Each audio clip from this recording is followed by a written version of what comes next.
require sacrifice. I require devotion. Let a storm whip up the souls.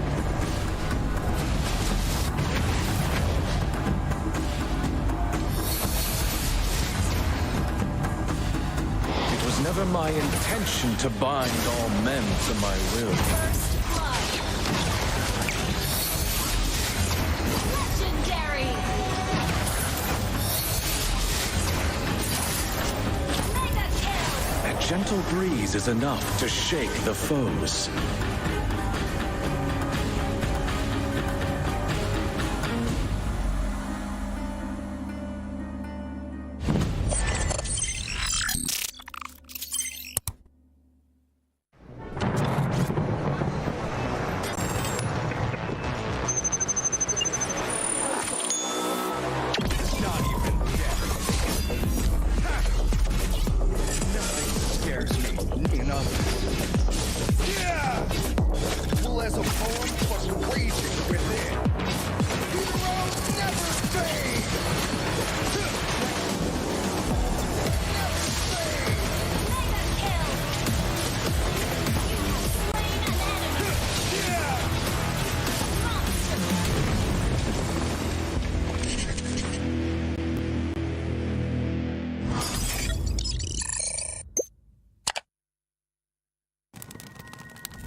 That time of the year again, where the best Mobile Legends Bang Bang teams from the tropical region of Southeast Asia converge together. The MLBB Southeast Asia Cup, or MSC 2022. Who shall conquer and who shall be conquered? Which team will soar above the clouds and be crowned as the king of Southeast Asia? Like the Zodiacs, a total of 12 teams from the region will compete in 2 stages: the group stage and the playoffs. Each group of 3 teams will fight against each other in a best-of-2 match, where the weakest of each group will be eliminated. That leaves the remaining 8 to continue their paths of glory. To facilitate the epic battles between the giants, the MSC 2022 arena will be held at the City of Contrast and Diversity, Kuala Lumpur, Malaysia. Witness the clash of titans from the supreme MLBB region from June 11th until June 19th. Follow hashtag SupremeAC for more updates. Mobile Legends Bang Bang, where heroes make history.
Blood, sweat, and tears have been shed as the nations have clashed over and over again to be the ones that can bring gold home to their nation and their fans here at the 31st SEA Games for the Mobile Legends Bang Bang Team event. Welcome back, ladies and gentlemen. My name is Staffa. Alongside with me is once again going to be Terrence, aka IC Baby 12. You know, it's great to be back, and it's truly an honor to be casting the games for you guys as well. It has been long, exciting games from every single team. Blood, sweat, and tears has been seen on screen by you guys, and there was so much on the line. Now, coming back to the series as well, I hope you guys had an enjoyment one, because why? We're going to be continuing with the rest of matches of group number 8 to dictate who is going to be the next semi-finalist from group number 1. But in case you're just tuning in, let's take a look at the schedule so far that we have seen throughout the entirety of the day, which we open things up with Philippines taking 2-0 against Malaysia, followed by Laos as well as Myanmar,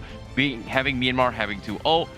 And Philippines against Laos having a 2-0 victory in the top 3 first sets of Group A series. After which, Indonesia scored a 4-0 against Vietnam and Singapore to confirm their position and tied up against Vietnam. Currently, the group stages are looking as such. On Group A, the Philippines are standing at the top of the standings, having a 2-0 victory earlier, followed by Myanmar, and then Malaysia and Laos at the bottom of the charts. We're going to be seeing exactly how these standings are shaken up with the following following matches. Exactly. This is going to be a very important match coming from Malaysia as well as Myanmar as well, because if Myanmar wins the 2-0 against Team Malaysia, they are pretty much guaranteed in towards the next final stage alongside with Team Philippines representing coming from Group A. So I don't know. This next match is going to be one of the most important match coming from Group A as well, especially for both Malaysian fans as well as Myanmar fans to be riding on, because either of these teams is going to be going up against either Team Indonesia or even Team Singapore as well as Vietnam, who is going to be most likely having their tiebreaker, which is going to be happening tomorrow. So that is going to be their semi-finalists in contrast as well. But as of yet, I feel like based on these group standings as well, it is going to be a very, very important match. But as of yet, let us welcome the players representing from Myanmar walking into the stage. Gonna be Team Myanmar here. For those of you who were not with us earlier in the day, Myanmar started off the day by taking a 2-0 victory against Laos. They're gonna be looking in a pretty comfortable position here in second place for Group A, right behind the Philippines. They want to extend that lead and see if they can become the second representative from the side of Group A. Of course, no representatives from Group A have been confirmed just about yet. So it's going to be very exciting to see what happens. Exactly. And representing from Team Malaysia back on stage to open up with an explosive match throughout the first match of the SEA Games itself. Malaysia as well as the Team Philippines game was just an amazing journey. However, with a long duration of break, have Team Malaysia finish up their discussions, polish up their strats, and able to actually go into this particular match, because this is going to be the rosters coming in from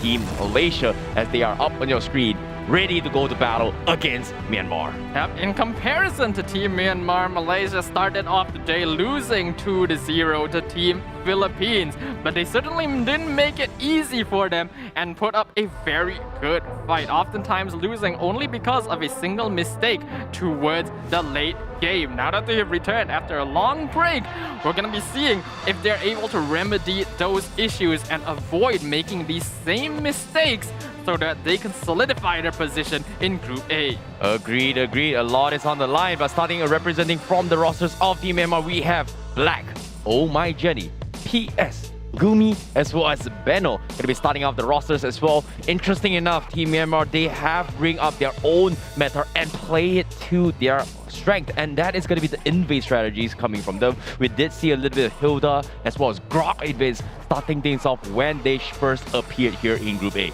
Yep, in comparison, we have Team Malaysia consisting of Momo, Chiku, Moon, Zorn, and Formaze. Similar to Myanmar, these boys right here have their own meta in being able to bring some very strange and unique picks to the Land of Dawn, such as when they started out the day with an Atlas jungle. Will we be seeing more of these strange lineups from Team Malaysia, and will it be enough to secure victory? Agreed. I'm looking forward to see what kind of wacky strategies that Team Malaysia is going to be bringing to the table, and also one of the most interesting strategies that Myanmar is going to be bringing as well. If you think about it as well, so far Team Malaysia as well as Team Myanmar has one of the most unique priorities when it comes to their strategies as well plays out compared to other teams itself, just because of what they prioritize. We did see a lot of Angela, we did see a lot of Xavier, but before that, let's take a look at what we guys, both of us, think about this match. But it seems like it is going to be a split decision once again between both of us, with me supporting on Myanmar and Stafa supporting on Team Malaysia for the match. And this is, like I said, when it comes to SEA Games, it's super unpredictable when it comes to the predictions itself. Yep, it is certainly curious how all of us here on the caster's desk have not been able to agree a single time throughout the entire day, but just goes to show how divisive some of these matches can be. Obviously, I'm going to be supporting Team Malaysia because these are our boys here. We're from Malaysia. We know him. We love him. I think Myanmar, they've definitely shown themselves quite a bit as well. There is a good reason to support this team. Both of these teams are very aggressive in the early game. I tend to notice that they like to gank a lot. They like to invade a lot. So now that they're going head to head, who is going to come out on top in terms of early game aggression? I definitely agree. You know, when it comes to going for aggression as well as baiting reactions, this is something that Team Malaysia is very good at. They have shown their cards a little bit throughout the start of the day, where they tried to bait reactions coming from Team Philippines, but it's very surprising enough that Team Philippines are not reacting to the psychological warfare of each individual place. So it's very interesting to see how Team Myanmar is going to be able to face up this kind of warfare, and or in this case, this kind of playstyle, or will they replicate the same and try and take a punch on towards Team Malaysia? Yeah, that's a very astute observation there, because yes, Team Malaysia, this is a team that likes to shake things up. They like to cause a little bit of chaos, a little bit of havoc, and try to disrupt the enemy team's gameplay and strategy. When they went up against Team Philippines, they found that it wasn't quite as effective against a team as experienced and disciplined as the players from PH. Will it be effective enough against Myanmar this time, or will Team Malaysia decide to swap things up a little bit now that they know the competition is going to be a little bit more challenging than they may have expected? Yep, this is going to be a tough one as well, but so far we haven't seen a revenge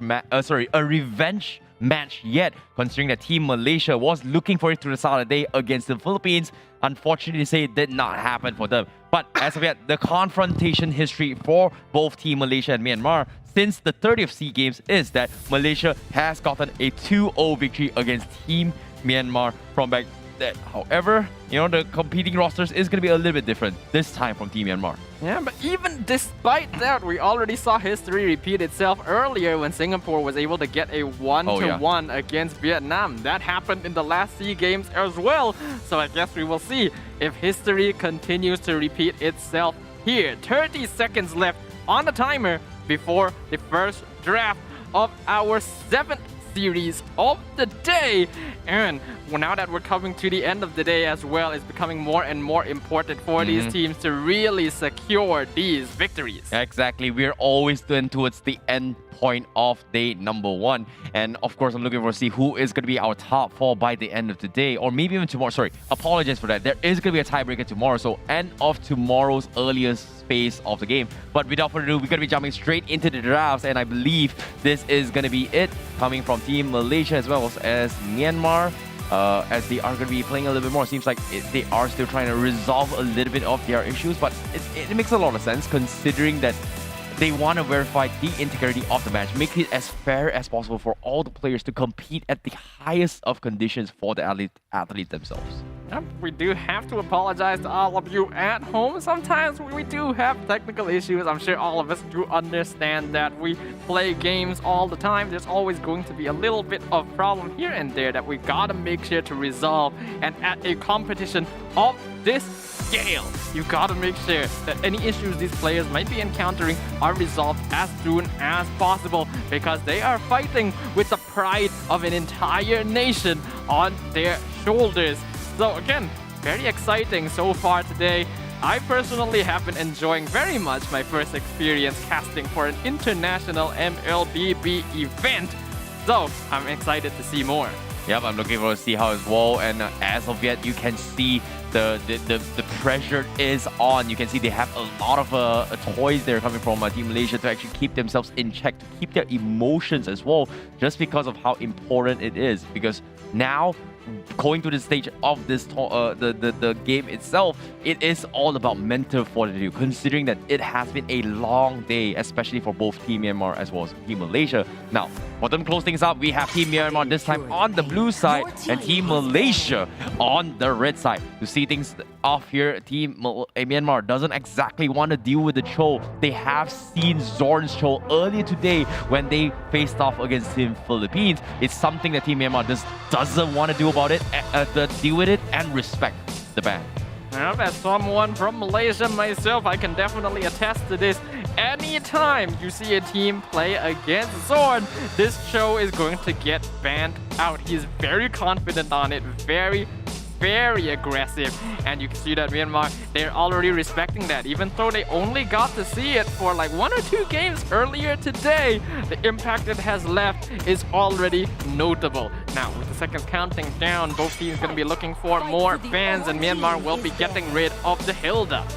Yep, and as of yet, that is going to be the way to go as well. Team Myanmar, a little bit surprised that they actually opted to go for the Hilda ban, considering that they did pick it up for themselves. Seems like Team Myanmar, they might be doubling down on their usual strat and open up with the Grok priority pick. But Team Malaysia, do they want to risk that considering that there is going to be 1-1 available. Fanny is something that they can also play for themselves if they decide to go for it. Is this the time to go for the usual strategy, or is it this time to cheese their way to victory? It seems like Team Malaysia, they are still trying their best to save the strategy, but at the same time, is it a little bit too late? Because considering that they are in a very, very difficult situation in terms of the standings to qualify and make it towards the final stages of Group A.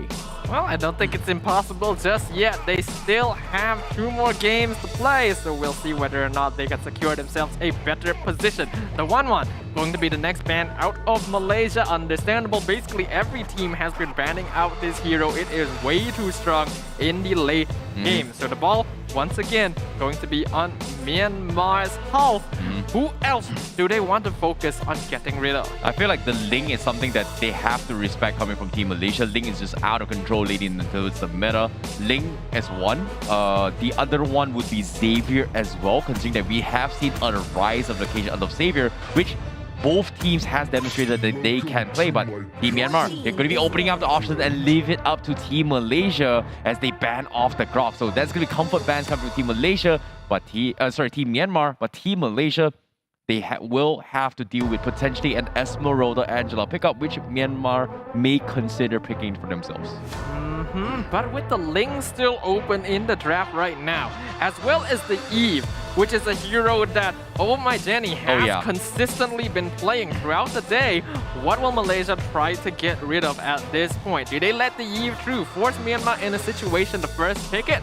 But we don't know if they might want to prioritize the Ling even further. It's going to be a tough choice for Team Malaysia. Definitely going to be a tough one, but seems like Team Malaysia, they finally fixed their bans here, and they are going to ban off the Xavier. Very, very smart bans. Keep it as open as possible and leave the options up for grabs. Yves is something that both teams can look to utilize as well. Very, very strong opening pick, but Team Myanmar, they will say no to Yves and they are going to go for the Ling. Now, Team Malaysia has one of the most experience when it comes to playing against the Ling, as such, and that they have demonstrated their Ling's personal capabilities during their M Series tour as well as their local tour. So I'm looking forward to see how they are going to be handling the situation. Team Malaysia going for comfort picks and denial picks against Team Myanmar by taking the Beatrix as well as the Sicilian.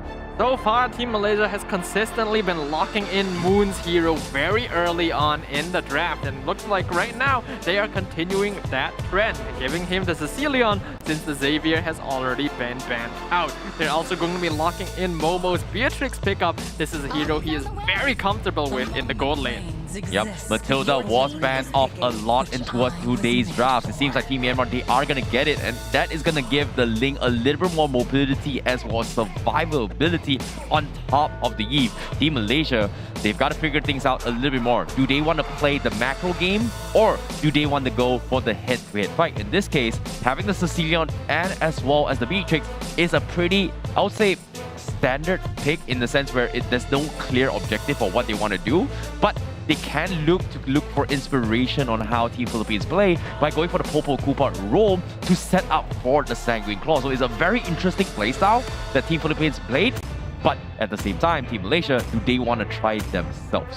This is a difficult spot for Team Malaysia. They have very squishy heroes, so they need someone to protect them. And I think Akai is not a bad choice here at all. They not even only needed a tanky frontliner, they needed someone with a solid amount of inbuilt crowd control. And heavy spin from the Akai is going to be very effective at disabling the real-world manipulation and just overall pushing Ling away from the squishier heroes. Yep, arguably, I would say Team Malaysia and Team Philippines are pretty much the only team that has very, very similar playstyles when it comes to their jungle priorities. It feels like this is going to be the Akai being played by Chiku, I guess, coming from Team Malaysia, trying to replicate it from Team Philippines, but I feel like it is very doable against the Ling because one heavy spin comes in, you get a very nice lockdown, the Ling is pretty much done for. Malaysia gonna be following up the second phase of bans by getting rid of the Dirov. An interesting choice here, which leads me to believe that they are going for a hero such as the Esmeralda in the EXP lane, a common counter to the Dirov being a common counter to these types of heroes Malaysia probably setting things up to have a better time in the EXP lane, because nowadays getting control in that lane is very important. Oh, beautiful read coming from Team Myanmar. They know this is going to be a standard pickup as well. Showing their hands a little bit too much means that Team Malaysia, they are going to be opting to go for something else. However, 4Maize has been known to have a big variety of XP laners when it comes to going for this kind of pickup. So I'm a little bit curious here on what he is going to go. Paquito is something that is really, really good to deal with the compositions of Team Myanmar because of the one-shot potential. So one wrong move, you are going to get completely chain CC'd. I think there's also a hero that we have not seen yet throughout the entire day here that 4Maize is very comfortable in playing, the Yu Zong, to be a very solid counter again to the real world manipulation and a solid frontliner for teamfight. Yep, what's really surprising as well, at the start of the day, we did see Masha being banned throughout the entirety of the game as well. And of course, I agree that Yu Zong is something that he is capable of playing. However, need I remind you as well, when it comes to an XP late matchup, I feel like Masha will have a little bit more the struggle and against the Yu Zong. But as soon as I say it, Team Myanmar, they don't want to deal with it. So that means, like you said as well, the Yu Zong may be up for consideration for Team Malaysia to go in for the Wombo combo if they decide to do so as of yet. As of right now, based on the team lineup that Team Malaysia has already drafted, we don't actually know for sure if this is a roam or a jungle Akai. Yeah, agreed. The question is whether or not Malaysia will continue keeping this secret. Will they lock in 4Maize's hero early on? Or keep things more private until later? Oh no, I smell something out. I feel like potentially the Fanny pickup coming from Malaysia is going to be very possible, considering that Zorn doesn't have the options to go for both the Akai or even a Fanny if they decide to go for it. But seems like Team Malaysia, they will double down on the Paquito. Seems like that is going to be the matchup that he thinks that is going to be the better one against the Link in terms of jungle rotation, where this, like you said as well, is going to be the roaming Akai coming from Team Malaysia. But we don't actually know that for sure. Team Malaysia, they have this trend of trying to keep their draft as secret as possible until the very end. Exactly. Yes, this seems like it would be a jungle Paquito, but it's also possible that it's still an EXP lane Paquito, and Team Malaysia might be using this to try and bait out Myanmar to have an EXP lane hero that does well against the Paquito, but not against what Team Malaysia actually wants to draft. Well, seems like as you predicted as well, the Yu Zong will be selected from the side of Team Myanmar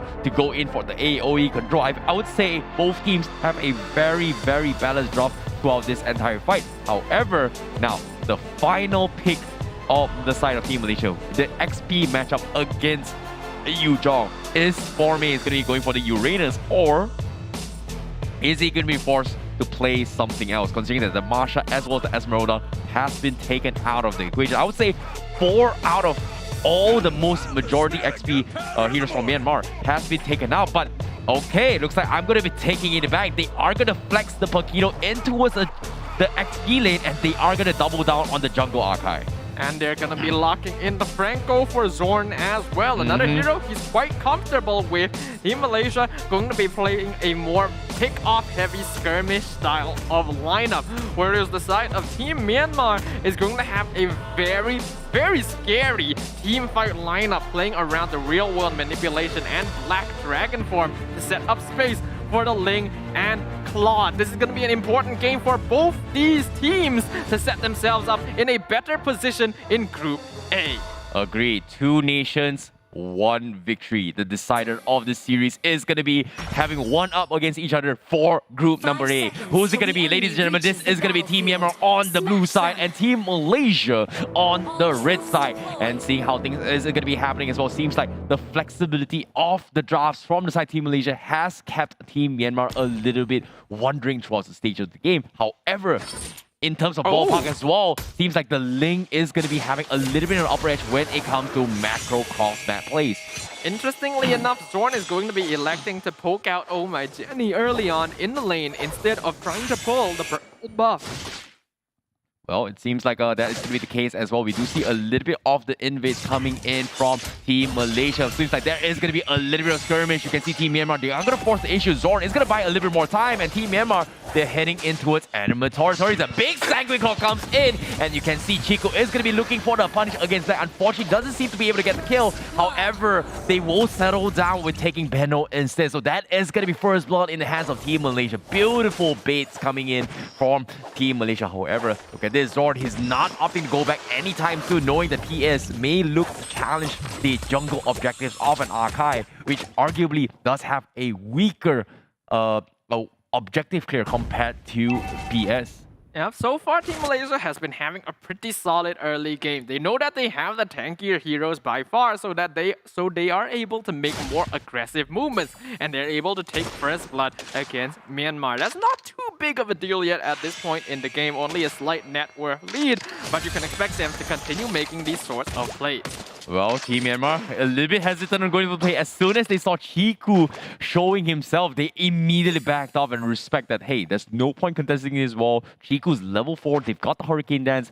They can look to be punished. And look at this, seems like Chiku is going to be making the play, but no, looks like he doesn't want to go for it. This is not the target that Team Malaysia is eyeing for as well. It's only a support. They want a bigger fish. Yeah, they want to try and see if they can pick off PS because they want to contest the turtle Iron Hook, going to miss. And now Black going to be setting things up, gets hit with the knockout strike from Formaze. And Malaysia knows that they didn't get the ideal initiation they were looking for, so they're going to reset the turtle to buy more time. Yep, seems like they are going to be looking for the base as well. Oh, the hook coming in from Zorn, not going to be able to connect on Jenny, means that Team Malaysia, they're going to be forced doubling on turtle, but eventually they have to be quick because Team Myanmar, they're waiting very, very patiently. But it seems like Team Malaysia, they're going to be able to get it for free unless Team Myanmar has something to say. Moon, however, getting caught out a little bit. He's going to go for the harassment as well. The Black Dragon comes in from side Bamboo, going for a contest, but no, the turtle will be secured from side Team Malaysia. Real Mission being dropped from side Myanmar. They're taking a little bit too much damage. Zorn's going to get picked up. Chiku as well. And just like that, Team Malaysia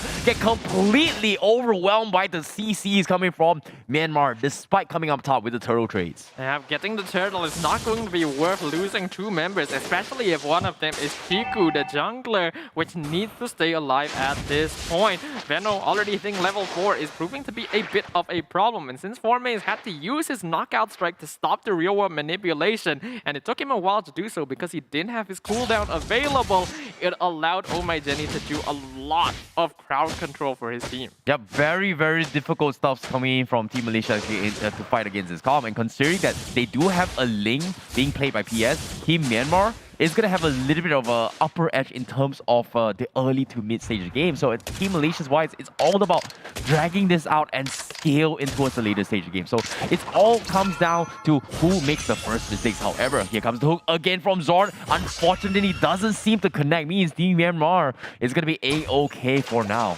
Team Myanmar has been doing a very good job so far of juking the Iron Hook. Formaze doing some damage to BS right now, but Black is in the area, so it's not wise for him to dive too far for that. I don't think either team is going to look for an over-aggressive play until the next turtle comes up, but Momo is getting an entire gold shield all to himself. Agreed. Blade of Despair purchase up on him. Likewise with Gumi, with the Demon Hunter Sword, and also Jenny having the Enchanted Talisman. Slowly but surely, Team Myanmar is building up their utilitarian, and Team Malaysia is trying their best to actually scale back into this game, and fortunately for them, they are going to be able to 50-50 their economy as of yet. But still, let's take a look at the items real quick as well. As you can see, they do start to prioritize a little bit on the marksman department, but look at this. Black is going to get caught up, and that is going to be the big catch that this Team Malaysia is looking forward to, and that is going to help them secure the potential turtle that they may have to come. However, look at the minimap itself. Team Myanmar, they're calling in the U-Jog to come in to challenge the turtle. Do they have enough time? But no, the turtle gets stolen away, but BS from the sides zips out of there. Looks to get a little bit more in terms of trade with the turtle shield. However, Team Malaysia not too happy about that trade, as Formaze is going to try and salvage by taking tier 1 up top. I think Malaysia was definitely hoping to be able to secure both the turtle and the top tier 1. They're sadly going to have to settle with just that tower, but Momo is going to be able to get another one as well. So even though they lose out on the turtle, they're getting more structures. Formaze now going 1v2, forcing out the Blazing Duet, and the Flicker has been used to escape, but he gets caught by the Circling Eagle. He needs to use his cooldowns, but they're all on cooldown. cooldown. Momo gets a kill on the other side of the map. Formei still surviving. He ends up dying, but bought enough time for Chiku to come in. Unfortunately, gets juked out by Gumi with the battle mirror image. Oh, so unfortunate, but still beautiful stuff coming from 4Maze. He was able to make so much space for the team, as Team Malaysia is going to be able to get a little bit more economy as they chip away at the middle turret. You can see slowly but surely they are getting a little bit more economy. It's all about space creation and dragging time, and Team Malaysia is just playing it patiently now. Zorn going for the hook, forces a flicker onto his back. The Sanguine Claw pulls in the play. Unfortunately, doesn't have enough damage to go in for the challenge, and it's just not worth the risk coming from Team Malaysia. Yep, but they are definitely starting to build up a little bit of a net worth lead. Most dangerously going to be Momo, 2-0 on the Beatrix, already a 5k net worth, 700 more gold than the richest member of Myanmar, which is going to be Gumi. Malaysia going to be kind of gearing up to play around this Beatrix as the game goes on. Exactly, it's going to be the backup strategy coming from Team Malaysia, and like I said as well, Team Momo is currently 2-0 from the side of Team Malaysia, whereas Team Myanmar, they're trying to get some sort of pickups, but it's so very difficult just because of the constant pressure of the Franco. And look at this, the hook comes in. Black this time does not have the flicker, not going to be able to do too much as he gets KCC. Momo, however, getting a little bit greedy, tries to go for a tier 2. He's going to be caught out, but is he going to be able to survive? Looks like he's going to try and flicker out of the situation. Black Dragon come in and go in for the expanded, and seems like there is nothing Benno can do. He's going to get completely shut down. Patience from Momo gets the job done, and he is going to get surrounded by the rest of the members to protect his way through. But looks like PS has to run for his life as Momo is looking for the kill. PS got a little bit sneaky. Is he gonna turn back to go for the kill? But looks like the minions is gonna catch him, but he doesn't have the energy. Team Malaysia, they want to pull him, and Moon catches right at the edge with the bad impact, gets the job done. Beautiful stuff coming from Team Malaysia. Yeah, that was just excellently played. Being able to perfectly zone out the enemies from Momo, protecting him within them, even though he was surrounded by Team Myanmar on both sides, and then picking up PS on top of that. But now 4Maze in a bit of trouble. Real One Manipulation dropped down in the mid lane, doing a lot of damage to Moon and Momo, but they will get out. Same goes for 4Maze. Team Malaysia just getting objectives. Oh, close call coming from Black in that situation. Almost getting caught by the Sanguine Claw is going to put him in a very sticky situation. However, Team Myanmar, they've got the respect to Team Malaysia as of yet. They're losing out in terms of economy, but what is this? Black is going to try and go for a challenge against 4Maze, but there's only so much he can do. It seems like he's just trying to zone him out to try and make space for Gumi to get some sort of farm. Gumi is going to be the win condition for Myanmar here alongside PS. They need these two late game heroes to come online, but they're now challenging 4Maze. This is a 1v4 situation. Will he get out? Only Black's on him because in the back line, Zorn and Chico are jumping him. They've already cooked out 4Maze, but the A are able to trade out Benno in exchange. Real One Manipulation dropped down. That is so much damage. Moon just completely destroys Gumi, as now Zorn will stop the Real One Manipulation. Moon gets the triple kill. Will they go for the Maniac? Black, the final survivor here. Ling not in the area. Moon looking for a Sanguine Claws, going to miss. Iron Hook going to miss. No Maniac today. Oh, beautiful priority coming from Moon. However, Momo has something to say from the side. Black gets two shots as well, looking for the third. Circling Eagle, trying to sustain his way through, but guess what? It was not worth it at all, as Team Malaysia has covered all exits. Leave no one alive, and that is going to be the strategy from Team Malaysia. Team Malaysia taking a page out of Team Singapore's book, flickering forward with Wesker's elation to get the kill, and Momo now starting to really become a problem. 8k net worth on this Beatrix, 4-0. And while you're thinking about that, Moon as well is 5-0 on this Sicilian. The late game heroes in Malaysia starting to really scale up. Yeah, barely 10 minutes into the game before hitting it as well. Moon's already got his Divine Glaive up. This Sicilian is close to going for the one slap in towards Oblivion coming into this next couple of fights. Team Myanmar, they have to play this very patiently, but as of now, the constant pressure of the Iron Hook and the Sanguine Claw seems to be outranging Team Myanmar by a little bit too much compared to Team Myanmar's wombo combo composition. Yep, Team Myanmar's composition requires them to fight all together, and because of that, you see 4Maze constantly split pushing the other side of the map to pull some of them over so that Team Malaysia can take these fights. The conceal play comes out, Bloody Hunt onto the Matilda, instantly taken out by Momo. Unstoppable streak. They're trying to catch up 4Maze in the mid lane, but he's just buying time. Beautiful information gathering come from Team Malaysia, having 4Maze down mid. Immediately scouts out that Myanmar's formation has been split off, immediately goes in for the play. But now, looks like this, they have to back up. But the damage coming from Moon as well as Momo starting to hit a little bit too much.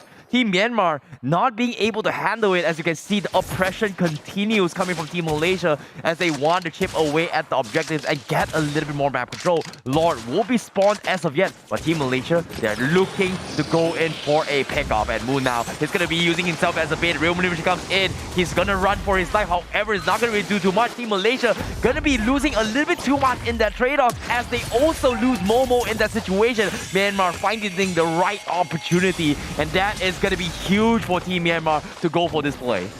Mistakes made again by Team Malaysia. They have this tendency to drop the ball in the late game, but they're still looking for it. Formaze jumps in with the knockout strike combo, not able to finish off Gumi. Circling Eagle finds Zorn in the backline. They're chasing him down with the Blade of Tempest, but they change the target over to Chiku. He will be fine. Formaze gets a 3-man knockout strike, just buying so much time for his team. He is still alive. He's looking at it. He gets so my Jenny, flickers away, but won't be able to survive. But his job is done. Oh my goodness, it was a 3v5. They were able to trade 1-for-1 for Team Malaysia and also stall out on the rod push. And because of this, Team Malaysia, they're back in action. However, Myanmar has redeemed their economy loss. And this is going to be putting both teams at a 50-50 deficit. And it's all about making those plays. And as of yet, Team Malaysia looking for the ambush. Do they scout out Black? As you can see, Black, they did hide in the bush and scout a little bit of information. Momo going to be laying low a little bit more. So Team Myanmar, they are going to go for the split push strat for now. Malaysia going to have control over the Lord Pit now as the rest of Myanmar are backing things off to regroup.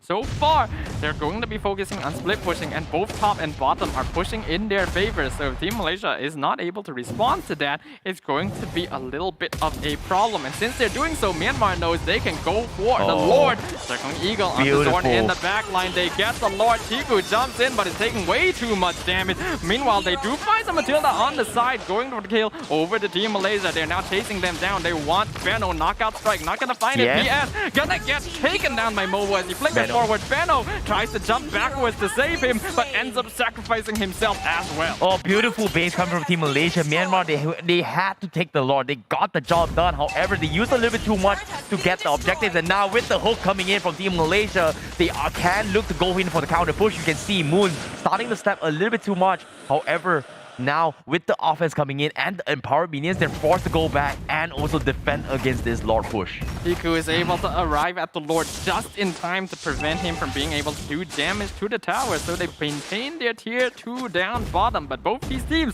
are looking to be incredibly even right now. Malaysia has more kills overall, but the net worth difference is pretty minuscule. So it comes down to which team is able to find better opportunities or avoid making mistakes. Yep, this is a huge pickup coming from Chiku. Just recently getting the Radiant Armor is going to keep him a little bit more sustained against the Yiv counter push. However, the bigger threat coming from Team Myanmar is got to be Gumi on that cloud. So there's something that they have to figure out on how to salvage a solution. This is a Vengeance cloud. Need to remind you. So if he gets caught out, he is going to be able to dish out damage as long as he pops his Blazing Duet alongside with the Vengeance. But at the same time, vice versa, Team Malaysia can look to just completely chain combo CC with Zorn as well as Moon. Right now, Team Malaysia is going to be looking for pickoffs, whereas Team Myanmar is looking for a team fight initiation to set up for Gumi's Blazing Duet, because the Claude right now is actually doing quite a lot of damage. As long as they can buy enough time for him, that's something that Team Malaysia wants to avoid allowing to happen. Patience is key, and you can see Team Malaysia, they're hiding in the bush here. Team Myanmar are going to be going for the escort for PS to get some sort of farm. And it looks like they don't want to force the issue, but seems like Team Malaysia can't seem to catch any of the pickoffs. But looks like they will eventually find one. They go in for the full combo on towards the Gumi, but unfortunately doesn't have enough damage to finish him off. Instead, and they get turned around as Team Malaysia needs to go on full retreat as Moon completely being focused on by the side of PS. Has the Winter Trunk, it tries to survive, and PS down towards the last health, but the bad impact doesn't connect onto him, and he's not going to be able to trade 1-for-1. That is going to be 2 down from the side of Team Malaysia. and that is not looking good for them as of yet. An excellent counter initiation by Myanmar as Team Malaysia attempting to get the kill onto Gumi ended up picking the wrong target as Vengeance kept him alive. They now are on top of Momo, forcing out Nibiru's passion. Not quite able to finish off PS. Very close though. He's just able to prevent them from getting him. I'm really surprised that Team Myanmar did not went all in against Momo because that was the juiciest target to go for. But considering the amount of damage that he is dishing out and also the uncertainty of where the rest of the members of Team Malaysia are, they chose to play the safer options. They are going to go for the Lord objectives, which you can see is going to be down on towards the bottom side of the terrain as Team Malaysia is in nowhere position to contest yet. So Team Myanmar, they do have the upper hand. Zorn looking for the hook.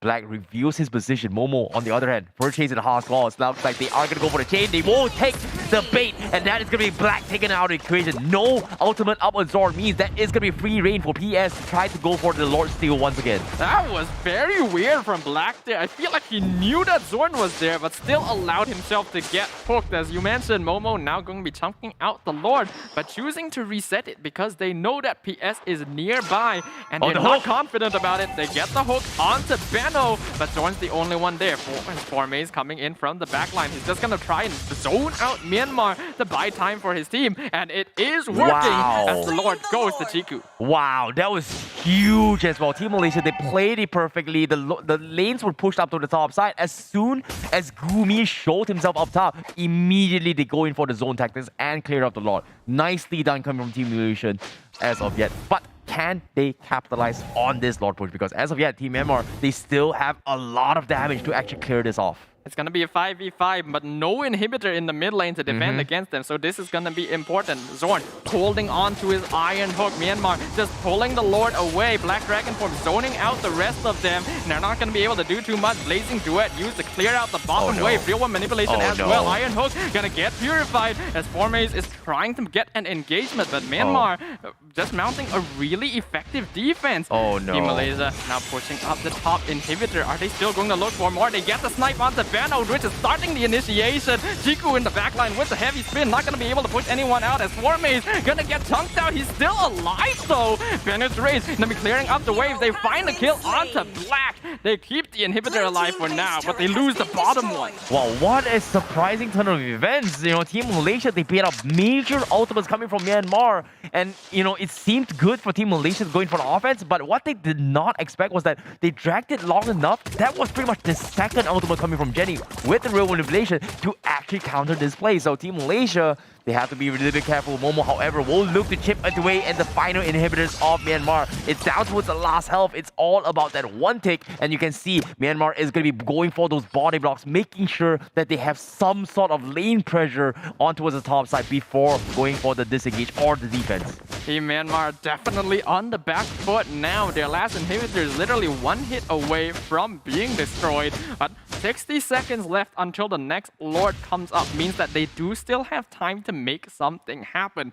Right now, though, that's going to be very difficult to do so. They need a perfect team fight. They need to force out important cooldowns from Team Malaysia, especially that heavy spin. Seems like there is going to be ambush down bottom as well coming from Team Malaysia as they do scout out PS, but I don't think they have to what it takes to go in for the cap. But seems like PS taking a little bit too much damage. Moon launching for the scat. 2 is enough to catch the link, and that is going to be the play that Team Malaysia is looking for too. And now here comes the flicker forward coming from Zor. Got the hook, and that's 2 down from side Team Myanmar. And Malaysia has been waiting for the right moment to strike, and this is Team Myanmar's weakest point, and they are looking to close out the game number 1. However, they're trying all their best to Blazing Duet as well as the Black Dragon to try and defend against this. Malaysia will finish off the final inhibitors as they continue to chip away at Team Myanmar's defense. They lose another one. It's all my Jenny and Gumi. Gumi still has the damage. They managed to trade 1 for 1, but can they get a little bit more? Malaysia, look at this. Momo gonna be ignoring the fight. Focus on the crystal, but instead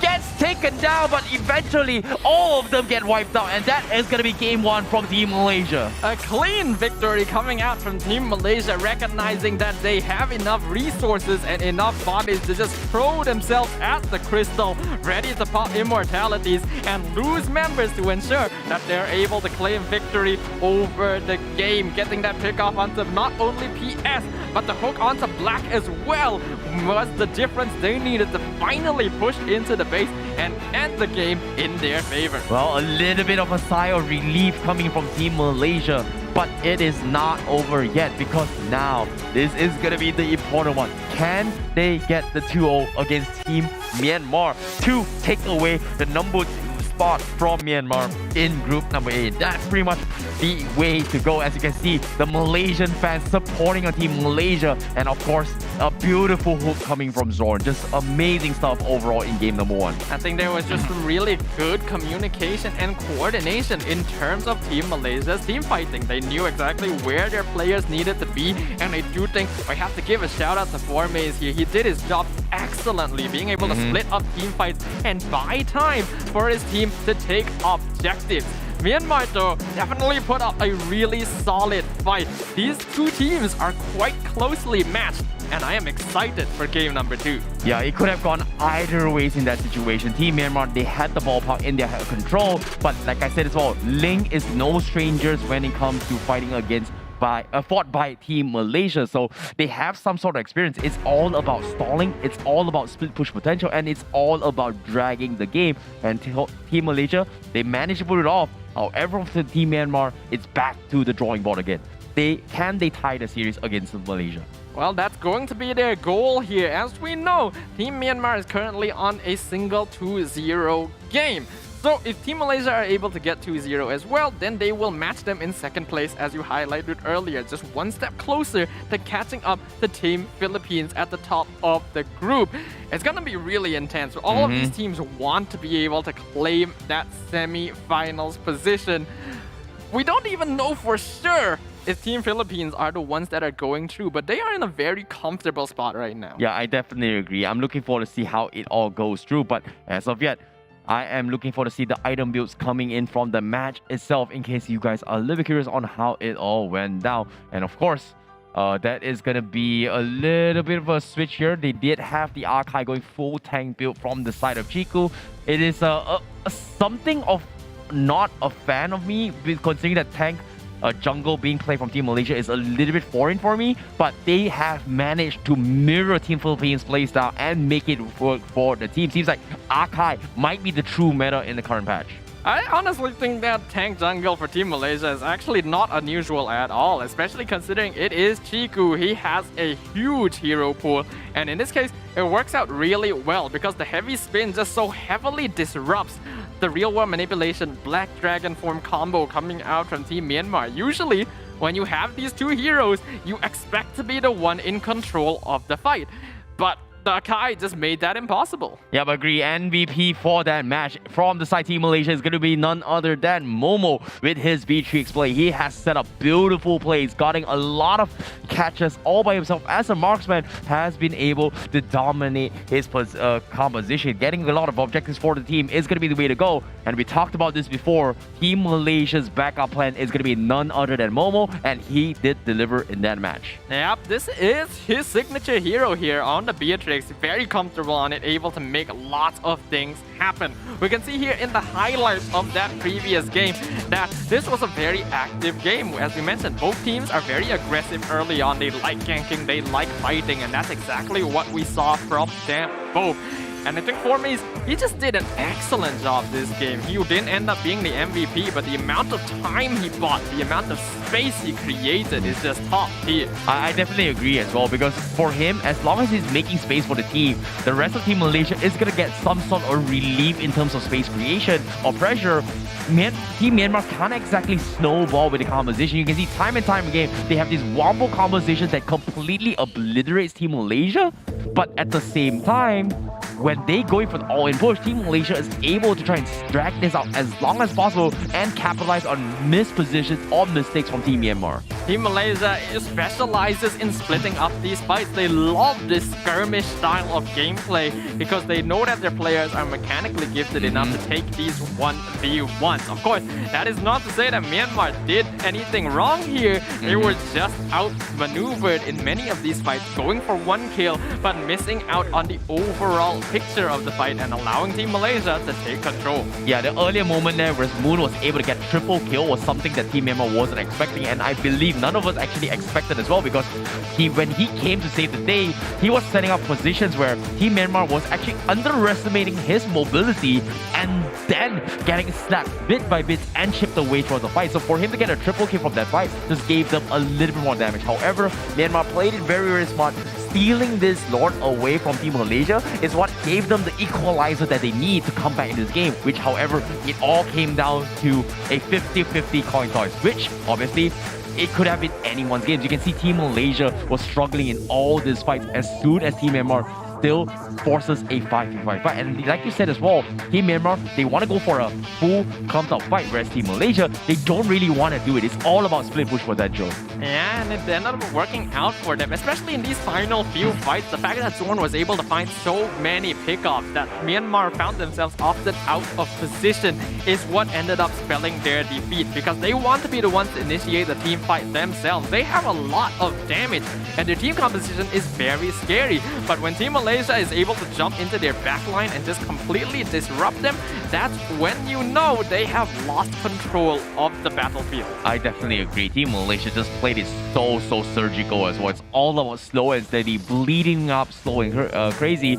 instead of going for the all-in push. This was a little bit risky as well in the final moments, because it showed a little bit more of enlightenment coming from Team Myanmar to actually come back to the game. Even Momo closing out the series, used the immortality, even forced out the finish on the crystal is what made things happen for Team Malaysia. So it could have gone south really bad, but Team Malaysia, they finally solidified their objectives a little bit better.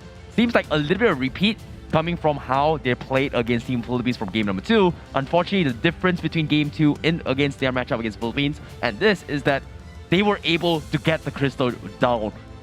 They were able to destroy the crystal in that regards as compared to their unsuccessful attempt against Team Philippines. Yeah, that was just really unfortunate for them early in the day, but they're back, they're rested up, and they want to claim victory this time after letting it slip just slightly away from their fingers. That was a really exciting game to watch. And again, I think both these teams are really evenly matched. They have similar styles of play. They like going for that early game aggression and snowball it into further momentum. In this case, Team Malaysia were the ones that were able to kind of slightly get advantage over advantage and turn that into winning team fights, but they still made plenty of mistakes themselves. Agreed. They were just able to come back from it, which just goes to show Team Myanmar as well has a lot of opportunities they can take advantage of to win Game 2. I definitely agree. It's anyone's game coming in towards the tournament, this match itself. If Team Malaysia gets the 2-0 against Myanmar, it's going to put them in a very comfortable spot when they head in towards the end of today. But like I said as well, it's not over until every single match has been played off. We've seen miracle runs. We've seen unexpected tournament events. We've seen a 1-1 brought to you by Team Vietnam as well as Singapore, which was something that the audience was baffled in towards the fights itself. Honestly, it's incredible the fact that we only got our first 1-1 match like so late into the day. I wonder if we're going to see more. I feel like the competition is actually getting tighter, even though it's the same day. But as time goes on, teams are realizing what's at stake. They're realizing how competitive this tournament really is and what their opponents are truly capable of. And yeah, I want to see what happens next. I want to see which teams are going to be moving on, because it's heartbreaking to see some of these teams go home after all of the effort they put in. Exactly. Mathematically as well, you can afford to play a little bit slow on one series only. Other than that, it's all out if you want to make it into the final stages. And as you can see, Team Malaysia, they may have lost their match against the Philippines. This time, I feel like it was a little bit too close to be called comfort, because if they drop this ball, they might have lost a potential chance to make it towards the final stage, on top of potentially maybe needing to go for a tiebreaker if this is going to be the way. But before we speculate things into a tiebreaker series here, it's not over yet for Team Myanmar. Because why? It's only 1-0. But if they tie the series, means things are going to be a little bit interesting, because it all comes down to whether or not Team Malaysia is going to be able to get the 2-0 victory against Laos later on by the end of today. If that happens, we are going to be expecting a tiebreaker between both Malaysia and Myanmar. Ooh, it's very exciting to think about and honestly really nerve-wracking as well. I think a lot of us here are going to be sitting on the edge of our seats just wondering who's going to make it because all of these teams are so closely matched. As you highlighted, since these teams are in Group A, they have more games as compared to those in Group B. Agreed. So they can actually afford to drop a game or two. In this case, Myanmar, they've already won 1-2-0 earlier. So even if they lose to Malaysia now, they're actually still in a pretty alright spot. Not ideal, but still okay. Team Malaysia are the ones that really need this victory. I definitely agree, considering that they are going to be sharing the score if Team Malaysia gets a 2-0. However, if Myanmar somehow manages to take a game against Team Philippines, that puts them in a different spot because Team Malaysia might not be able to make it if Myanmar is able to achieve so against Team Philippines. Anything can happen, and we're very excited to be able to bring all of this action to you. I'm sure you guys are enjoying all of this MLBB action just as much as we are, and I am so excited to see what is going to happen next. So obviously, for those of you who might just be joining us now, you are currently watching the match between Team Malaysia and Team Myanmar. Malaysia currently one game up against their opponents, need to win another victory if they want to match Myanmar's second place position in Group A. Whew, tough calls. A lot is on the line. As of yet, Malaysia is one step away from tying it with Team Myanmar in terms of the score. But like I said, it is not over yet, and it's anything can happen at this stage of the tournament. And Team Myanmar, if they get the tie onto Team Malaysia, they're in a very, very comfortable spot compared to Team Malaysia. But as of yet, anything can happen. Like I said, it's all about fine-tuning drops, but this time, who's going to go first pick? Is it going to be Malaysia or is it going to be Myanmar? What is going to be the adaptations coming from Team Myanmar? What should they ban? What should they focus on coming into this game number 2, Staffa?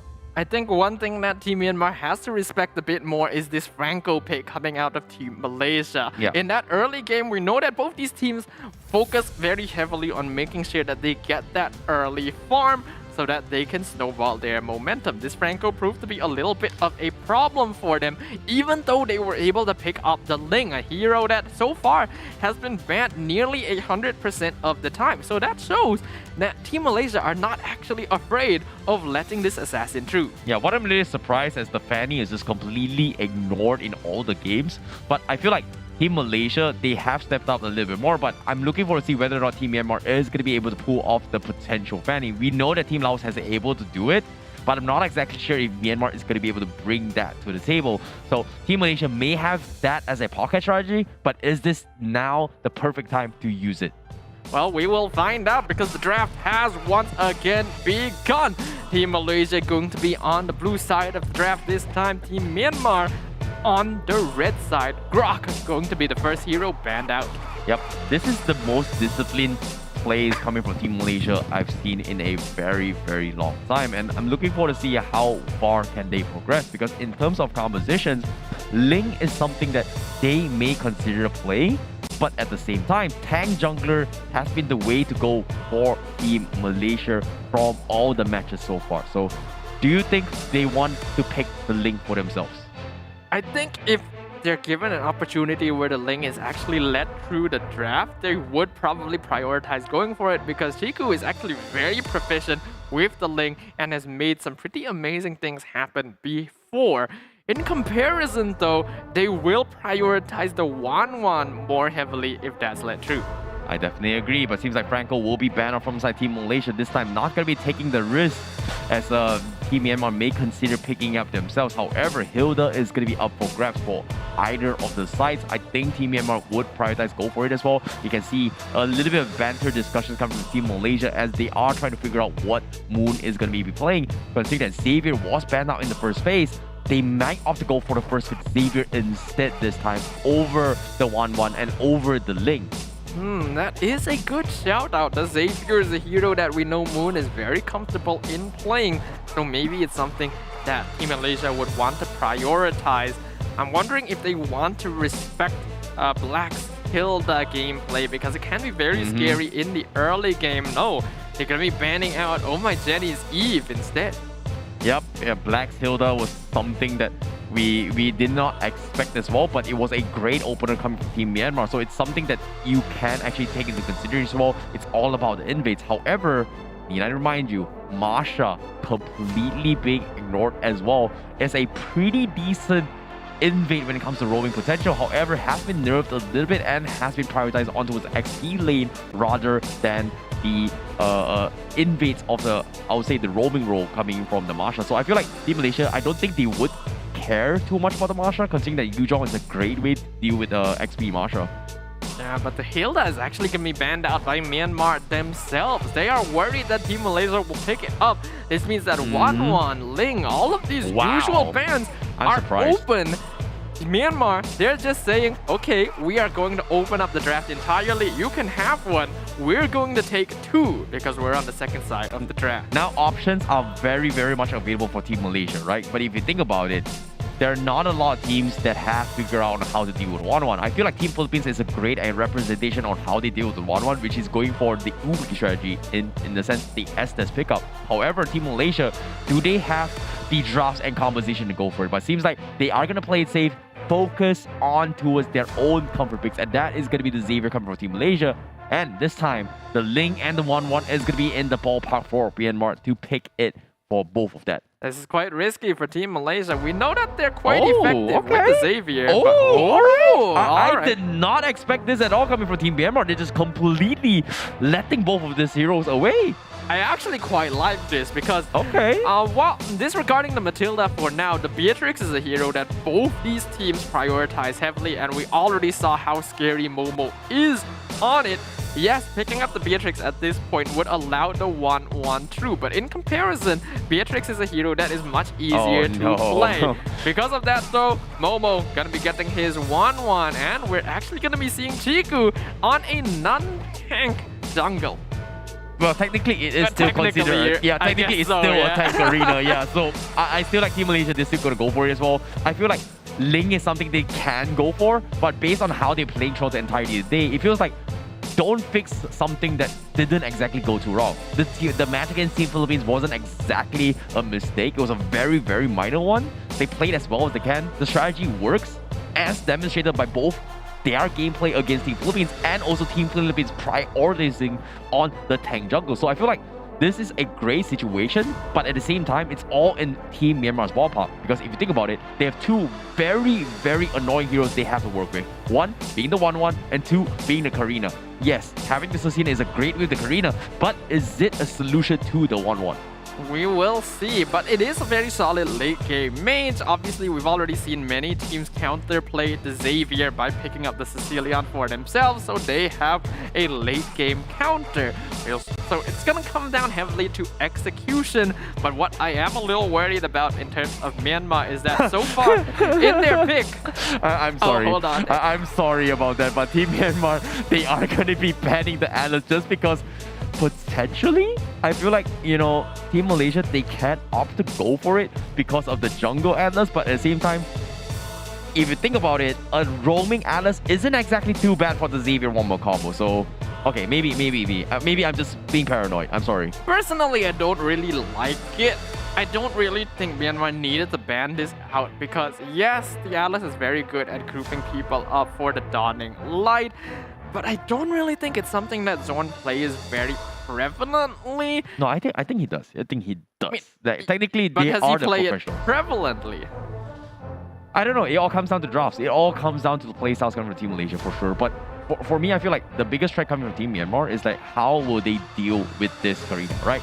In terms of options and solutions so far, I feel like Boxer is okay. Barat is not the best, but it's still very, very possible from Team Myanmar to actually mirror the tank composition. Any other assassins is not going to be a good matchup against Karina. I feel like Lunox is not the best jungler, but has been played from Team Malaysia before to deal against the Karina. So I feel like it's very difficult to do so, but Team Malaysia, they are going to ban off standard bans here, and that's going to be the Boxer and the Ling. I'm surprised they decided to ban out the Ling at this point because it doesn't feel like something Myanmar would go for anymore. I thought they would ban out options like the Barrage, like you mentioned, or even the Balmond, because these are heroes that Balmond's pretty can good shout. play against the Karina. So if Myanmar is going to be locking in their jungler here, I think one of these would be better. They're going to be keeping that secret for now, locking in the Esmeralda. Yeah, I was expecting maybe an Angelo pickup coming from team Myanmar, but seems like they've already doubled down on the Matilda, so I highly doubt that's going to be the case. Esmeralda going to be the way to go in case Team Malaysia decides to go for a potential Phobias pickup. Esmeralda is a great way to deal with the Karina into the later stage of the game. However, on the early stage of the game, it's still having the ballpark from the side of Team Malaysia. So I'm a little bit worried on what their final pickup of Team Myanmar. I feel like if they were to go for a tanky composition, I don't think Team Malaysia has the damage to actually break through the defense of Team Myanmar unless they go for a lot of pickups. Well, they could just go for Diroff on 4 maze Oh, to counter okay, yeah, the Esme. you are absolutely right. And yeah, that's exactly what they're going to do. A really good Esme counter in lane, deals with tankier heroes. And Zorn going to be bringing Kufra to the SEA Games for the first time today. This is really, really smart coming from Team Malaysia. You know, you take away a Kufra, expecting that maybe, you know, if Team Myanmar decides to go for a cheese fanny, it's a great way to do with it, and also denies away the Kufra pickup for to the side of Team Myanmar if they decide to use it to deal with the mobilities of 1-1. So I like the adaptation, but Team Myanmar, they're doubling down on the Paquito, and this is going to be the jungle Paquito coming from Team Myanmar.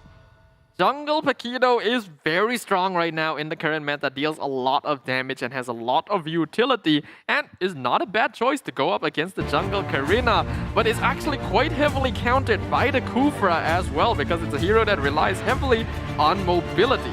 Here we go, ladies and gentlemen. This is going to be the second match, and these are your players representing both Malaysia as well as Myanmar.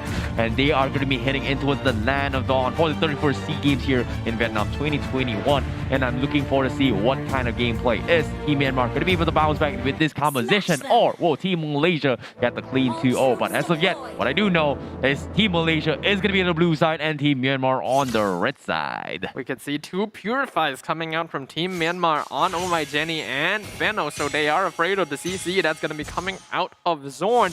And we know that he can play very aggressively right now. They already started by trying to invade the enemy purple buff, but very wisely, PS has started with the orange instead.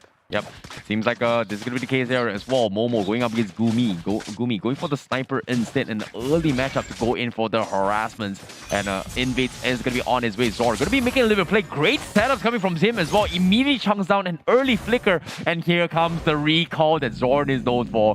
Myanmar, they have to back off. Even at the SEA Games, the man decides that he wants to recall spam. This is just classic Zor. Oh, very well played here by Benno, getting that last hit on the gold crab to steal it from Forbid. Yeah, nicely done. That's going to help him accelerate his farm where Team Myanmar is going to need him to do so, especially into the later stage of the game to deal with the carry. But as of yet, it's still too early to count them out yet. But as of now, Team Malaysia, what is going to be the response? Turtle is going to be up in 35 seconds down bottom, but before they hit down, they are looking for some sort of gang rotations, and seems like the invade is going to be the way to go. And Chiku, he manages to steal the purple buff against PS. That's unfortunate. PS did not have his retribution up. He had just used it earlier, which meant that that was a free purple buff going over to Chiku. This is an excellent start for Malaysia, and that's exactly the kind of map control they want to have this early on in the game. Turtle coming up in 10 seconds. Exactly. Turtle is going to be the way to go. Team Malaysia, they're forcing a fight for Maze, trying to bait this out as well.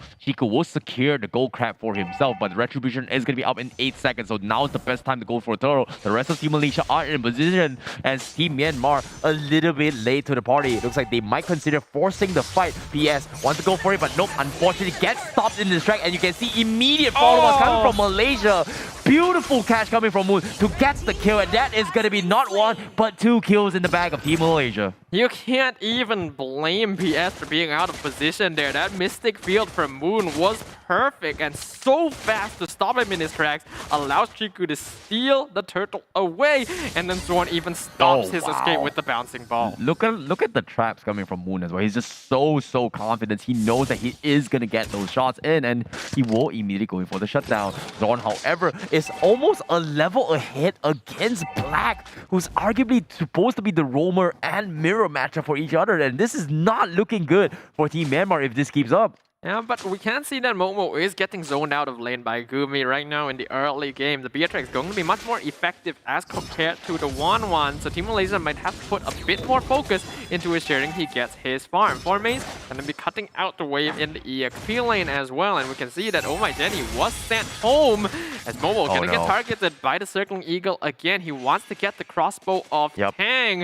and looks like Zorn coming in, gets the Tyrant's Rage, gonna pound him against the wall, but Nibiru's passion gets the kill onto the Kufra. Oh, nicely done coming from Gumi as well. He knows that Momo is going to be coming in as well. If Momo decides to go in for a little bit more further to proc crossbow, Dax will get immediately obliterated. Great positioning coming from Gumi. However, on bottom side, they do get the pick up onto Veno, and on top of the Dawning Light to further overkill that fight. But seems like Team Myanmar, they are going to be winning their gold lane, but the other side of the lane is going to be completely obliterated from Team Malaysia. That's a problem here for Team Malaysia. Gumi getting a full tower at this stage of the game is going to be massive for him. And that's a lot of farm going over to the Beatrix. Momo now going to have less safe space to farm. And considering that this is Malaysia's basically primary win condition, they have to give him a little more space. Yeah, I definitely agree, but seems like the turtle once again going to be the priority coming from Team Malaysia's second turtle in his back, but at the same time, Formase is going to be flickering out of situation, but it's just enough space for Chiku to get the job done and seal the deal. But Team Malaysia, do they want to re-engage? Zorn extends his Tyrant's Revenge, doesn't connect, but playing it a little bit safe. Moon, however, getting caught out. As you can see, Jenny looking for the procs, and that is going to be the sprint forced out of Moon to get out of safety. Oh, Formase is going to be ganked down in the bottom lane as well. He wants to trade for Gumi, but it's not enough. He gets picked off, which means that Team Malaysia are going to be focusing on Momo's lane instead. Veno will be able to clear up the wave. So Myanmar doing a good job of matching up to Team Malaysia's network. Yep, beautiful stuff coming in from Team Myanmar, but that is going to be the goal plating down. 5 minutes mark is on its way. The next play is going to be up in 75 seconds, but Team Malaysia as well as Myanmar, they've got to figure out on how they scale into the game. We do see Beno having a little bit more levels now, but eventually he needs to hit this level 11 timings before he starts to get extremely tanky. Chico, however, looking for the next prey, and it seems like Team Myanmar, they're looking to go in for the challenge. The Sanguine Claw misses the mark, but they do force out the Retribution up for PS, means that is going to be very farmed up Paquito, I guess. We can see that there has been a lane swap by Team Myanmar. They're now putting Beno in the top lane against Momo and swapping Gumi down to the bottom lane. They want to use this Beatrix's advantage to win lane against Formase because they know that Esmeralda isn't going to be able to do so. PS looking for the engage. Yep, seems like they are going to be splitting out as well. Chico reveals himself. They are going to lose Zorn in this vicinity. Team Myanmar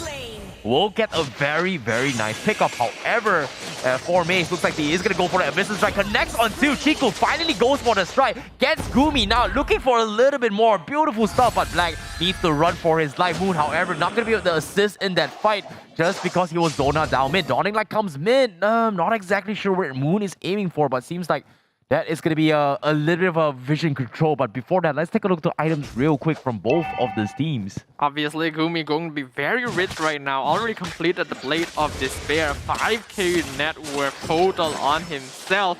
And that means this Beatrix is going to be the primary issue for Team Malaysia. But if they're able to hold on long enough, Xavier and 1-1 will definitely outscale it. Agreed. Third turtle in the hands of Team Malaysia as this continues to scale. But as of now, Myanmar, they're not wasting any sort of resources. They want to keep up in terms of economy and they try to make some sort of plays. But what's the game plan coming from Team Myanmar? Because as of now, PS is level 9 and is 1 level behind Chiku, who's arguably the jungler of the team. It feels like he needs to make some sort of plays, but it's just so very difficult as of yet. I think what Myanmar can do right now is that PS just goes for the backline, but Zorn getting a nice Tyrant's Raise. Not going to be able to stun them up, though, using 2 Purifies to make sure that his ultimate just doesn't do anything. But trading that for those battle spells is going to be pretty big. We can see Gumi gonna be able to snipe down the mid nicely turret, done. but Chiku is able to block it to keep that alive for now. Meanwhile, PS gotta find Formaze in the bush, not going to engage. Yep, Chico understands that they do want to get a middle control, because if they lose this middle tower, means that Team Myanmar is going to completely have free reign for the invade. So a little bit of mistakes coming from Team Malaysia early on, but still it doesn't really matter. Gumi's got the rage, he will poke the middle tower, and that is going to be map control in Team Myanmar's ballpark. That has to be pretty frustrating for Team Malaysia, just losing your turret like that through no fault of your own. Circling Eagle onto Formaze, putting Blacks out of position here. As Vision Strike doing a lot of damage as Formaze follows up. Dawning Light not quite enough as the shield from Guiding Winds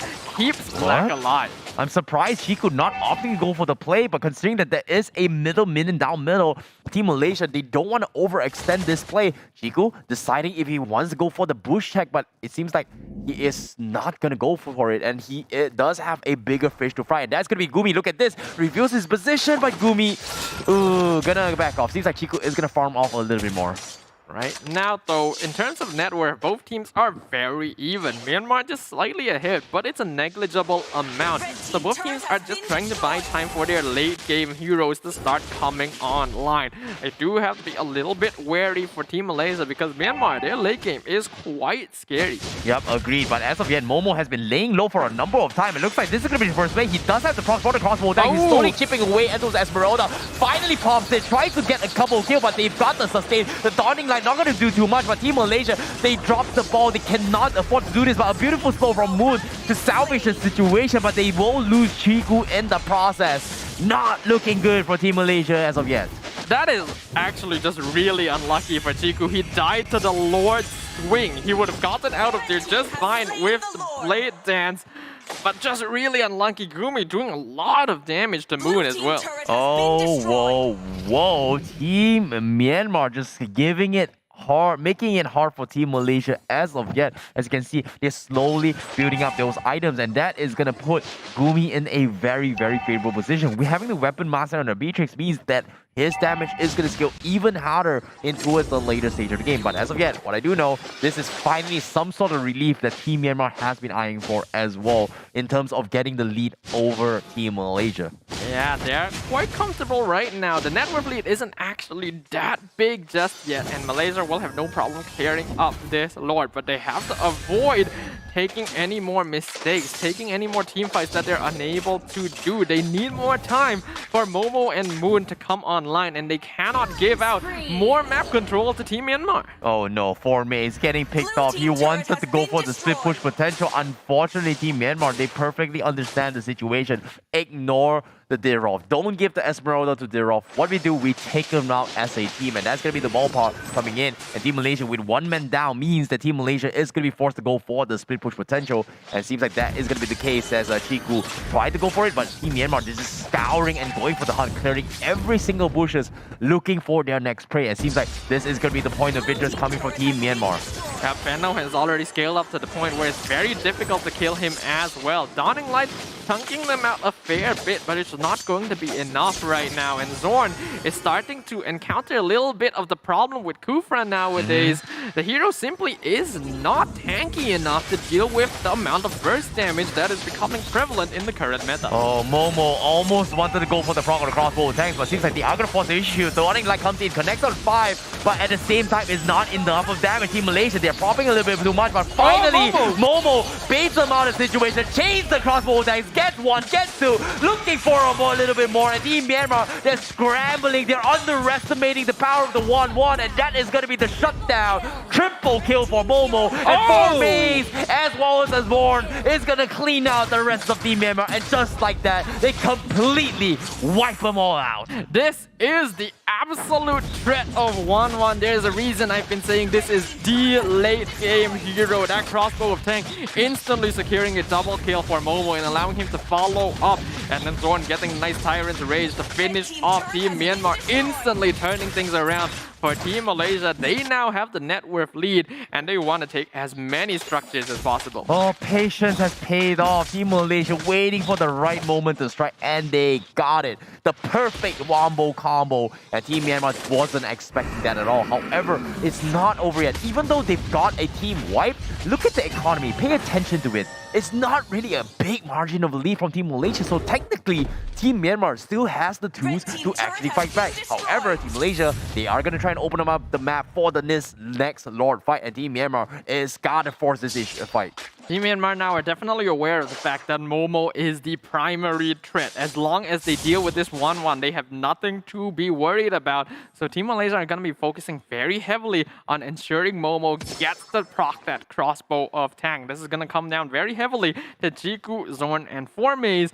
I think at this point, they are absolutely fine with sacrificing themselves as long as it means Momo gets that crossbow of Tang. Agree, Team Malaysia. Looking for the setup. Doesn't seem to be able to find any sort of pickups. Benno's going to be sitting up top to defend against Formaze, but this is a good matchup for Formaze. I think he wants this fight. As soon as they see Benno up there, you can see the rest of Malaysia go in for the kill, and they find a big catch, and now immediately going for inhibitor. Team Myanmar, they're making their way towards the Lord Pit. However, Team Malaysia, are they going to contest this, or are they going to force the inhibitor? But seems like Team Myanmar, they make the right play. They will take the Lord right from the nose of the Dawning Light comes in, doesn't connect. But Team Malaysia, they're not giving up yet. They want to go and pick up the stragglers of Team Myanmar. They're separated, they're isolated. Momo poking them all out. They're stuck in the tier 2. Here comes the rest of Malaysia. They wipe the floor with them once again. 3 down, but the Lord is still in Myanmar's favor. That's going to be a good trade for Malaysia as they find 2. Not to mention Benno being caught out earlier in exchange for the Luminous Lord. They shouldn't have too much problem dealing with this. But I do kind of feel like Malaysia underestimated Myanmar's damage a little bit. They thought they would be able to rotate over to the Lord in time to challenge it. I think they should have just gone for the inhibitor instead. Yeah, I definitely agree. But at the same time, it was such a risky play. It all come down to whether or not get kills or objectives. But as of yet, in terms of economy, Malaysia, they finally get a little bit more lead. But look at this. Momo is currently almost max slotted as well. This 1-1 is starting to get a very, very difficult to deal with. Finally, level 15 coming in from Momo. This is going to be rough for Myanmar now, but the same can be said for Team Malaysia. They cannot allow Momo to get caught out because now that we're hitting the 15-minute mark, cooldown timers are going to start becoming quite an issue.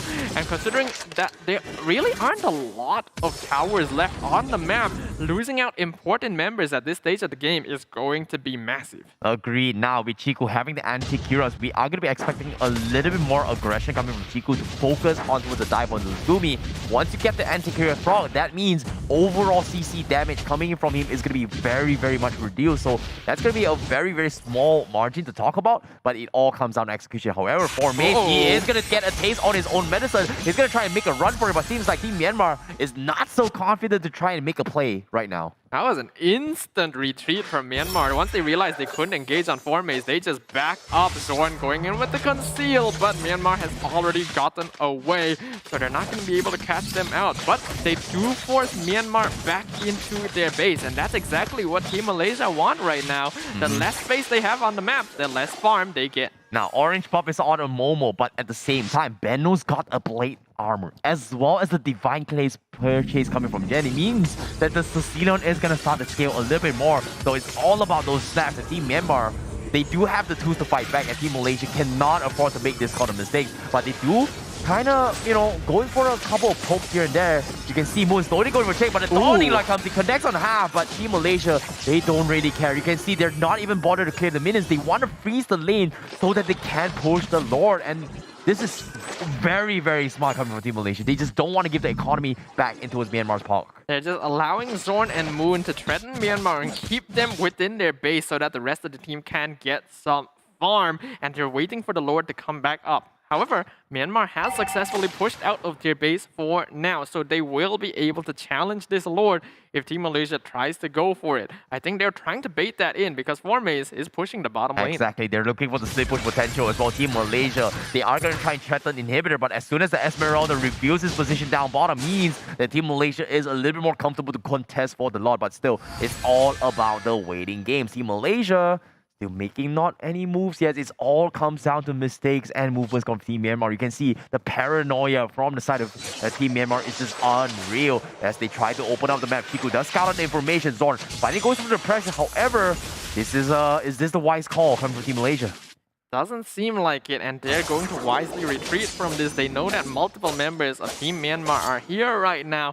They're aware that Gumi is not with them, but it's still too dangerous to try and challenge this. They're gonna let Momo solo the Lord and buy time on the rest of the map so that Team Myanmar don't know that they are taking it. Very difficult place. Purple buff going to be contested as well. Team Malaysia looks like they are going to try and pick a fight, but on the side, you can see 4Maze getting completely focused on as well, and he gets taken out, but he gets a trade coming in from side Team Moon, and Dawning Light comes in, but the crossbow of tanks coming in from Momo is going to get a little bit more as the Jenny gets picked off, and this is huge for Team Malaysia to go in for the fight.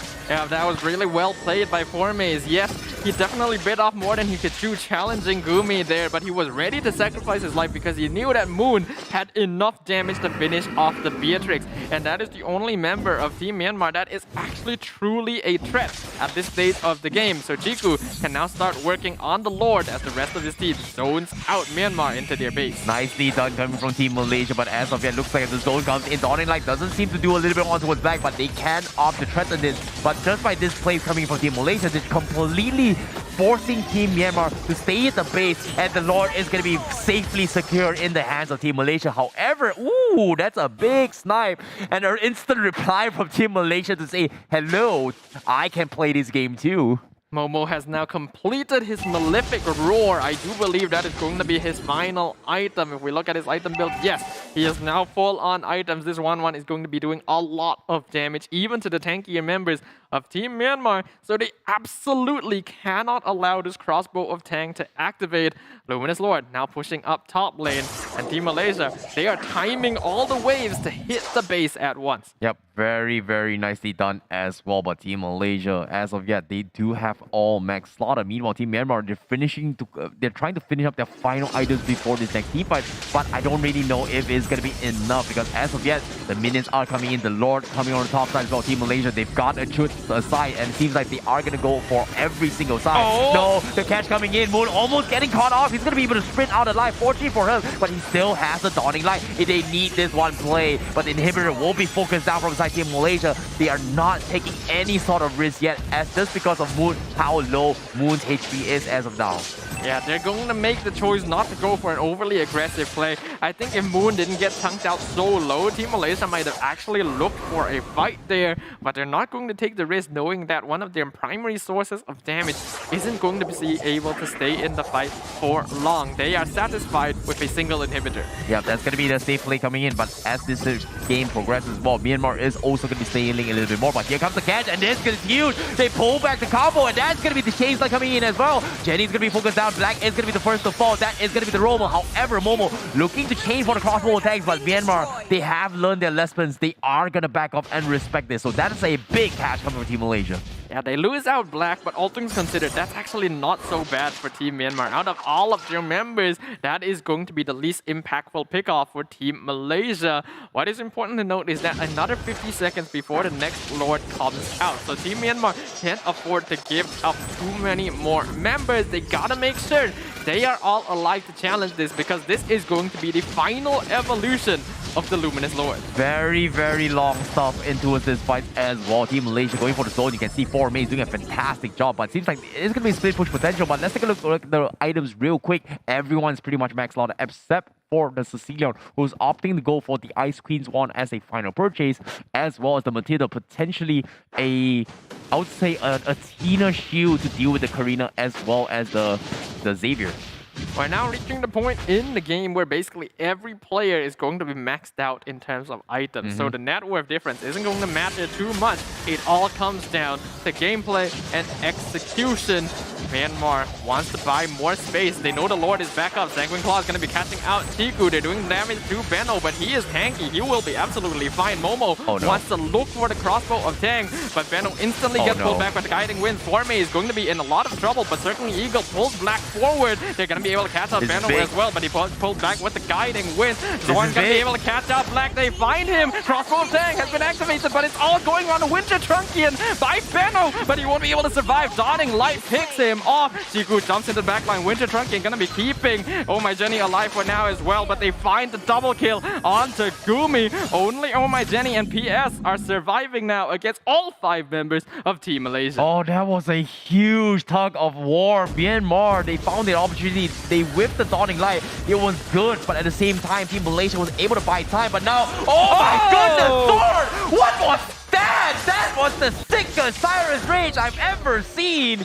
And he gets the chain up, and that is it for Team Myanmar as Malaysia gets a 2-0 victory against Team Myanmar. A well-deserved victory to Team Malaysia as they're able to turn around the early game advantage of their opponent and secure themselves the first 2-0 victory of the 31st SEA Games, putting them firmly in second place in Group A, tied with Myanmar. Oh my goodness, what a beautiful, beautiful game coming from Team Malaysia going up against Team Myanmar. I'm looking forward to see how it all comes out. As of yet, you can see the Malaysian fans are supporting from the side of Team Malaysia, and they will continue to fight. But as of now, the next matchup is going to be between Philippines versus Team Myanmar. If, and only if, Team Myanmar gets a game against Team Philippines, means that Team Malaysia is going to be eliminated from the final stages. Yeah, but it's gonna be a difficult one overall for these teams. Right now, the competition is definitely shaping up to be quite intense. Malaysia matching things up now means that Myanmar, we highlighted this earlier, these teams can only really afford to let go of one game if they want to qualify to the semifinals. This is it. Myanmar cannot drop their games against Team Philippines. Oh, this is going to be a very, very difficult task, especially coming in from Myanmar, because like it or not, it all comes down to the fate of Team Philippines as well as Myanmar. If Philippines decides to lose one game, that means Team Myanmar and Team Philippines is going to be making it towards the final stages. So it's not over yet. It's a small victory for Team Malaysia. But it's going to be a very difficult one because the next matchup is going to be all up to Team Philippines as well as Team Myanmar. If Team Philippines loses one game, well, Team Myanmar fans are going to be very happy about this. It's gonna be a rough one though. Team Philippines is definitely another powerhouse in the MLBB scene, currently the defending world champions. We already noted that Team Indonesia is such a huge obstacle to overcome in Group B. The same can be said for the Philippines in Group A. So Team Myanmar, they're gonna have quite the uphill battle here. I definitely agree because Team Philippines, they started things off very, very nicely done. They got a clean 4-0. They are in the lead, but do they want the perfect score or do they just want to just get number one? Because I feel like now there's just I would say Team Myanmar as well as Team Malaysia is at the mercy of Team Philippines as of yet. I think it's going to be pretty rough now for basically every other team in Group A. Both Team Malaysia and Team Myanmar now have the chance to match up the Team Philippines in first place, which means that it's going to be that much more difficult for Team Laos, which recently lost their game earlier in the day to Myanmar, to really catch up. They just got to win everything now. Agreed. I definitely agree as well. I'm looking forward to see the next matchup. But before that, let's take a look at the itemizations coming in from that game itself between both Team Malaysia as well as Myanmar. A very convincing game coming from Team Malaysia, especially coming from Momo. Max slaughtered as well. Did not die a single time on his 1-1 to be able to scale into a Asia game. And I really like how the disciplines coming from Team Malaysia has worked out in their favor. Yeah, it was quite a little bit of a pivot here from Team Malaysia. We know that this is a very aggressive team normally, and we saw that in the early game. Once they realized they were behind because Gumi was having a very good lane, they actually slowed down the tempo of the game. They decided to go for less fights until Momo here, MVP of that game, was able to come online, get his items, and get his crossbow of tank. Yeah, that is just a very, very beautiful game coming from him as well. His positioning has been really, really spot on, and he's worked out in their favor. And overall, in general, I feel like this is by far the most comfortable game we've actually seen coming in from both the teams.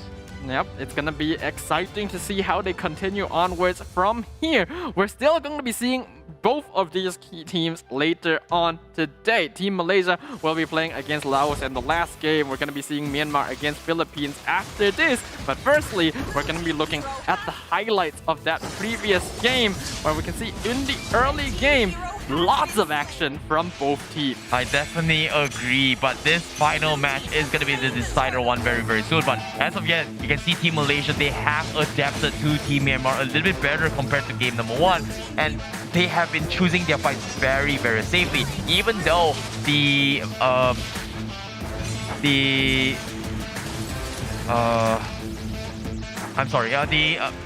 Gumi does do a lot of damage. It feels like they were struggling to actually find those kind of CC fights, because if you think about it, the AoE coming in from Gumi is just doing so much more damage, whereas in terms of mobility, Team Malaysia comes up on top, and they were just waiting for moments and time again, forcing Team Myanmar to overextend and allow Momo to go in for the crossbow tanks, which is pretty much the key winning factor from the side Team Malaysia. Yep, this was the fight where it all turned around for Team Myanmar, where Momo was able to get that very first crossbow of tank and take out 2 members, getting a shutdown, getting a triple kill, and then Formaze and Zorn jumping into the backline to just finish things off for a team wipe. After that, Team Myanmar started to lose a little bit of coordination and ended up getting picked off over and over again. Yep, they've got just so much to work with coming in from Team Malaysia, and to a point that they have so much follow-up. However, like I said as well, it all comes down towards the final games of today.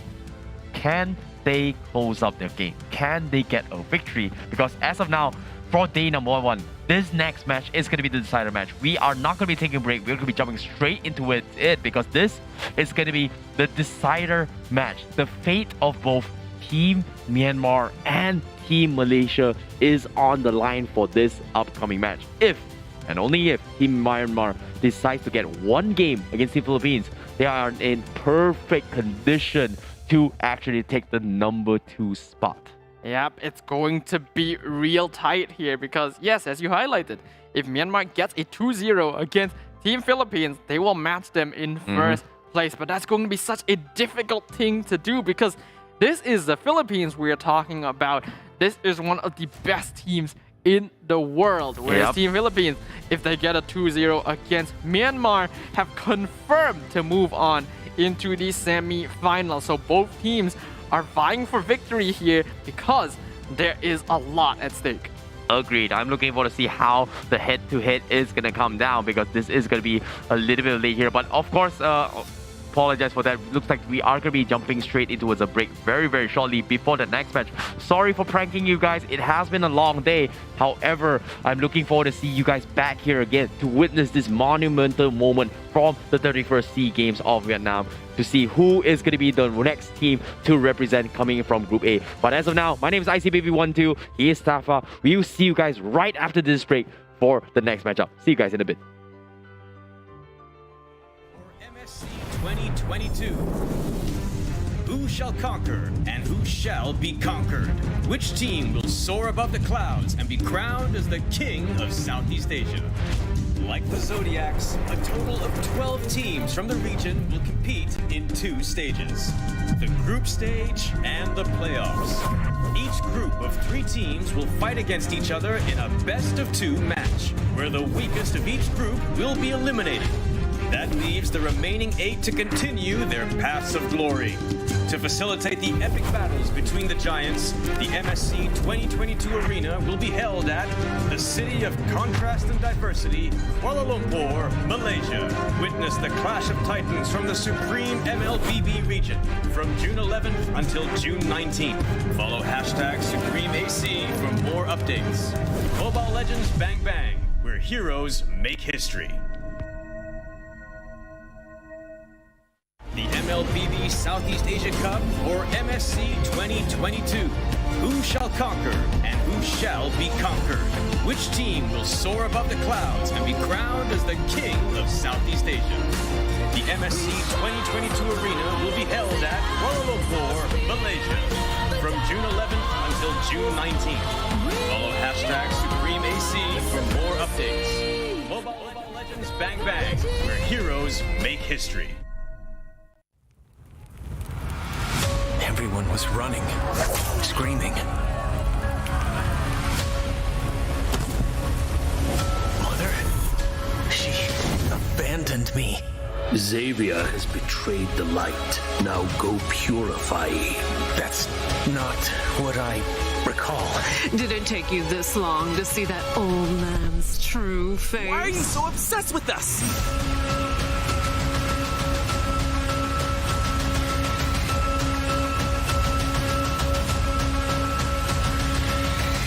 It's you.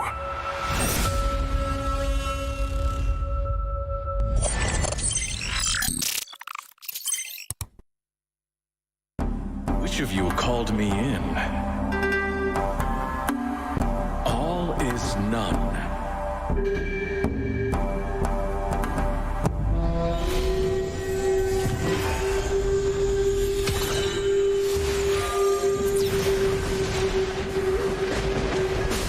To exist is to grasp a leaf in the wind.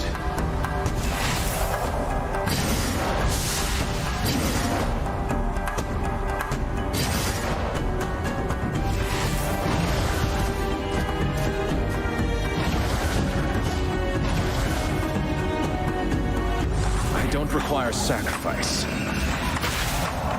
I require devotion. Let a storm whip up the souls.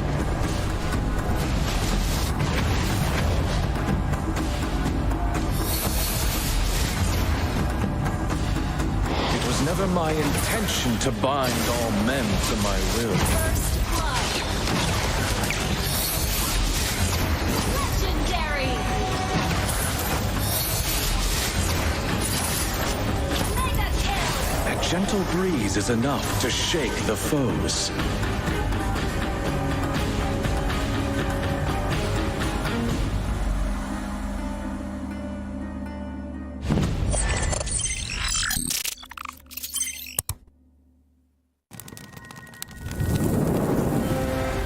It is that time of the year again, where the best Mobile Legends Bang Bang teams from the tropical region of Southeast Asia converge together.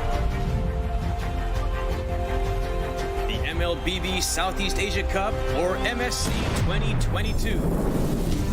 Who shall conquer and who shall be conquered? Which team will soar above the clouds and be crowned as the king of Southeast Asia? Like the Zodiacs, a total of 12 teams from the region will compete in 2 stages: the group stage and the playoffs. Each group of 3 teams will fight against each other in a best-of-2 match, where the weakest of each group will be eliminated. That leaves the remaining 8 to continue their paths of glory. To facilitate the epic battles between the giants, the MSC 2022 arena will be held at the City of Contrast and Diversity, Kuala Lumpur, Malaysia. Witness the clash of titans from the supreme MLBB region from June 11th until June 19th. Follow hashtag SupremeAC for more updates. Mobile Legends Bang Bang, where heroes make history.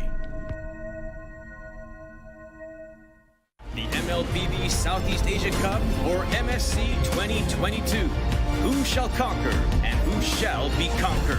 Which team will soar above the clouds and be crowned as the king of Southeast Asia? The MSC 2022 arena will be held at Kuala Lumpur, Malaysia, from June 11th until June 19th. Follow hashtag SupremeAC for more updates. Mobile Legends Bang Bang, where heroes make history. Everyone was running, screaming.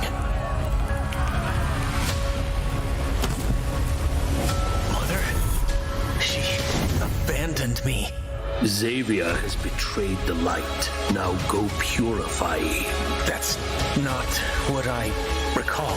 Did it take you this long to see that old man's true face? Why are you so obsessed with us?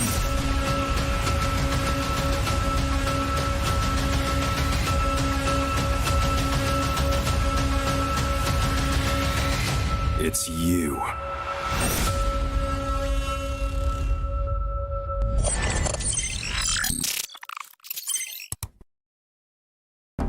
Which of you called called me in. All is none.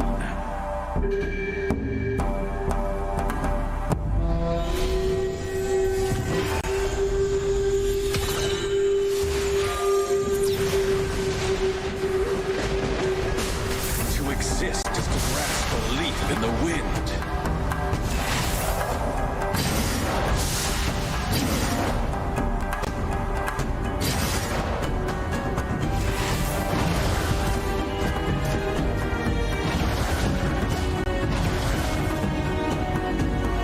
I don't require sacrifice. I require devotion. Let a storm whip up the souls.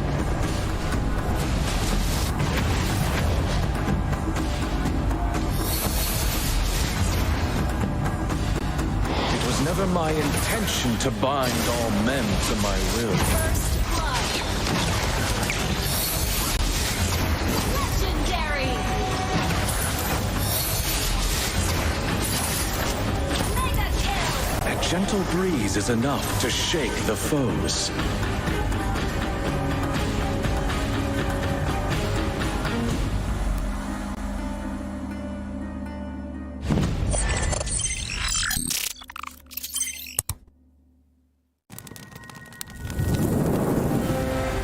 It is that time of the year again where the best Mobile Legends Bang Bang teams from the tropical region of Southeast Asia converge together. The MLBB Southeast Asia Cup, or MSC 2022. Who shall conquer and who shall be conquered? Which team will soar above the clouds and be crowned as the king of Southeast Asia? Like the Zodiacs, a total of 12 teams from the region will compete in 2 stages: the group stage and the playoffs.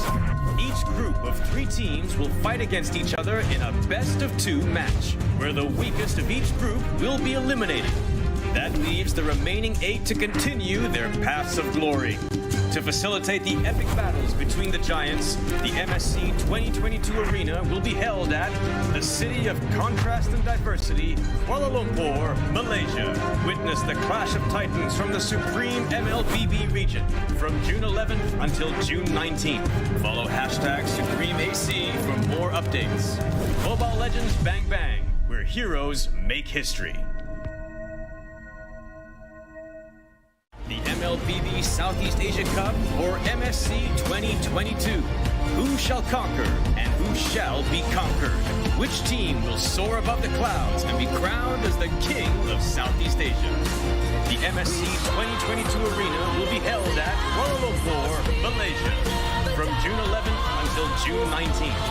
Follow hashtag SupremeAC for more updates. Mobile Legends Bang Bang, where heroes make history. Everyone.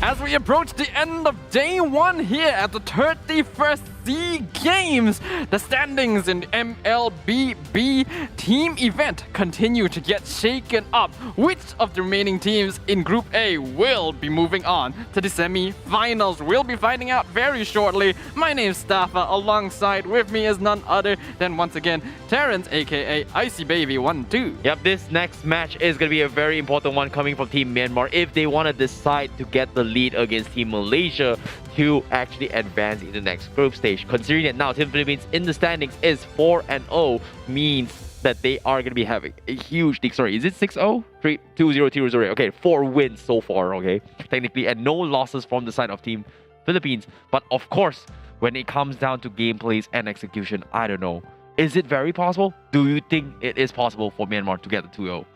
As you highlighted to me right before this started, anything is still possible. We still have to watch out for what kind of things these teams are going to be bringing to the table. But of course, before we move on, we have to remind you that this tournament is, of course, organized by the Vietnam Recreational and Electronic Sports Association, VRESA, in cooperation with VNG Games, the MLBB publisher in Vietnam, and of course, the developers of Mobile Legends Bang Bang themselves, Moonton. Yep, and all this is currently held at the National Convention Center in Hanoi, Vietnam from 13 to 22nd of May 2022, where 10 medals will be contested in esports, which consists of all 8 games and 10 events. And Mobile Legends Bang Bang team event is one of them, and you guys are back to watch it, and I'm looking forward to see who is going to be your representatives heading in towards the upper brackets. The semi-finals of the next phase. And currently, Team Philippines is 1 game away from securing the #1 spot for Group A. Yep, that's all they need, really. They just need that one win, and we'll see if they can continue to do so. Right now, the team lineup for Philippines is looking very, very strong so far. It consists of Soto, Gonzalez, Villa Luna, Del Rosario, and Imam. Yep, I'm looking forward to see their performance once again. So far, undefeated throughout day #1 here in the SEA Games itself. Very, very convincing game so far, but can they go the extra mile? Can they get that one victory to secure their spot? Because eventually, when they get that job done, they are pretty much #1 for Group A. Ooh, it's gonna be very interesting to see what they will bring out against Myanmar here. Earlier, we did see Team Philippines swap out a little bit of their lineup, but Myanmar gonna be sticking to the same old players. It's gonna be Black, Oh My Jenny, PS, Gumi, and Benno once again. Yep. And of course, Team Myanmar, they have had a little bit of warm-up, has showed their hands a little bit more. And Ling is something that is going to be in the ballpark as well. Does Team Philippines respect this, and do they ban it out? That's going to be the way to go. But as of now, this is going to be your rosters for this next upcoming matchup. And I'm looking forward to see who we are going to be supporting. Is it going to be the Philippines, or is it going to be Myanmar? But what I do know is Philippines is the strongest contender coming in Solomon. And I'm looking forward to see how they can do it. But as of now, let's take a look at our talent predictions of what we both think about this matchup. And it seems to me, Tafa is going to be believing on the Philippines and me believing on Myanmar. Yeah, Philippines, well, what can I say? The statistics speak for themselves. Their gameplay speaks for themselves. I have believed in underdog stories throughout the day. Yep. But Philippines seems a little bit too strong to not vote for. I definitely agree, but like I said as well, anything is possible, because technically, all right, if Myanmar gets this 2-0 against Philippines, and in the final game where Malaysia get the 2-0 against Laos, we are expecting a 3-way tie in Group A. That would be intense, but I also think that these teams want to try and avoid that situation as much as possible, because it means that they have to come early in the morning, play more games just to see if they're going through. They want to confirm that now, and they're going to need to really fight hard for it to ensure that they will be moving on to the semi-finals. In Group A, none of the teams have actually confirmed to be moving on just yet, but Team Philippines, all they need is one win. They don't even need 2-0. They just need to win once against Myanmar. Exactly. And they're confirmed going through. Agreed. But while that's happening as well, Myanmar is going to be at the mercy of Malaysia when the next match happens, which is after this matchup between both Malaysia and Laos. And of course, if Team Laos decides to tape a game against Malaysia, here we go again. Here we go again. But it all comes down towards the head-to-head. Of course, considering that Team Malaysia does have the 2-0 against Team Myanmar, maybe, things may be considering, in towards Malaysia's favor to make it into the next stage. If we just base it off of statistics, Team Philippines defeated Malaysia 2-0. Malaysia defeated Myanmar 2-0. So just based on statistics, Philippines should defeat Myanmar. Yep. But this could also be a rock, paper, scissors situation where Myanmar defeats Philippines. So you never really know what's going to happen, especially in MLBB. Teams that feel like they shouldn't be able to perform quite as well may just happen to hold the key to the weakness of a stronger team. Yep, I definitely agree. It's just so many things to happen and so many things to expect. Expect the unexpected here so far. And we've seen a lot of those games so far throughout the entire game. Xavier being a very, very popular pick. Akai as well, starting to sneak into his meta, especially being played from both Malaysia as well as Philippines. But now, here comes the question.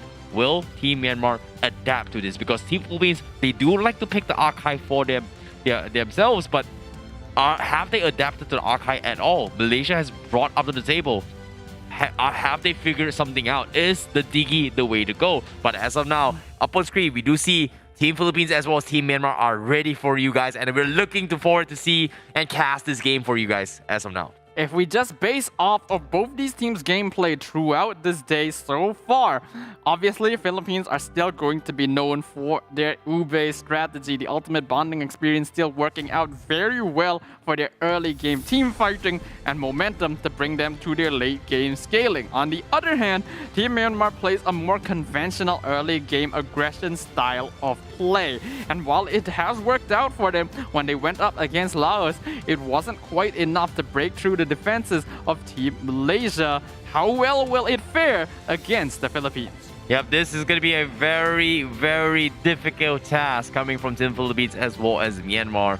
But of course, Team Philippines is in a very comfortable position. Like you said as well, one game is all they need, whereas Team Myanmar is looking for the 2-0. A lot is on the line. National pride and glory is going to be factored into this consideration. Who will be the best? As of now, we're going to be heading in towards the drafts momentarily. And this time, who is it going to be? What's going to be the priority? Is it going to be the link? Will Team Philippines test it out and experiment with their drafts? We already know that on the side of Team Philippines, Albert is very effective with assassin heroes. One of the few players so far to be quite successful with them when everyone else is going for tank junglers at this stage of the meta. So I don't think Team Philippines will shy away from picking up the link if they will be given access to it. Yep, I definitely agree. Beatrix has been a very, very formidable force, but right from the get-go, Philippines will open up with the Ling ban, respecting how PS was demonstrating early on when they faced off against Malaysia. In the meantime, Team Myanmar going to be banning out the Valentina. As is usual when you are on the second pick, this is a hero you simply cannot allow through the draft. The question is, what will they do about all of the other more common bans that we're starting to see? The Masha, the Wanwan, the Eve, the Grok, the Hilda. All of these heroes have been commonly targeted by various teams throughout the tournament.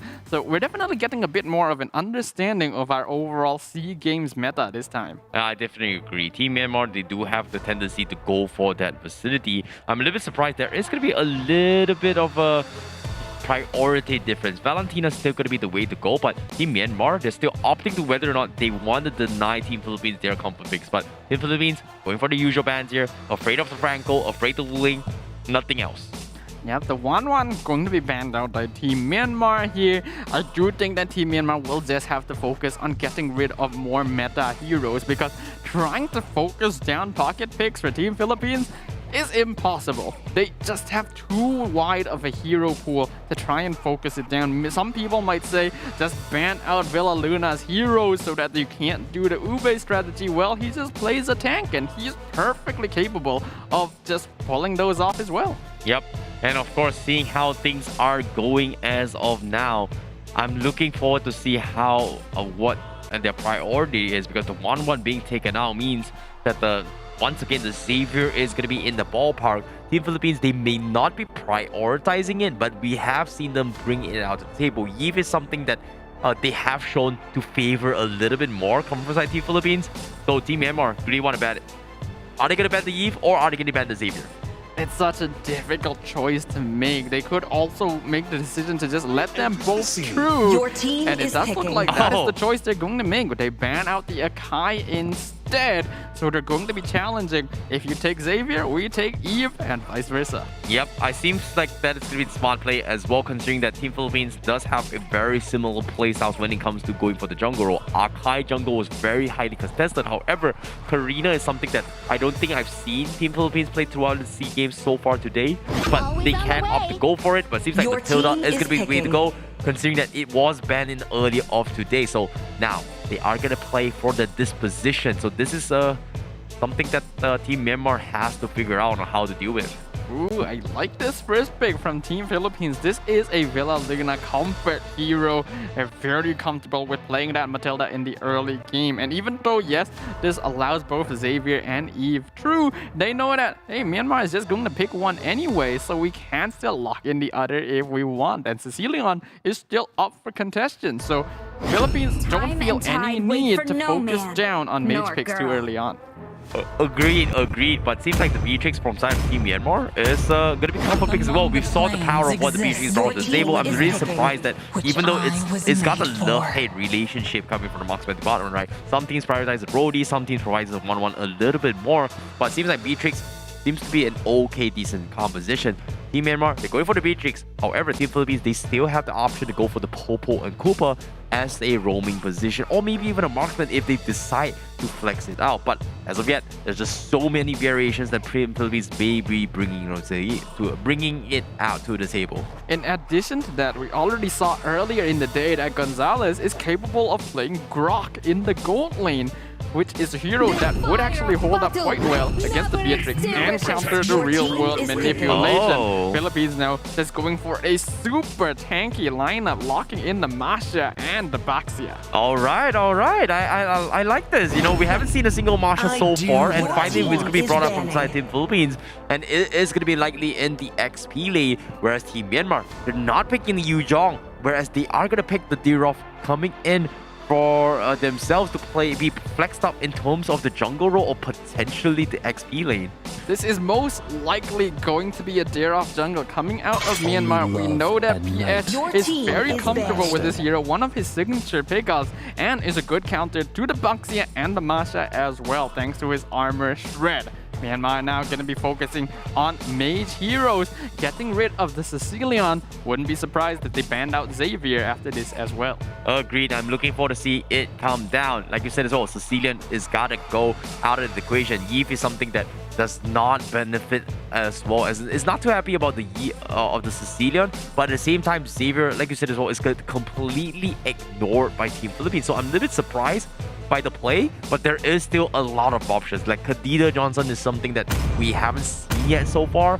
Kagura is something that Team Philippines may opt to go for it as well. It's not the worst matchup. But Philippines, they are going to ban off Esmeralda as they don't exactly want the hard matchups against the Masha. I feel like Yu Zhong is a good ban if they want to double down in case Team Myanmar is not picking the Dirov on the XP lane. This is going to be a Dirov jungle. I'm pretty sure about that. And Philippines, they're thinking the same way as well, which is why they've banned out the Esmeralda, because they're concerned that that's going to be their AXP lane instead. A good counter to the Matilda. They don't want to let that through. Myanmar electing to let the Xavier through the draft here. Actually gonna ban out Lilia instead. Alright, I can see it is happening as well. Lilia's has got so much more map control. The Black Shoe can just completely negate the initial burst of the Dirov itself. So forcing the Dirov out of position by Lilia is going to be a very sticky situation. But still, they haven't exactly reviewed the mages yet. They've got so many to work with. And Team Philippines, do they want to double down on the XP lane or even ban out something else, which is going to be the robo position? In this case, what's a annoying roamer that completely messes up the Masha? Hilda is taken out of the equation. Grok completely ignored from both sides. So I feel like, okay, never mind, it's gone. It's gone. Looks like Team Philippines, they don't exactly want to double down on the XP as they take the Grok away. Yeah, that's going to be locked away from the side of Myanmar. If they still want to go for a frontliner that can set up in terms of CC, we already saw Black play on the Atlas earlier today, and it did work out against Laos. So it could still work out here, but it means that the early game is going to be a little less aggressive, which is something that Myanmar would prefer not to have to deal with. So now the question is going to be, what is their next choice? What if, and what could? It seems like in Myanmar, they're gonna go for the Hylos, and this, it might be a jungle Hylos if they decide to go for it. But of course, like we said as well, I feel like it's leaning onto the Derov jungle, but we've seen this happen before in other regions. So, I don't know. Is the jungle Hylos going to be able to outmatch a Baxia jungle? I think in the first few levels, Hylos jungle is better than Baxia jungle. But after that, Baxia just completely outscales it, which is why I think that this is still going to be a Derov jungle. Philippines going to be finishing off their draft, giving Gonzalez the Claude for late game scaling, and they're going to be playing the Cho as well. Just a very easy way to stop the real world manipulation. Wait a minute. Is this a Mage Matilda coming from Team Philippines? It is most likely going to be a Mage Matilda if this is going to be the pickup. And seems like they might actually bring the Cho as a tank position, XP perhaps? I don't know. Is this a jungle box here? Okay, it's definitely a jungle box here, right? This is quite interesting. Yeah, I think this definitely is a jungle Baxia. And then I think a Matilda Mage is probably the case, so it's going to be either the Cho or the Masha Roam and EXP.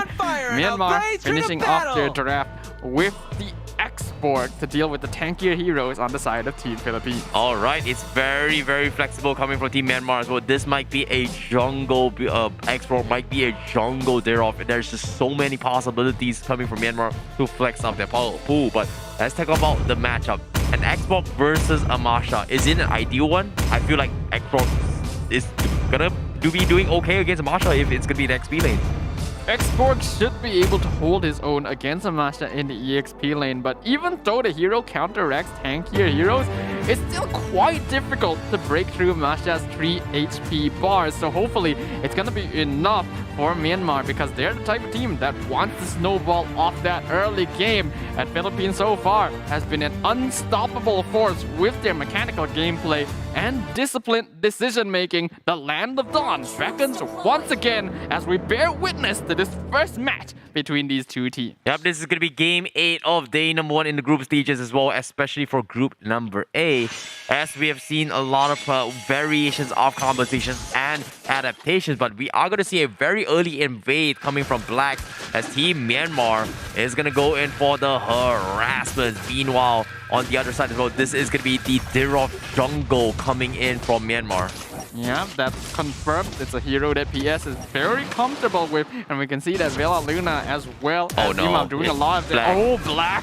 He's gonna get taken out he's here. Dead. Will he get out of this? I don't think he's dead. so. There's no way he survives this. Yeah, that's gonna be an easy kill coming from Del Rosario, who's expecting to get a little bit more benefit in terms of damage output, but you need to remind you, once the Hylos does not have the mana, he is gonna be chipping on his health for the spells itself. Meanwhile, down to the top side, Gumi winning the trade against the Claw itself. That means Team Myanmar is having a very, very much good time on the goal lane. I could see as well Del Rosario is just straight up invading the enemy jungle because he knows that he's way stronger at this stage of the game and can just steal jungle camps away alongside help from both Imam and Villa Luna. We can see as well that Imam and Villa Luna are going to be swapping up their positions here today, with Villa Luna playing the mid lane and Imam going on the roamer position instead. Well, tough games coming from both sides, and Team Philippines seems like they will get the 1 kill, but it's still anyone's game. Gumi gonna be chipping away at the gold platings. Meanwhile, bottom side, Soto is trying his best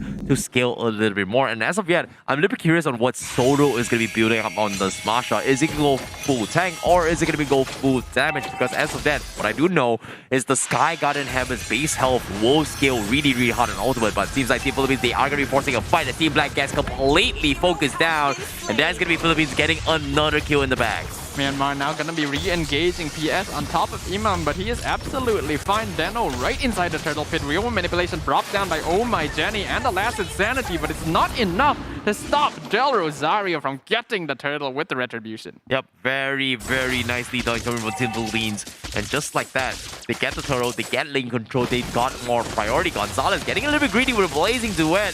seems to be able to do so. Gets the minion wave, but at the same time, will get the crab. But who's going to get it? Gonzalez? Yep, it is going to be Gonzalez instead over Del Rosario. Philippines are definitely going to be focusing on giving Gonzalez as much farm as possible because this Claude is going to be their late game win condition and they want him to be able to farm as quickly as they can, which for that reason that they do have Avarice. But Way of the Dragon going to be finding Oh My Jenny in the mid lane. Purify will keep him alive, but the Circling Eagle finishes him off. This Mage Matilda doing a lot of damage, and now Del Rosario gonna force out Black's glorious pathway. Yep, did not expect it at all coming from Villa Luna, but it actually works in his favor, and it's definitely the right call. But let's take a look at the items real quick as well. Seems like it is going to be the Enchanted Talisman coming from Philippines, so that is going to be a little bit more in terms of damage rather than tankiness for the Matilda. So it's going to be a completely different playstyle coming from Team Philippines with this Matilda, as opposed to usually where we do see the Matilda opening up the map for the team. Well, you don't need the Matilda to open up the map when you already have 3 other tanks to do so. That's why they're going to be focusing on building magic damage.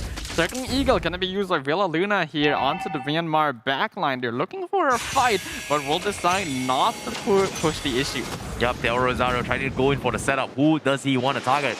You can see Gumi waiting for the right moment to strike. Wants to go for a one-hit chip, but if he gets scouted out and Team Philippines decide to swarm on him, he might actually die. But looks like he will play it safe, back out, and respect it. As Team Philippines' objective is going to be the turtle up top right now. Yep, that's why they're zoning Team Myanmar out of their top jungle. They want control over this turtle pit, and we can see that Soto is doing a good job as well of just buying time from Benno. The turtle already getting started. Villa Luna and Imam buying a lot of time. Glorious pathway popped down by Black, but he's dropping real low. Imam gets the Jikundo, lands the Way of the Dragon, gets PS completely out of position, and instantly executed. Benno uses the last sanity to escape. Soto right on top of him, but won't be able to chase him under the tower. Villa Luna actually tries to go for it, but doesn't quite do enough damage. Very risky, but at the same time, Team Philippines is going to look into going for the chip onto his gold plane down middle, and they're getting away with so much, and Team Myanmar, they're not able to punish any of this at all. Yeah, this is going to be pretty rough for Myanmar. Usually they want to be the ones in control in the early game, but Black has been having such a hard time opening up the map, and now a flicker by Imam with the Way of the Dragon, gonna catch out Gumi, gives the kill over to Villa Luna. Abysm Strike going to miss on the Matilda, and that puts Oh My Jenny out of position. Now to get the double kill onto the Eve, they lose out Villa Luna though. What is this damage coming from Villa Luna on this Matilda? That should not be possible, but the way he's played it is just work out in their favor. However, Gonzalez now doesn't have the mana. Team Myanmar, they're not even gonna check this. So it seems like they are gonna let him get a free turret on top of a full wave clear of minions up top for the farm. We're so far seeing a pretty one-sided early game for Team Philippines. Already a 2k net worth lead 5 minutes into the game. 6 kills to only 1 from the side of Myanmar. And that's because Villa Luna just overextended a bit, going for a double kill, which means that they're in a very comfortable spot. Del Rosario continuing to threaten PS's jungle right under it. Yep, it is just going to be anyone's game in this situation. Team Myanmar going to be fighting up top with 18 seconds left for the next turtle. Team Philippines, do they want to try to make a play down bottom, or do they want to regroup? Soto thinking about regrouping as well, just because of Benno's immortality. Not an easy target to bully off rather early in the game. Barely even 6 minutes of the game, a very, very early immortality on him. Yeah, Philippines, they're just going to be leaving Soto, Benno mostly alone down here in the bottom lane, because as you mentioned, it's very difficult to kill him, and the turtle pit has spawned up here in the top side of the map. So as long as Soto can just buy time for them, they're absolutely fine with not getting kills onto Benno, because they are more focused on giving farm to Gonzalez. Yep, that is going to be the turtle secure from inside Team Philippines. They are not going to be able to get any sort of benefits out of this. Eventually, Team Myanmar, they are going to be able to outscale the Mage Burst coming out of Villa Luna. But the question here is, do they focus on physical or do they focus on magic reduction? Because Team Philippines, they've got a lot of chip damage when it comes to magical damage, alongside with the Baxias to Toys Poisson. But as you can see, based on itemizations, it seems like Team Myanmar, they are going to focus on building this straight up damage. Alright, it seems like nobody's going to go full defense, and they are going to try and go in for the fight. As of yet, Black almost losing his life. He is going to back off.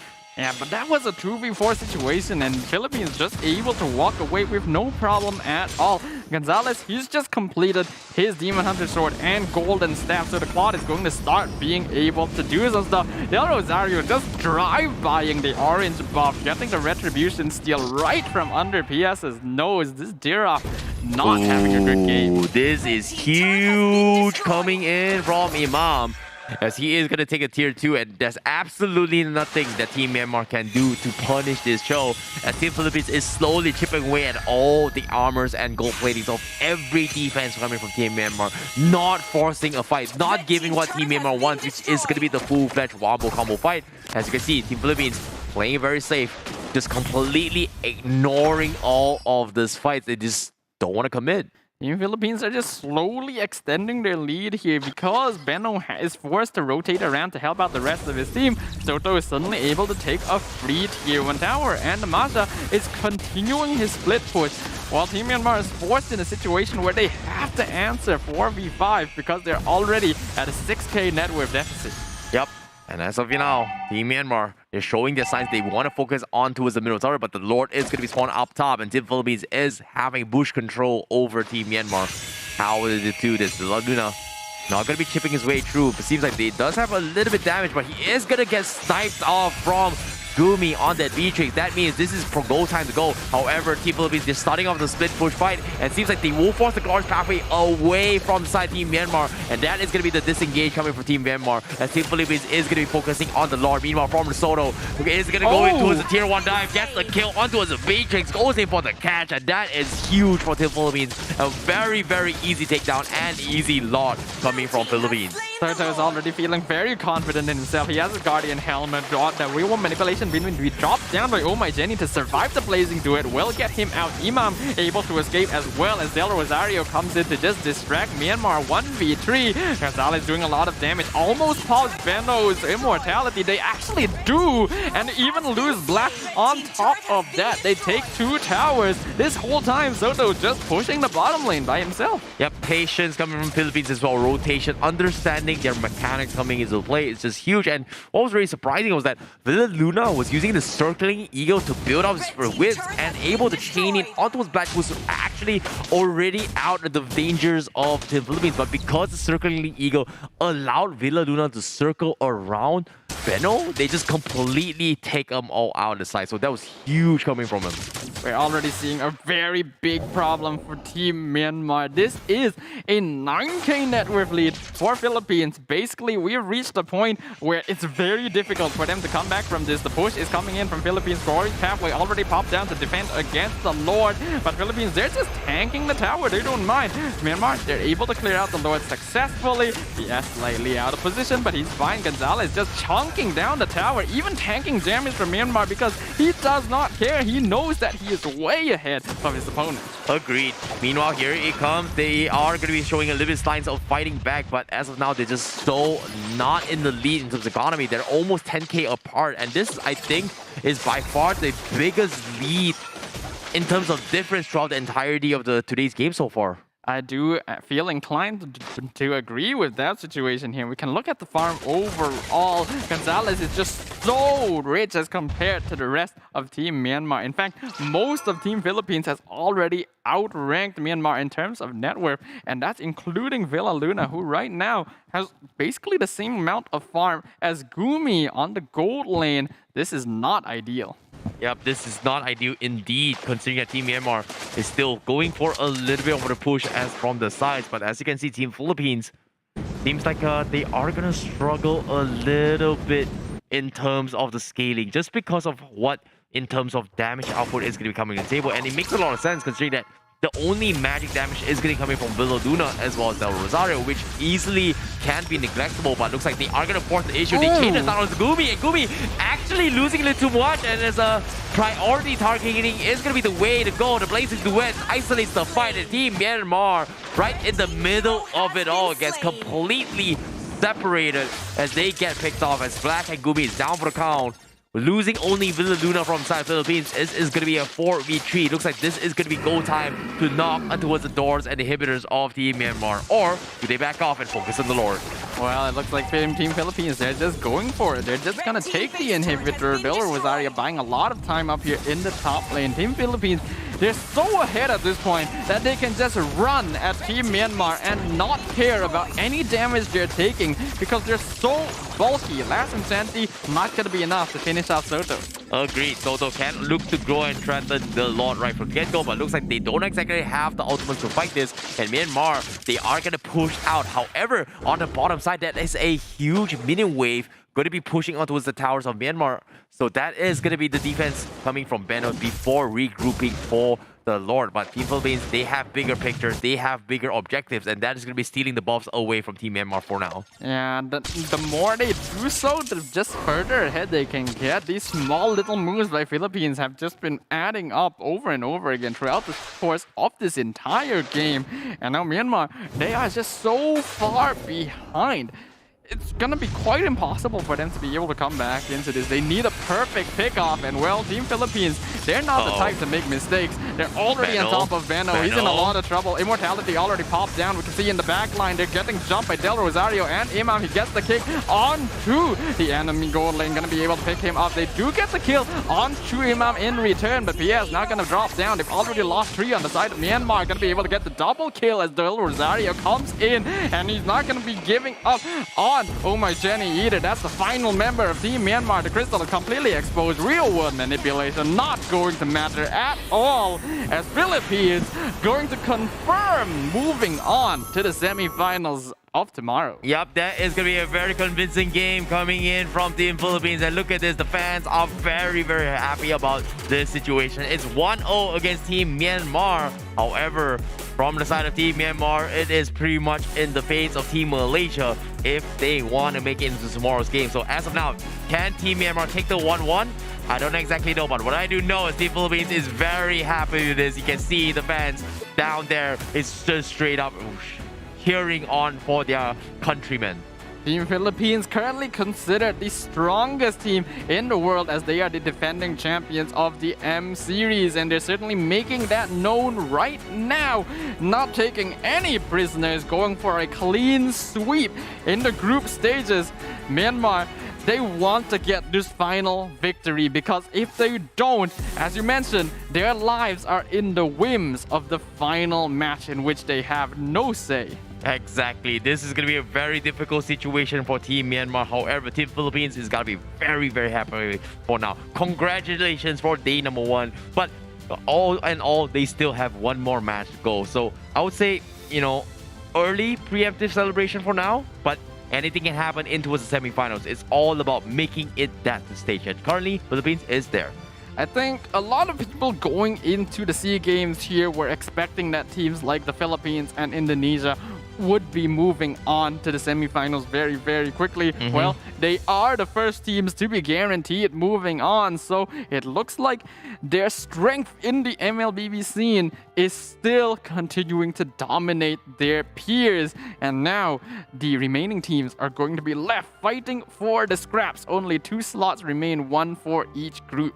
Agreed. That is going to be a very difficult time. But before that, in case you missed out on the action, let's take a look at the items of game number 1 and talk through on how they actually built the fighters. And what's really surprising as well, coming from Villa Luna, is that going for a little bit more damage output from Matilda, a very, I would say not my personal favorite itemization, is that in terms of itemization, you look at this. Villa Luna going for Enchanted Talisman early on, and Dread progressed for the Genius Wand, Holy Crystal, as well as the Winter Trunket to get a little bit of more of a utilitarian playstyle rather than the traditional one-hit burst, which obviously Matilda is not able to bring out to the table compared to other mages. Yeah, compared to other mages, Matilda deals very inconsistent burst damage, so it's usually quite risky to go for it, but it worked out.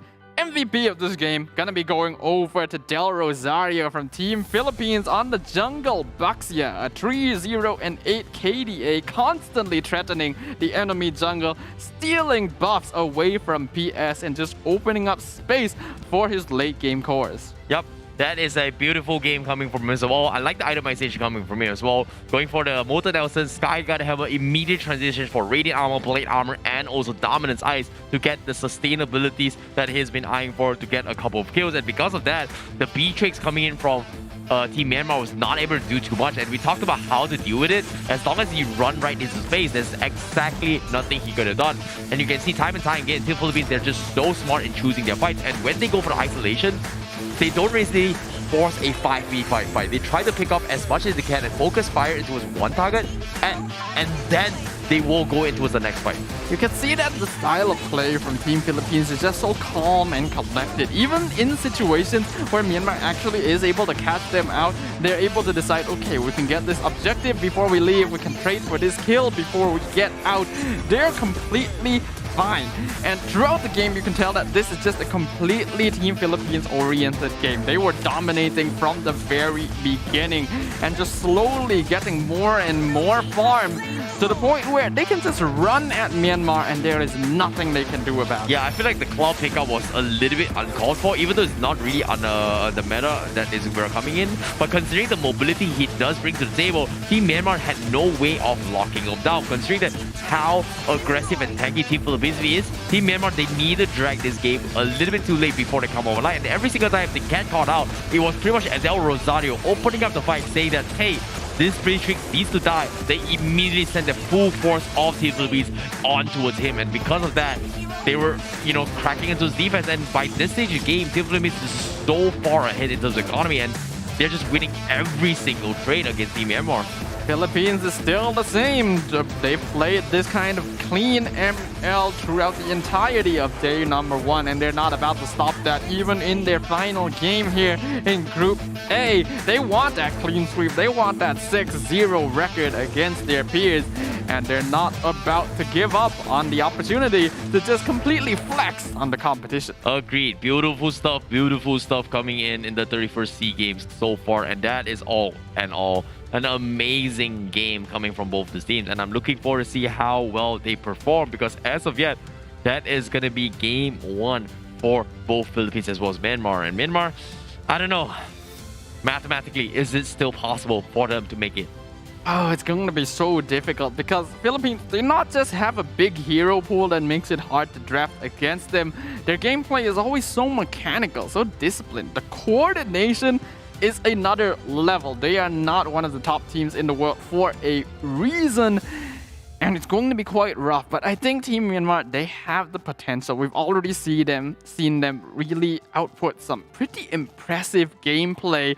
It's gonna come down to comfort picks at this point. I think they just have to focus on their own strategy. Don't go too hard on trying to counteract Team Philippines, because that's just not going to work. Just focus on playing the best game you possibly can. Yep, I definitely agree. So it all comes down to playing the comfort picks, but as of now, it's all in towards the ballpark of Team Philippines. And do they get the clean 2-0, or will Team Myanmar get the easy victory? But as of now, it's all in the hands of this final match.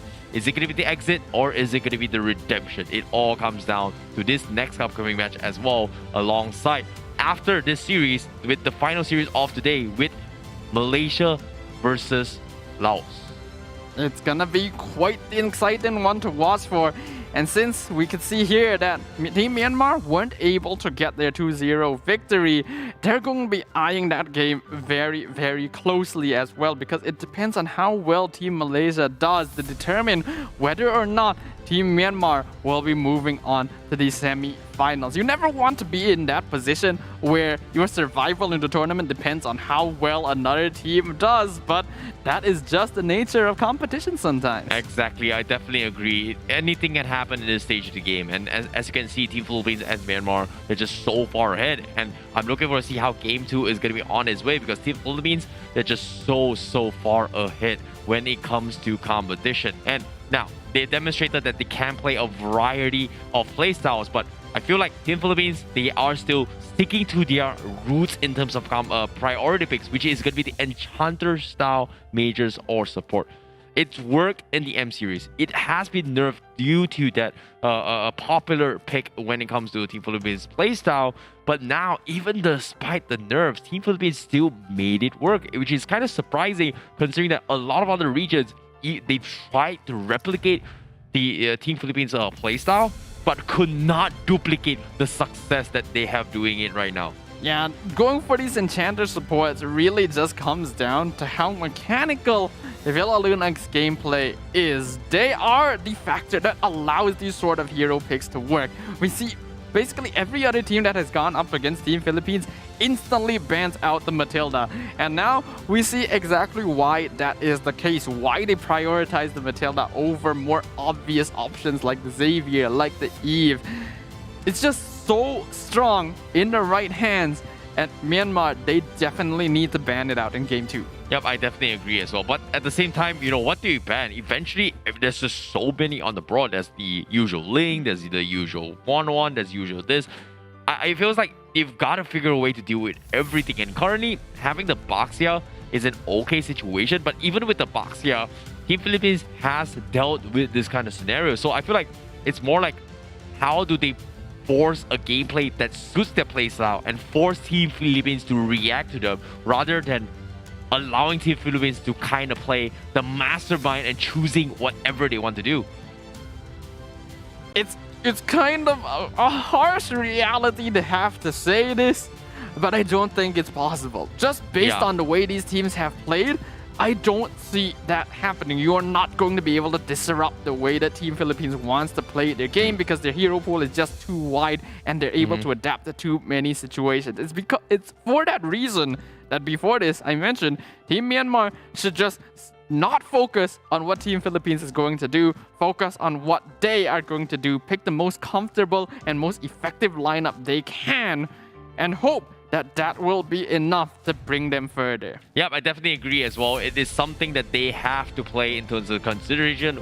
We did see them in the earlier of today bring up the Hilda composition. I was expecting the Masha being taken up from them, but didn't exactly go in their favor. I like how Team Philippines has brought up the Masha to try and demonstrate that, hey, they are capable of doing it. We didn't see super crazy plays coming from them, but I like how Soto was able to play it as patiently as he can. Got his far, played very, very passive-aggressive towards the early stage game. But the moment when he needs the most, he comes in, he takes the Beatrix out of the equation, which is pretty much the biggest threat of all the teams so far out of all the games we've seen. The Beatrix matchup. Not a lot of teams has been able to deal with it yet. Yeah, but Team Philippines already showing us that they can. It's no problem at all to them if you pick up these more meta powerful laners, because they're just going to be able to take care of it through ganks and more coordinated gameplay, disciplined decision making. I know that I sound like I'm just a broken record at this point, but Team Philippines, their gameplay is so impressive that it's hard not to compliment on it. Yeah, it's definitely understandable as well, considering how they have been playing so far, and it makes a lot of sense. And look at this, they're preparing themselves their next match. What do they want to do? What do they want to try? Because all in all, they got all the world to figure out. In this final match as well for Team Philippines, their final appearance for day number 1 means that they can look to actually experiment. They can look to actually try things out. They can look to do anything they want in terms to the composition. What do they want to try? They've tried the Enchanter style so many games. It worked every single time. They tried the Masha.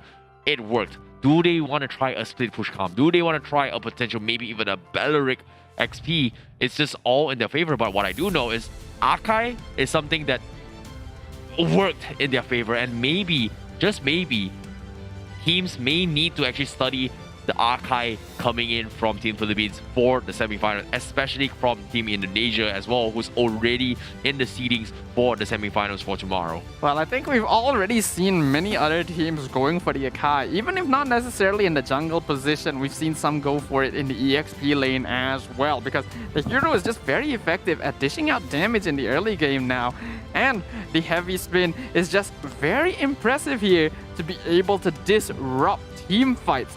So because of that, you can see why the hero is starting to become more and more prevalent nowadays, because a lot of these teams want to be the one in control of the flow of a fight, and the Akai just completely messes it up. Yep, I'm looking to see how the draft is going to go down, but as you can see, they are going to be starting the drafts for game number 2 between Myanmar as well as Philippines, and this time Myanmar is going to be on the blue side, I believe, as they are going to be dictating the tempo. What do they ban? Do they, like you said as well, respect the Enchanter style, ban of the Matilda, ban off the Masha, but what do they ban? There's just so many variations coming in from Philippines' draft priority. It's just so unpredictable to draft. It feels like a replication of what Team Malaysia was able to do once upon a time. They have so much mastery in terms of heroes. They have so many things to ban, but you can't ban them all. What is the key heroes they need to take out of the equation? It seems like from the side of Myanmar, it is going to be still the Masha as well, the 1-1. Yeah, it's expected here. It's gonna be hard for them to decide what that final ban is, but before we get to that, the Team Philippines will be the ones banning out the Valentina and once again getting rid of the Ling from the pool. This final ban from Team Myanmar is going to be so important. Do they want to get rid of the Akai? Do they want to get rid of the Matilda? No, okay. They're going to be getting rid of the Eve instead. I'm a little bit surprised by this, but at the same time, you know, Team Philippines, they're okay with or without the Eve. I feel like Matilda, like you said, is going to be a priority unless, like I said as well, Team Myanmar, they may look for the counter pick in terms of first pick, just taking the Matilda away. But the Franco is going to be up for grabs. So Team Philippines, do they want to ban it? No, they do not. So they let it slide. So it's all up to Team Myanmar to go for it as well. Now, which is it going to be? Are we going to see the Franco? Are we going to see the Eve? Are we going to see the Matilda? Or are we going to see a potential Boxia first pick? The problem with the Matilda being picked up by Myanmar at this point is that I don't feel like it's the type of hero that Black would normally play. He wants to play more of a set-up, tankier roam. So being forced into a situation where he has to pick it to deny it away from Villa Luna, I don't think is very ideal for Team Myanmar. I definitely agree. I can see where you're coming from as well, just because of what he's being able to bring, right? He's brought the Matilda, he's brought the Estes, he's brought now the Xavier. It's just so difficult to drop in that composition. So it makes a lot of sense why Team Myanmar is a little bit afraid to deny away this picks, but this is all part of Team Philippines' strategy.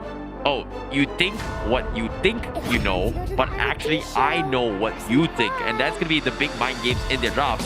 Force you to think that this is the best composition that we can play, and play a completely different composition, which is potentially some of their pocket strat picks when they are gonna be saving up for tomorrow's matches. So that's going to be a very interesting mind game being set up from Team Philippines, and it's so hard to overcome. What is going to be the priority? Is it meta? Is it non-meta? Or is it comfort picks? Well, so far Team Myanmar seems to be going for a little bit of a mixture here. They already locked in the Matilda earlier. They're now going to be picking up the Lilia and the Beatrix. These are two heroes with a lot of late game damage and can be quite disruptive in team fights simply because of the amount of AoE damage that they can output. So that's something that Team Philippines has to watch out for.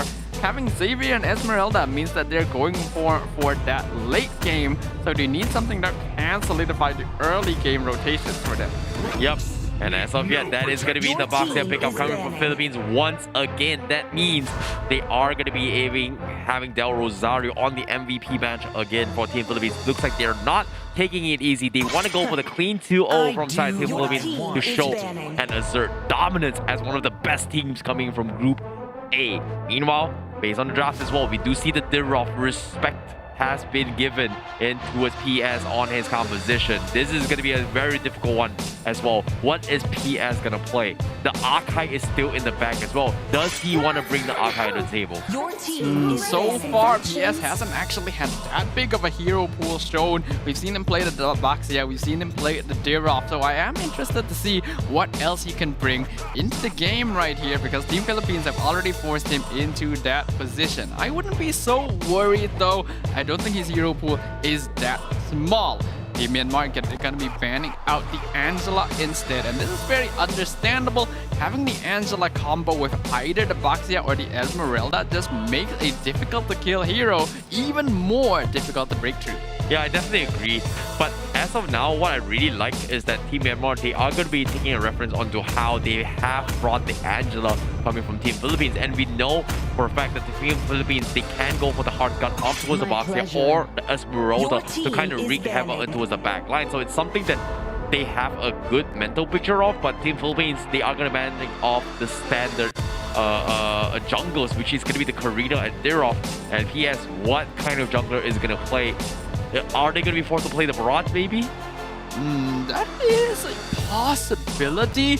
but I don't think it's actually that good of a matchup as well. Since Against the a Mirage, Boxia, yeah, right? Yeah, the I Boxia is agree. just a good counter here. So Team Philippines definitely targeting down PS's hero pool. The Myanmar get rid of the Lolita. We already saw Villaluna play this once earlier in the day. So they're going to be focusing more towards his hero picks. Well, I like the respect bans going on towards Villaluna. There's just so many annoying heroes, and this is what I'm talking about. Waste your bans, we are going to pick something else. Guess what? I've got a Popo and Koopa, and this is going to be a roaming Popo and Koopa.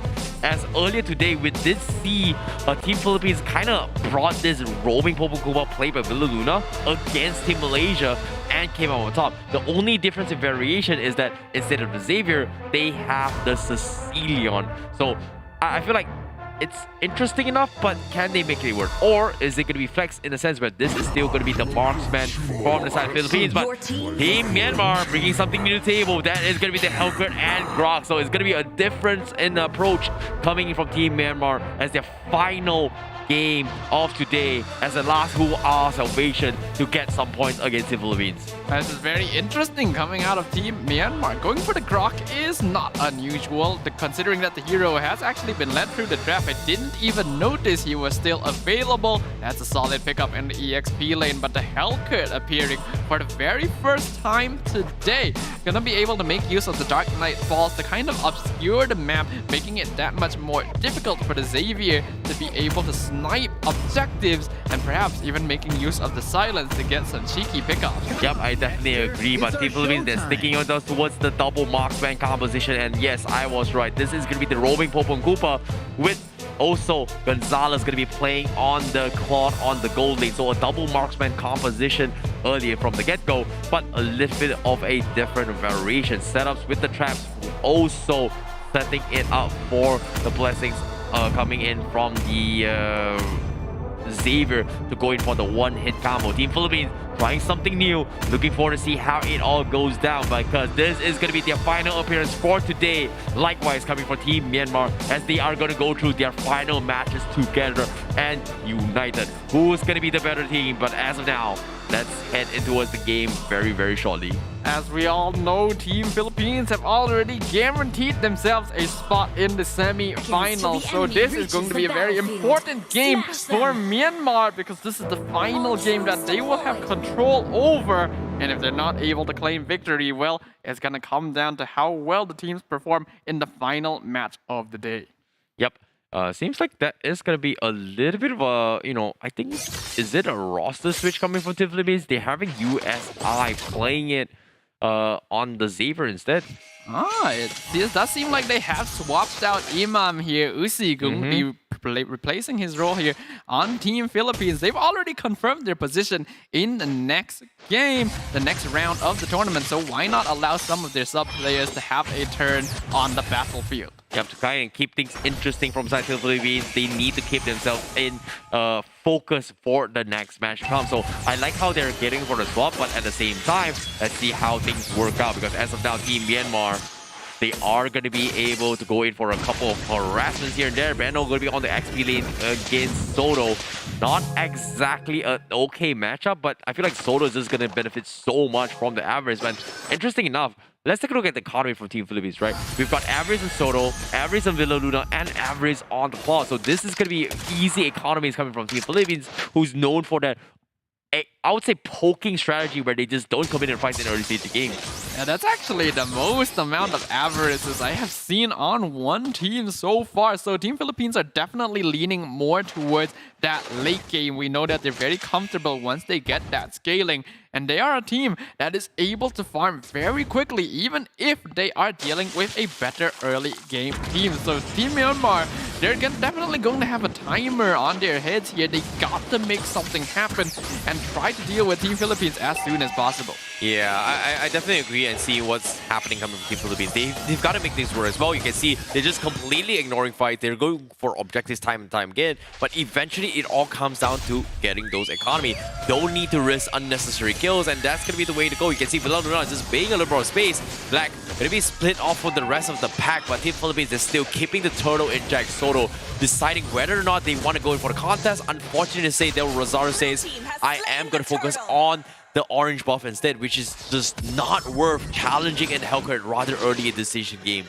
Really good decision making by Myanmar and being able to zone out Philippines to make them decide that, okay, you can have the turtle. It's going to be a great start for them, but it's still not quite enough. Philippines, they're still farming so quickly. They're still ahead of Myanmar in terms of net worth. Yep, I definitely agree, but as you can see, Team Myanmar, they are going to be farming their way. Gumi also going to be farming a little bit more in terms of the gold crabs, try and scale a little bit more, but Villa Luna now opening up the map. Doesn't want to take the risk, but Black almost getting caught out, but Team Philippines, they decided they don't want to go for it. It's just not worth it, not knowing where PS may or may not be coming from on this Hellcurt.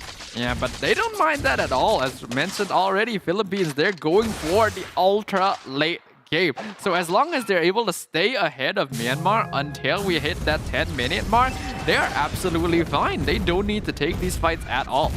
Yep, and as you can see, Team Philippines, they're gonna try and knock into a couple gold plates down middle, but I don't think they can go for it as well. Jenny on this Lilia is just gonna be able to clear the minutes very, very efficiently by himself. So Team Myanmar seems like they can't find any sort of opportunities as well. And knowing that this is Hellcurt, they can technically get kills across the map, but they just don't want to take the risk. Economy-wise, this is 50-50s across the map. And slowly but surely, Philippines is going to benefit a little bit more because of the amount of Everests they have. As long as they don't die, they will be able to evenly, I would say, even exceed their economy against Team Myanmar. It is for that reason that Team Myanmar really needs to up the momentum. They gotta make something happen. Not only did the heroes with Avarice out-farm their opponents, PS is already a full level behind Del Rosario. So they're just gonna fall further and further behind the less they do. Villa Luna, though, taking a lot of damage, but they're not quite able to finish him off. Yep, here comes the sprint coming from the Philippines, and at the same time, Del Rosario will take the turtle right under the noses of Team Myanmar. He's got a big item power spike, but at the same time, here comes the Darkness Fall. They're pretty much blinded, but Soto trying his best to survive the midst of it all. USI needs to find a way to save his day, but unfortunately can't do so, and that is going to be first blood in the hands of Black coming from Myanmar. Yeah, Soto gonna be able to try his best there, but he's already in a 1v3 situation. He knows that if he runs, he's probably going to die, so at the very least, he'll try to fight to survive for as long as possible. The Esmeralda is not quite scaled up enough to be able to hit that raid boss status, but again, Philippines, they don't mind this at all. Agreed. Tier 1 bottom still going to take a little bit more damage from inside of Myanmar. It's going to give them a little bit more map control, but Team Philippines, look at this. They're just focusing on specific bushes. They want to get those bush control and give that uncertainty inside of Myanmar. They don't exactly want to be caught out by a potential Hellcurt. They're just playing bush control, and then if anything happens, they are going to be quick to able to respond. But as of yet, let's take a look at the items real quick before we head into the next fight, because there's going to be Darkness Ball coming in. Gonzalez gets focused down, and he manages to survive the brute force, and that is going to be Myanmar taking it to tier 1. But Team Philippines is going to survive this as well. Sidesteps the snipes coming from Gumi is going to put him in a very dangerous situation. But looks like he is getting a little bit greedy as well. But meanwhile, Team Philippines, they are going to quickly respond down mid. Takes down Jenny right from the get-go. Doesn't even have the black shoes. So great stuff. Great response coming from Philippines. And since they know that they already chunked out PS pretty heavily, Del Rosario instantly starts taking away his jungle right from under him. This is how Team Philippines are able to just completely outfarm their opponents, taking away resources from their side of the map whenever they are given the opportunity to do so. Yep. Very, very difficult stuff coming from Team Philippines, but the mid control right now, as you can see, once again, they're looking for ambushes. They want to bully Jenny as much as they can, but once they do so, things are going to be smooth sailing from side Team Philippines, but it seems like they are going to try and zone off the lanes to try and open up for the total contest. Team Philippines already making work on towards it as well, as Team Myanmar looking for the steal. Nope, not going to happen coming from the Hellcurt, so that's going to be easy retributions coming in from Del Rosario. However, interesting enough, Villa Luna, despite being on the roamer position, does have a fully fledged halberd to actually deal with the sustains coming from the Grok, which is very, very interesting. it is most likely that even though he's on a roamer position, Villa Luna is going to be trying to build damage. Dark Knight Falls being used by BS to try and catch the Popple and Koopa, but it's not going to matter as much. Philippines already ahead in terms of farm, but Gumi actually gets a nice trade. 1v1 kill onto Gonzalez. Yep, they're just playing this very, very safely as well. They just don't want to go super ham. All they gotta do is just drag it his later stage of the game. And look at this, Villa Luna gets a nice pick. Black Shoe coming from Jenny is gonna force Dawning Light, and this is opportunity for Myanmar to go in for the punish. Villa Luna is trying to get a little bit more out of the sticky situation, but the rest of Team Philippines is not gonna be able to do so. USI, however, dropped pretty low and not going to be able to assist Soto. And that is going to be 2 down from side Team Philippines. And that is going to be Myanmar getting a little bit of a redemption to actually fight back in terms of the economy swing. Those are going to be pretty big pickoffs from Myanmar right now. Anytime they're able to get an advantage against Team Philippines, they have to take it. And now Gumi going to be sitting on a 3-0 KDA. Oh, they even found Uzi there. Oh, my Jenny gets the kill. Circling Eagle on top of Gonzalez. He gets away with the Battle Mirror image, but taking a lot of damage from Renner's apathy. Yep, this is huge coming in from Team Myanmar, but at the same time, Philippines, they just, you know, got all the time in the war to just do whatever they want. But as of now, Blade armor is coming in from Soto as well as Del Rosario. Very, very synchronized timing to deal with the Beatrix. This is going to force the Beatrix to get a very, very early Hearts Claws. And because of that, Team Philippines is going to be able to completely get a couple of freebies just because of how low Gumi may or may not be in this next upcoming Fields fights. But now, this first slot fight here, this is going to be the first reveal of the power of the Blade armors coming from Team Philippines. We do have to note though, Benno, he just completed his Malefic Roar, so the Grok is actually going to be starting to do quite a bit of damage himself. But the Dawning Light chunking out quite a bit of Team Myanmar means that Team Philippines don't really have to think about it right now. They are still ahead in terms of net worth, even though they're behind by 4 kills. Yep. And it seems like there's going to be an attempt coming from Black down towards Gonzalez. Gonzalez does have the mobility and position. Team Philippines looking to cut in the exits, but Team Myanmar is quick to respond. Del Rosario from behind. He wants to look for a right target. Dawning Light comes in. It is going to connect on 4. Gives a little bit of map pressure.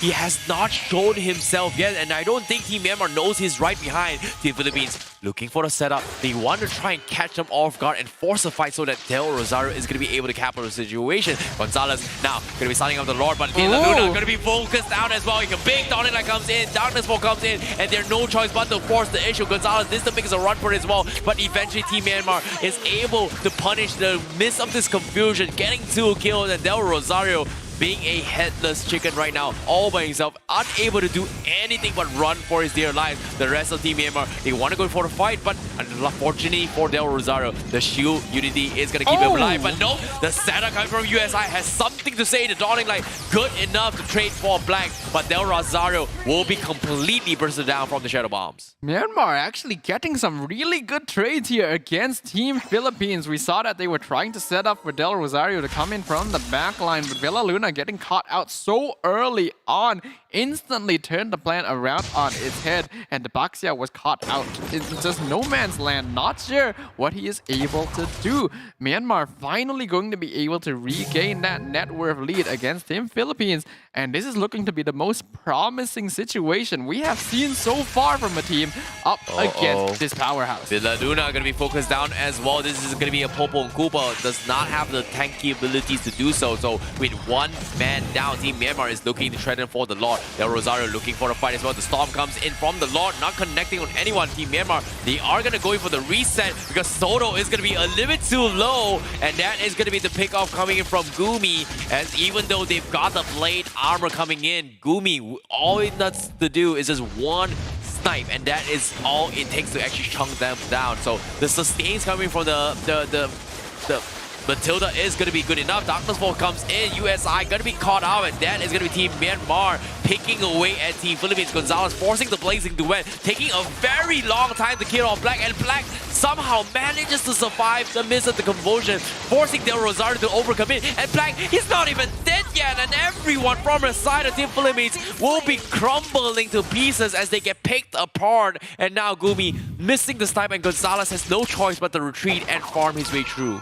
Team Philippines finally realizing they might actually be underestimating Team Myanmar here, and they're now completely dominating these fights. The Dark Knight Falls is actually giving them so much advantage because Team Philippines aren't able to take advantage of information to understand the flow of the battlefield, ensuring that multiple of the members are simply getting caught out. I really like the way that they use the ultimate to instantly transfer aggro onto Uzi instead of continuing onto the Lord, because that's what Del Rosario was expecting them to do.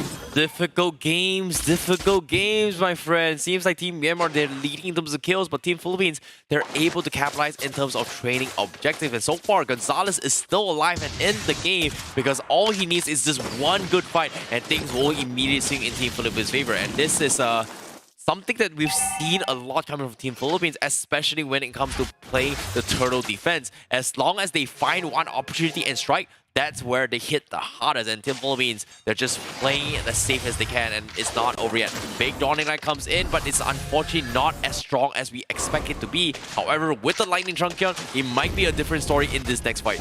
Now, they're already taking the top tier 2 tower. Myanmar is going to try and push this as much as possible, as Del Rosario is just buying time. He's trying to stop the Lord down here in the bottom lane. Will be able to clear it up on his own, and that means that his team does not have to deal with it once it hits the tower. That's going to be very important because right now the Team Philippines cannot afford to be splitting up their forces. Looks like they are going to force a tier 2 down bottom. Soto a little bit hesitant going for the fight. Dawning Light has been expected, but they're still holding the Darkness Fall. But from behind, Del Rosario looking for an opportunity, but Myanmar knows that something is up. They don't want to commit to this fight. And once again, Team Philippines not able to go in for the flank formation, and it's just so very difficult. They have to figure a way to bait out the Darkness Falls first and somehow survive it all. So Team Philippines, they're trying to deal with this, but before that, let's take a look at the items real quick between both the progressions of both teams. What Team Philippines needs to do now is just the delay, but the fight has already begun. Villa Luna almost getting caught out, is able to walk out without too much of a problem, and Soto tries to defend the tower. Not going to be enough. The minions will take care of it. Myanmar slowly choking out Team Philippines. They're taking a little bit of a page out of their own book, and now they have to deal with their own medicine. You know, slow and steady definitely wins the race, but woo, Gonzalez taking a full brunt of Gumi and doesn't barely actually feel that as well, considering that it's a decent amount of damage, but it's not life-threatening. So it's something that you can see in terms of progression. Philippines are keeping up. They're losing objectives, they're losing kills, but pay attention to the economy. It's only barely 4k into the economy, which obviously can swing in their favor as long as Myanmar loses a couple of fights. So it's all about waiting game. Stall is going to be the game plan, and Team Philippines does have the compensation to do so. Yeah, that's just going to be the way they have to play around this. They are at a 4k net worth deficit. All things considered, at this stage of the game, that's not actually too bad. They can come back from that, but they can't afford to give any more free kills to Myanmar, whereas Team Myanmar have to accelerate this. They are ahead right now, but not for long because of how late game Team Philippines draft is, so they need to continue getting pickoffs. Yep, seems like the Dawning Light is going to be opening things up as well, but Del Rosario getting a pickoff as well, trying to force PS to pop a preemptive Darkness Fall. He still holds on to the toys, but Son doesn't want to commit into it yet. Team Myanmar is out of formation to fight this as well. Soto slowly building up those shield stacks to try and tank the brunt force. Another Dawning Light has been expected, doesn't connect, but Team Myanmar waiting for a Royal Movement strike, and this is going to be it. No Dawning Light, but it's going to be the zone coming in. Gumi going for the ult coming in, but it seems like they are still holding on towards the Darkness Fall, and Team Philippines is still trying to bait reactions. Gonzalez taking a lot of damage, but that's going to be the third Dawning Light coming from USI to force the issue. Myanmar just brute forcing as much as they can, but they're just losing out in all these trades against Team Philippines. Yeah, Team Philippines now going to be on top of the Lord Pit. Villa Luna doing a fair bit of damage, but Koopa is caught out, so he's going to be without it for a little while. So jumping into the backline to buy time for the rest of his team, as the Lord has now been reset. but they are zoning out Team Myanmar, forcing them to recall to the base to heal up. So Del Rosario gonna get started on this next objective. Oh my goodness, USI, how many Dawning Lights is that in this short span of time? Because of the amount he's been spending, he was able to wait out multiple spams coming from Myanmar, and now with the Lord dropping down towards the 2 final bars, he's looking for the big wombo combo. Myanmar has no choice but to go for the fight. He's been saving up the Darkness Force to go in for the play, but Philippines, they're baiting in as well. Seems like they will get the restart on the Lord again, and Team Myanmar is just wasting so much time. But it's all according to Team Philippines' plan. It's not about forcing the fight. It is about stalling for time and to build those economy. But eventually, I feel like 70 minutes into the game, they are building their economy into the final 6 items.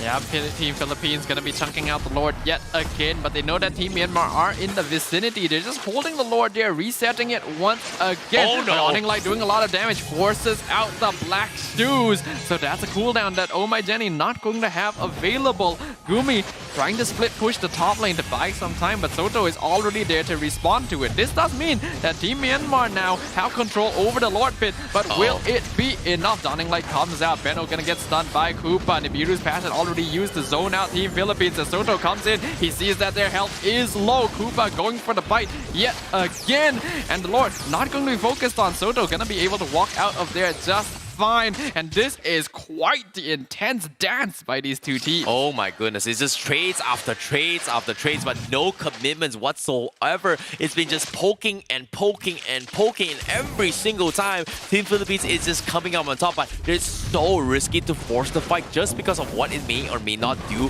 to the composition if they lose it all. But as of now, Team Myanmar, you're going to be setting up Gumi up top, show himself. That is going to be prime position for Philippines to fight the fight, but now they're still holding it on. They want to bait the Darkness Falls coming from PS before the play, but the Dawning Light finally connects and gets a kill, and this is going to be the opportunity, the poke and pull effect. They finally got the job done. Villa Luna, however, will be able to escape M-Stardom in this track, but now the Lord is giving point of interest. Another Dawning Light coming from Philippines to push them and scare them off. Team Myanmar, how will they play this? Gonzalez going to be zoning for a team. They're trying to push PS back before to go for the Retribution Steal.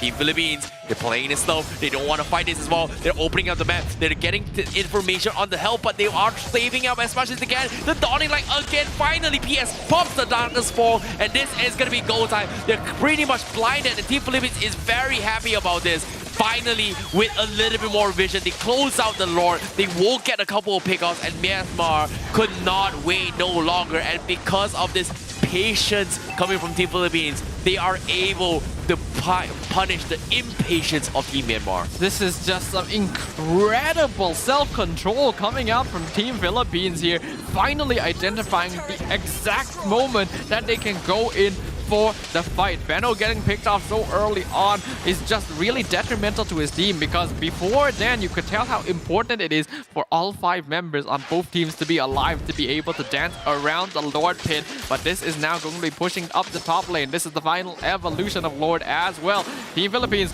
wants to use this to push straight in and end the game. Exactly, this is going to be them knocking down onto Team Philippines as well as Team Myanmar is going to lose the inhibitor up top. The Lord is still relatively healthy. Meanwhile, Team Philippines is looking to chunk objectives across the map. 20 minutes into the game, they've got economy, they've got the damage. However, they need another pickup, and as of yet, it's all up to USI. Another Dawning Light comes in 3 as well, forcing an early Black Shoe means Team Myanmar is going to lose out a lot of the Shadow Bomb damage. But Team Philippines playing slow. They are trying to scale a little bit longer to the stage, but if we are in the territories where Villa Luna as well as Gonzalez is going to start to hit hard. But let's take a look at both the items progression coming in from Villa Luna and Gonzalez. It seems like Villa Luna going for a hybrid version of DPS now. Yeah, that's quite interesting from the Popo and Koopa here. I actually expected Villa Luna to go for more of a full DPS build, but this does make sense considering that they are still in the roamer position and need to be able to buy time for the rest of Team Philippines. Speaking of Team Philippines,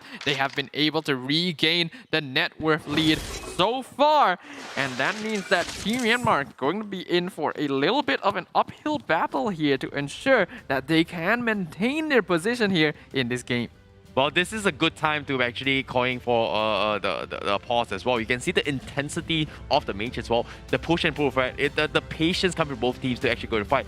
it's just so difficult. It's all about the mind games, and it's all about who makes the wrong move. I like how Team Philippines is very patient in that as well. And you can see time and time again, USI is just threatening with the Dawning Light. Even though, logically, the Dawning Light should be hitting this hard, but I'm really surprised that he was able to just consistently chunking it away, eventually finding the opportunity to get the kill for that fight. But now, we are going to be jumping into the game very, very shortly. But as of now, the fans coming from Team Philippines are just so happy supporting their favorite team up on stream, representing representing Philippines and just coming up on top. But now, we're going to be resuming into the game. Honestly, I'm just really impressed at the discipline that Team Philippines is able to output. Even when they are behind, they're always able to come back out on top. They're able to regain their advantage just in lieu of making the correct mental choices. But now, Circling Eagle catching out Del Rosario. Dark Knight Falls being caught, but it's not going to be enough. Del Rosario gets caught out with a wild charge. That's going to be one pickoff for Myanmar. PS actually able to walk away for free. Dawning Light won't find him. Villa Luna going to be the next one to fall. Myanmar still no casualties so far, and all of Philippines' cooldowns have been utilized. Yep, and the patience coming from the Philippines as well as they take the goal with this fight. But this is going to be the first time the Philippines finally takes the economy lead to actually challenge against Team Myanmar. And just like that, they completely shut them down. But it's not over yet because 10 seconds left. This is going to be the next stalemate of the Lord. But USI is in a position where he starts to hit like a truck. And you can see Black is a little bit too afraid to go in for the contest. Does have the sustains, but it's going to be very difficult to do so. Rock Potion purchase up on Soto. Soto is going to be a little bit more aggressive and tanky to actually open up the map. Look at this. 4 immortalities coming from Myanmar. They're doubling down and just going all in with the Lord. Meanwhile, here comes the Dawning Light contest on everyone. And Team Myanmar, they're crumbling. This is a big damage. However, USI going to be zoned out from the sides. And you can see Bono doesn't really have the damage to kill him off. Gonzalez slowly picking him up one by one. Blazing Duet connects the dot, chips off 1 immortality, and they're looking for more. And just like that, Philippines come over top with the trade-off and still having 5 men alive. USI with another Dawning Light to get lucky. Myanmar just kind of forgot about Uzi's damage here on the Xavier, on all stacked up to try and take down the Lord as fast as possible. That Dawning Light was massive and allowed Team Philippines to instantly jump into the backline. Gonzalez getting a couple of pickoffs at this point is going to be pretty huge. And now that they've secured the Lord, they want to push straight in. They want to take as many inhibitors as possible before the Lord even comes and pushes down the lane. Yep, Team Philippines now are going to be going for the closing up very, very shortly, but the Lord is going to be coming from the top side. But Philippines, they're trying to sync up the lanes, but the bottom lane is still relatively far. So I feel like Team Philippines, they are going to respect this and take on towards the objectives of Team Myanmar before syncing up. A very slow one up top, but they are syncing it pretty well from side Team Philippines. Team Myanmar, how will they do this? Another Dawning Light to scare them off. Team Myanmar, ooh, this is so hard to watch for, especially for Myanmar fans right now. Yeah, the Luminous Lord now going to be pushing in. We can see Benno using the wall to delay and not going to be able to buy a lot of time as the rest of Team Philippines just pushing straight in. We can see Black taking a lot of damage, forces out the flicker. Dawning Light not quite enough to finish him off, but the Lord is on top of the Crystal. As we can see, Soto jumps straight into the entire team, but the Crystal has already fallen. And with that, the final hopes and dreams of Team Myanmar as well as Team Philippines will be able to achieve their clean sweep 6-0 in Group A. GG, well played to Team Philippines. You can see they're already celebrating as well as Team Philippines getting an undefeated result in day number 1. Complete flawless victory and overwhelming domination in the group stages in Group 1. That pretty much solidifies their spot in towards the semifinals for tomorrow, where they have to battle either the members coming in from Indonesia, either Team Vietnam or Team Singapore, which is going to be happening tomorrow. But as of yet, they are going to be celebrating for day 1's victory with a flawless victory. As you can see, they are going to be showing a little bit of competitive spirit to show support to their compadres who they convincingly defeated against Team Myanmar. Team Philippines' success here will also mean that Team Myanmar's fate in the SEA Games will be determined by how Team Malaysia performs in their final game today against Laos. That's going to be coming up right after this. But Team Philippines fans can definitely take a moment to celebrate this.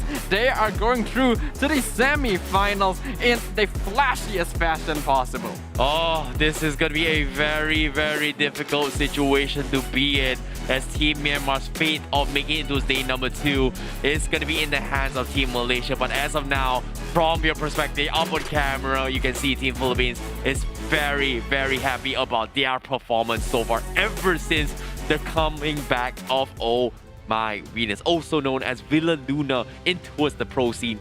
First appearance for a very, very long time since their vacation. And guess what? They look like the M3 World Champions that we know.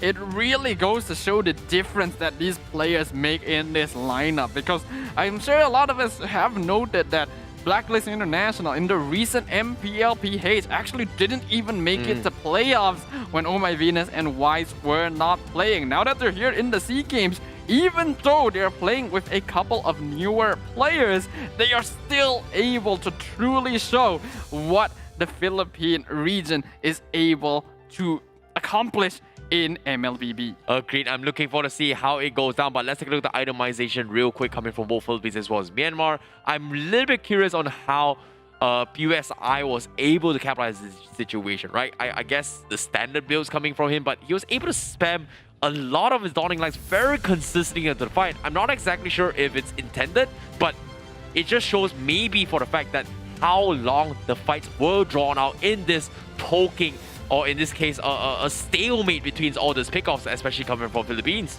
Honestly, even despite that, I feel like he was casting it way more than you would think. But MVP of this game is going to be going over to Gonzalez on Team Philippines, playing on the Claude. Yes, his gameplay wasn't quite as flashy as you usually would expect, but he was able to consistently dish out that damage and get the farm necessary to scale up for his team. Yep, it is going to be a 2-1-2 for now, but as of yet, let's take a look at the highlights from that match. In case you missed it out, you can see Team Myanmar, they were having a very, very convincing early dominance despite getting a couple of trade-offs here and there. Philippines were playing a little bit of catch-up here and all, but I believe the Team Philippines played the best of their abilities, and they all were playing for this late game potential, right? Early game, they had a little bit upper hand, but eventually, we don't overrate the fact that double marksman composition doesn't necessarily have the tools to tank the brunt force of what Myanmar brings to the table. Yeah, this was definitely Team Myanmar's most impressive performance so far,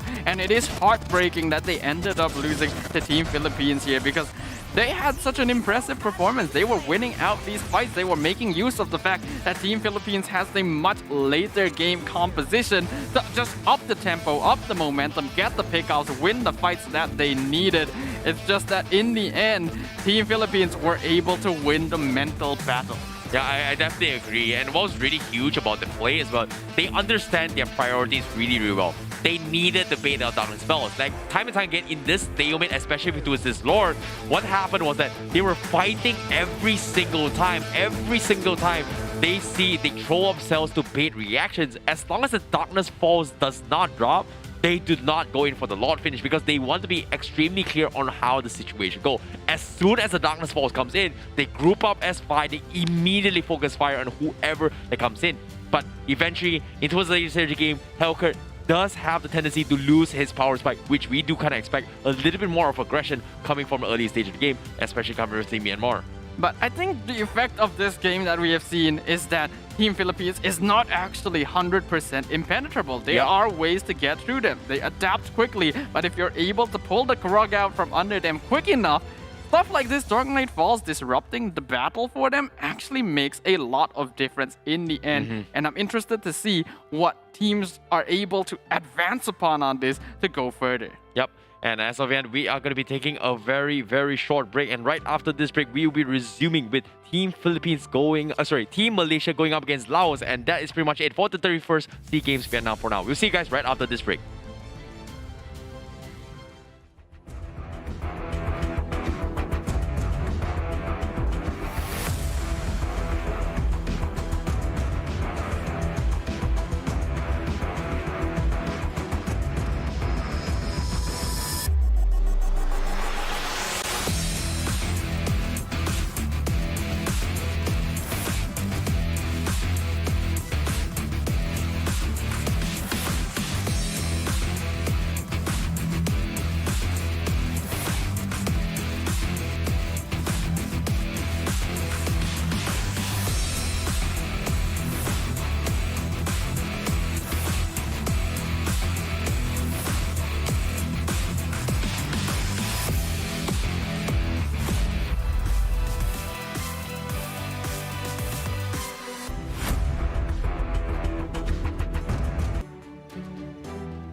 saya Idrin bin Abdul Jamal. IGN saya Momo. Saya bermain sebagai goaltender untuk tim Malaysia. Perasaan saya bila sampai ke Hanoi ni rasa sangat excited dan cuaca kat sini lainlah daripada Malaysia. Tim Indonesia sebab tim diorang ada banyak all-star daripada negara diorang. Hi, my name is Suku. My role is jungler. Nama saya ialah Suku and role saya ialah jungler. Ya, sebab saya memang dari dulu suka main game lah. Nama saya Zikri bin Syamsuddin, bermain sebagai millionaire. Nama Indian saya adalah Mol dan saya role sebagai millionaire. Jadi saya sangat bangga dengan saya sebab dapat bermain di SEA Games dan dapat represent Malaysia. So, diorang sangat happy, sangat bangga dengan saya. So, ini adalah sebagai salah satu cara lah untuk saya buktikan dekat family saya yang e-sport ni boleh berjaya. Nak cakap dekat fans kat luar sana, thank you sebab selalu support tim Malaysia dan insyaAllah kita akan bawa pingat untuk Malaysia lah. Hai, nama saya Wan Osman bin Wan Imran. IGN saya Komes dan role saya ialah Stealer. Daripada apa yang saya nampak, maybe kita orang boleh secure antara gold ataupun silver lah. Perbezaan maybe dalam segi trafik sebab kalau tengok kat sini ramai yang bawa motosikal tapi diorang punya trafik tu kurang jam lah. Kalau Malaysia jam, banyak kali jam lah. Itulah. Nama saya Muhammad Farhan bin Wakiman. IGN saya Moy. Role saya adalah aroma dalam tim Malaysia. Saya nak mengucapkan terima kasih kepada semua fans yang menyokong kita orang, tak kisah sama ada kita orang menang ataupun kita orang kalah. Hai, nama saya Muhammad Amir Razik. IGN saya Haji. Role saya jungler. Saya rasa tim saya boleh pergi sejauh top 3. Tempat yang saya nak pergi di Hanoi dan Dong Seng Martin.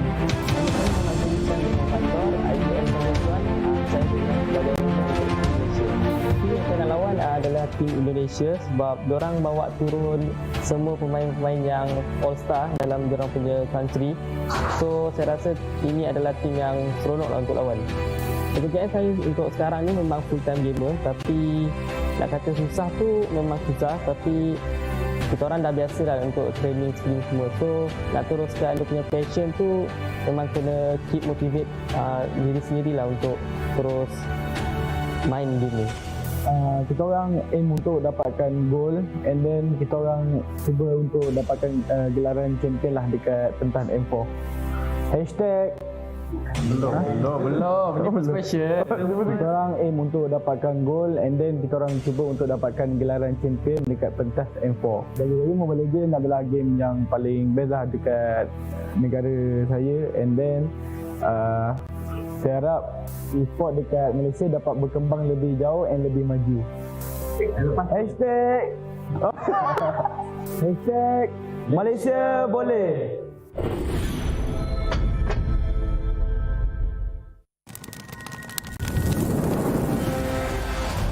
That time of the year again, where the best Mobile Legends Bang Bang teams from the tropical region of Southeast Asia converge together.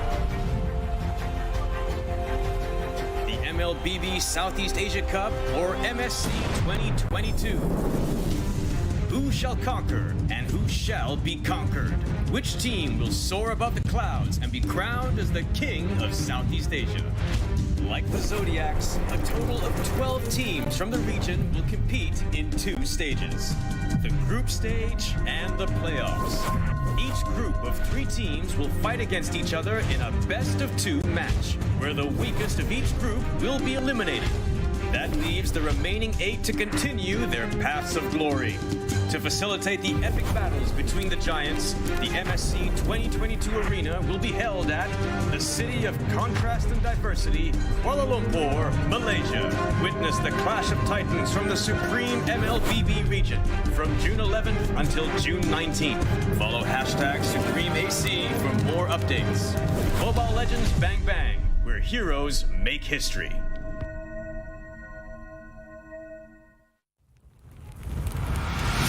Everyone was running, screaming. Mother? She abandoned me. Xavier has betrayed the light. Now go purify. That's not what I recall. Did it take you this long to see that old man's true face? Why are you so obsessed with us?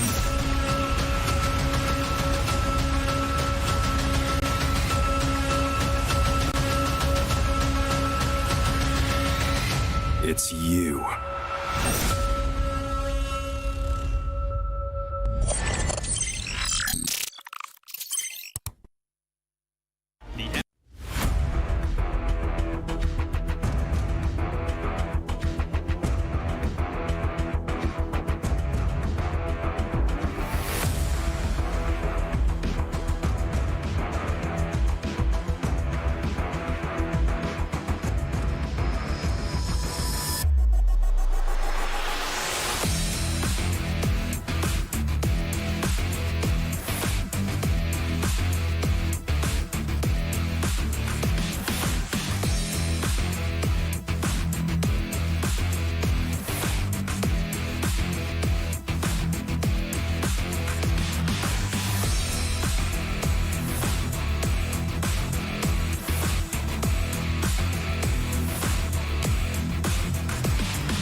Ooh-wee. Good evening, ladies and gentlemen, and welcome back once again to the 31st SEA Games Vietnam 2021, where we are going to be witnessing one of the best Mobile Legends throughout all the amazing 7 countries across Southeast Asia, competing for the title of being the best in Southeast Asia. My name is ICBB12. Join me with Staffa as we are going to be your commentators for today, the final game of today's matchup, the decider match for the fates of Team Malaysia as well as Team Laos, whether or not they make it in towards the final stages, which is going to be happening tomorrow.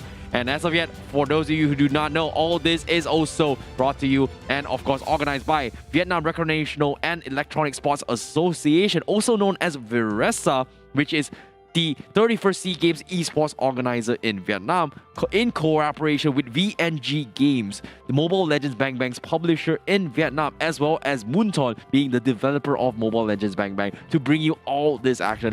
I'm excited to see you guys back here again with us to witness a monumental moment here in the SEA Games, and who will be representing their countries across the globe so far, and who is going to be the best of the best. Staffa, final series today. We're finally down towards the final games so far. It has been a long day, especially here in day number 1, all the way for like, wow, 12, 18 hours. You know, we've been casting across the day itself, but all in all, we're here to give you some good action.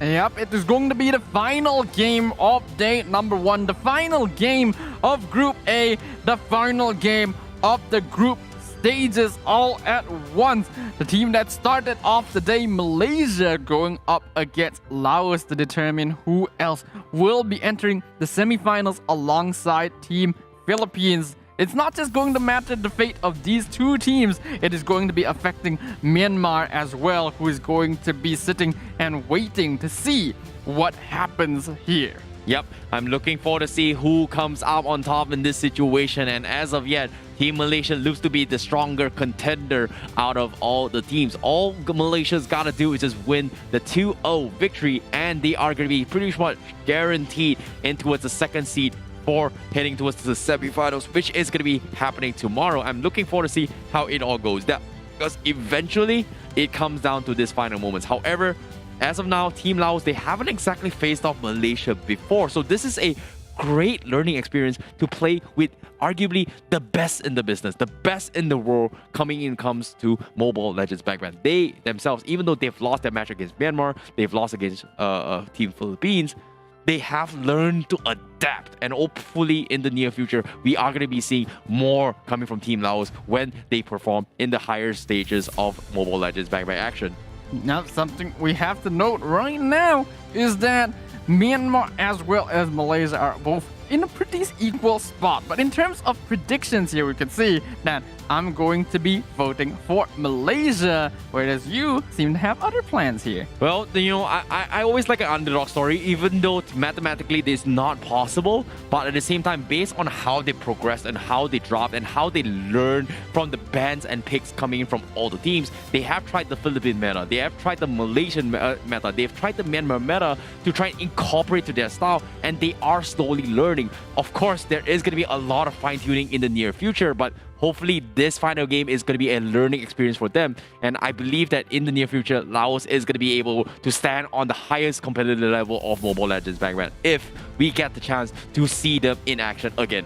Well, I guess we will find out. So far in Group A, Team Philippines has already secured a spot in the semi-finals with a 6-0 score. In comparison, both Team Malaysia and Team Myanmar have been able to win 2 matches themselves. Laos being the one left in the lurch with 0 wins so far. However, if they are somehow able to take a 2-0 victory here, well, that could really upset the standings. Yep, indeed. Is it going to be happening here? Why don't you guys stick around to find out? Because we're jumping straight into the drafts very, very shortly, coming from both Team Malaysia as well as Team Laos. As you can see, the bans are coming in. Team Malaysia, they are going to be banning off of... Sorry, wait, who's Team Malaysia and who's Team Laos right now? Wait, hold up.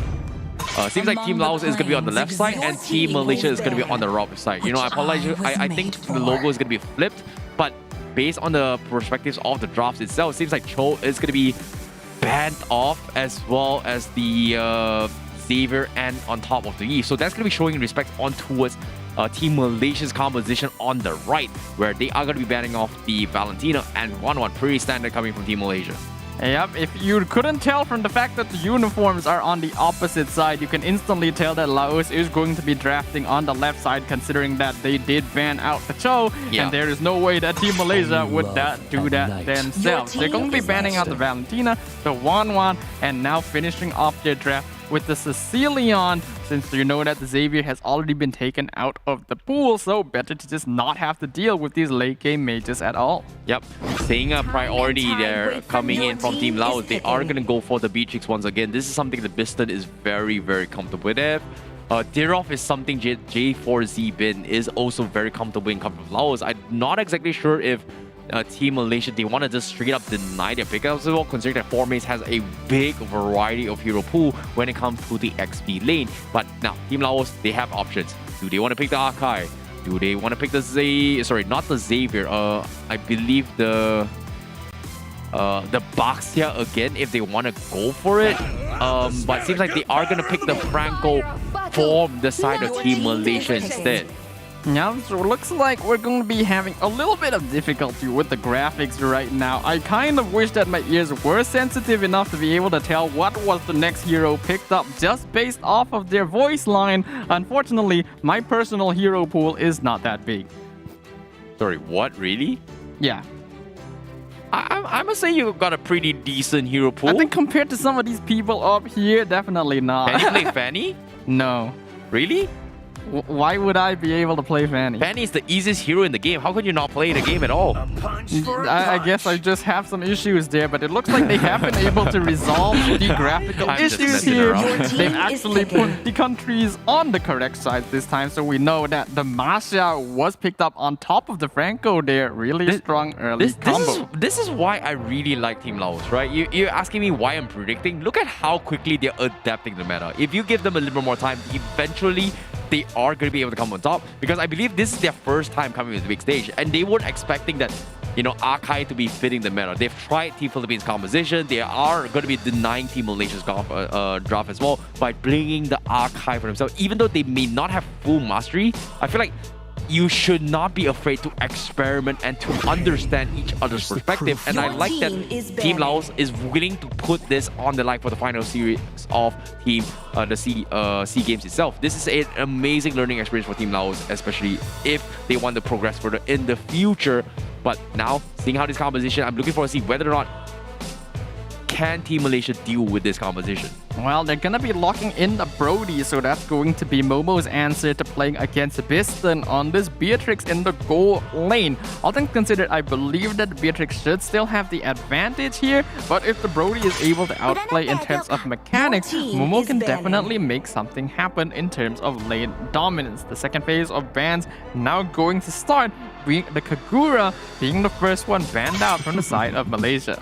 Yep, seeing how this is going to be happening as well. Team Malaysia going for the Masha pickup once again. This is going to be the XP Masha coming from 4 Maze, and I'm looking forward to see how it all comes down. Meanwhile, Team Laos, they are going to be respecting the Link ban as well, which is arguably, I'm not going to lie, it's something that is in the pockets of Team Malaysia, but multiple opportunities so far, we have not seen him decide to go for any sort of assassins or any sort of marksman that he has been known for representing coming from Team Malaysia. And it seems like that is going to be the way to go coming in from Team Malaysia. As you can see, Jiku is still going to be opting for a potential tank jungler, and I don't know, Baxia is in the clear for them if they want to go for it. I think it's not necessarily the case here though, because we know that Team Malaysia typically will go for the Jiku tank jungle if they don't have another tanky option to be able to frontline for their team. In this case, they already have Zorn on the Franco, 4 Maze on the Masha, so if Jiku wants to go for something that's a little more damage oriented, they definitely can do so. Ooh, this is going to be very, very risky, but I'm a little bit curious. Are we going to see the potential Lunox jungle coming from Jiku? Ooh, it's something that it's unheard of, but you know, on the international stage, they know him for it. Yeah, basically the only time we have seen a Lunox jungle on the professional scene, and Jiku has managed to make it work. Honestly, I wouldn't be surprised if we saw it this game as well, because that's a hero that can scale up to deal with tank junglers. So it looks like a very interesting choice from Team Malaysia here, locking in the Veil for Moon.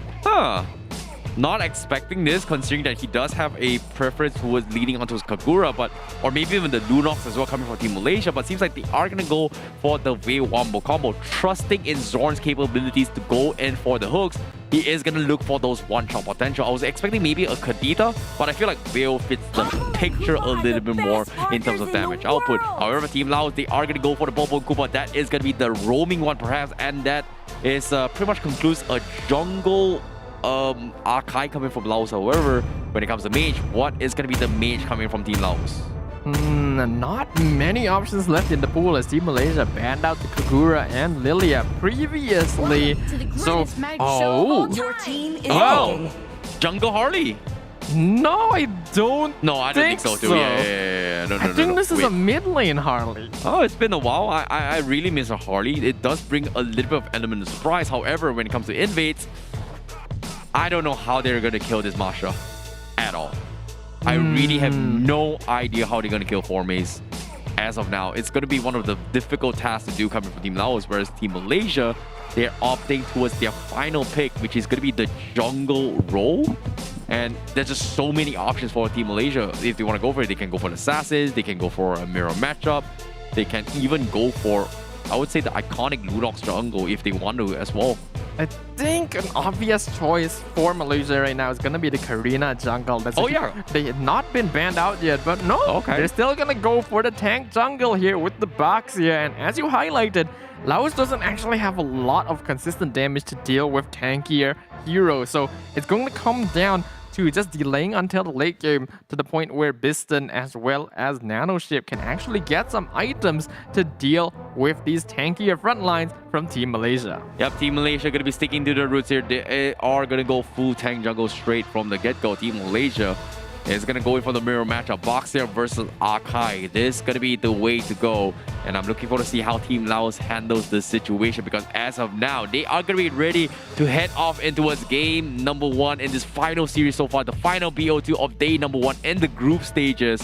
and I'm looking forward to see how it all goes down. Who is it going to be? Who is going to make it into as the top Till two the enemy in Group A? reaches Ladies the and gentlemen, battlefield. without further ado, this is going to be Smash Team Laos going up against Malaysia, with Team Laos on the blue side and Team Malaysia on the red side. All right, the Land of Dawn, we return once again to witness the battle between these two teams. Correct me if I am wrong, but Malaysia should only need to win one game to actually qualify for the semifinals, right? Exactly. They only need one game to qualify into the semifinals, and regardless of them winning or tying the series against Laos, they are pretty much guaranteed into the semifinals. So I'm looking forward to see it happen as of now, but it is going to be happening as well, because here comes the hook from Zorn to try and isolate the fight against Nano Ship. Can they capitalize the situation? Harassment is there, but it's not going to be enough for Mace. However, in a little bit of trouble, as he's going to be forced to sprint away into safety and risk being eliminated from the first bloods. Yeah, just a little bit unfortunate for Team Malaysia. Chiku could have actually followed up onto that hook on Nano Ship, but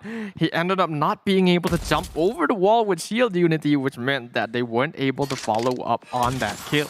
Yep, I definitely agree. Meanwhile, this is actually happening. We can see that Viston is going to be farming very, very efficiently. Zorn looking for the invades on towards the reset. Unfortunately, doesn't seem to happen, but he will get the focus on towards Nano Ship again. And this time, he's not going to be able to escape this, considering the initial sprint has been used again. And Zorn doing a fantastic job. And now, as you can see, Lexi has been using the heavy spin for now, but Chiku doesn't really care. Yeah, Chiku is very strong right now. Iron Hook gonna find him again. No bloody hunt though.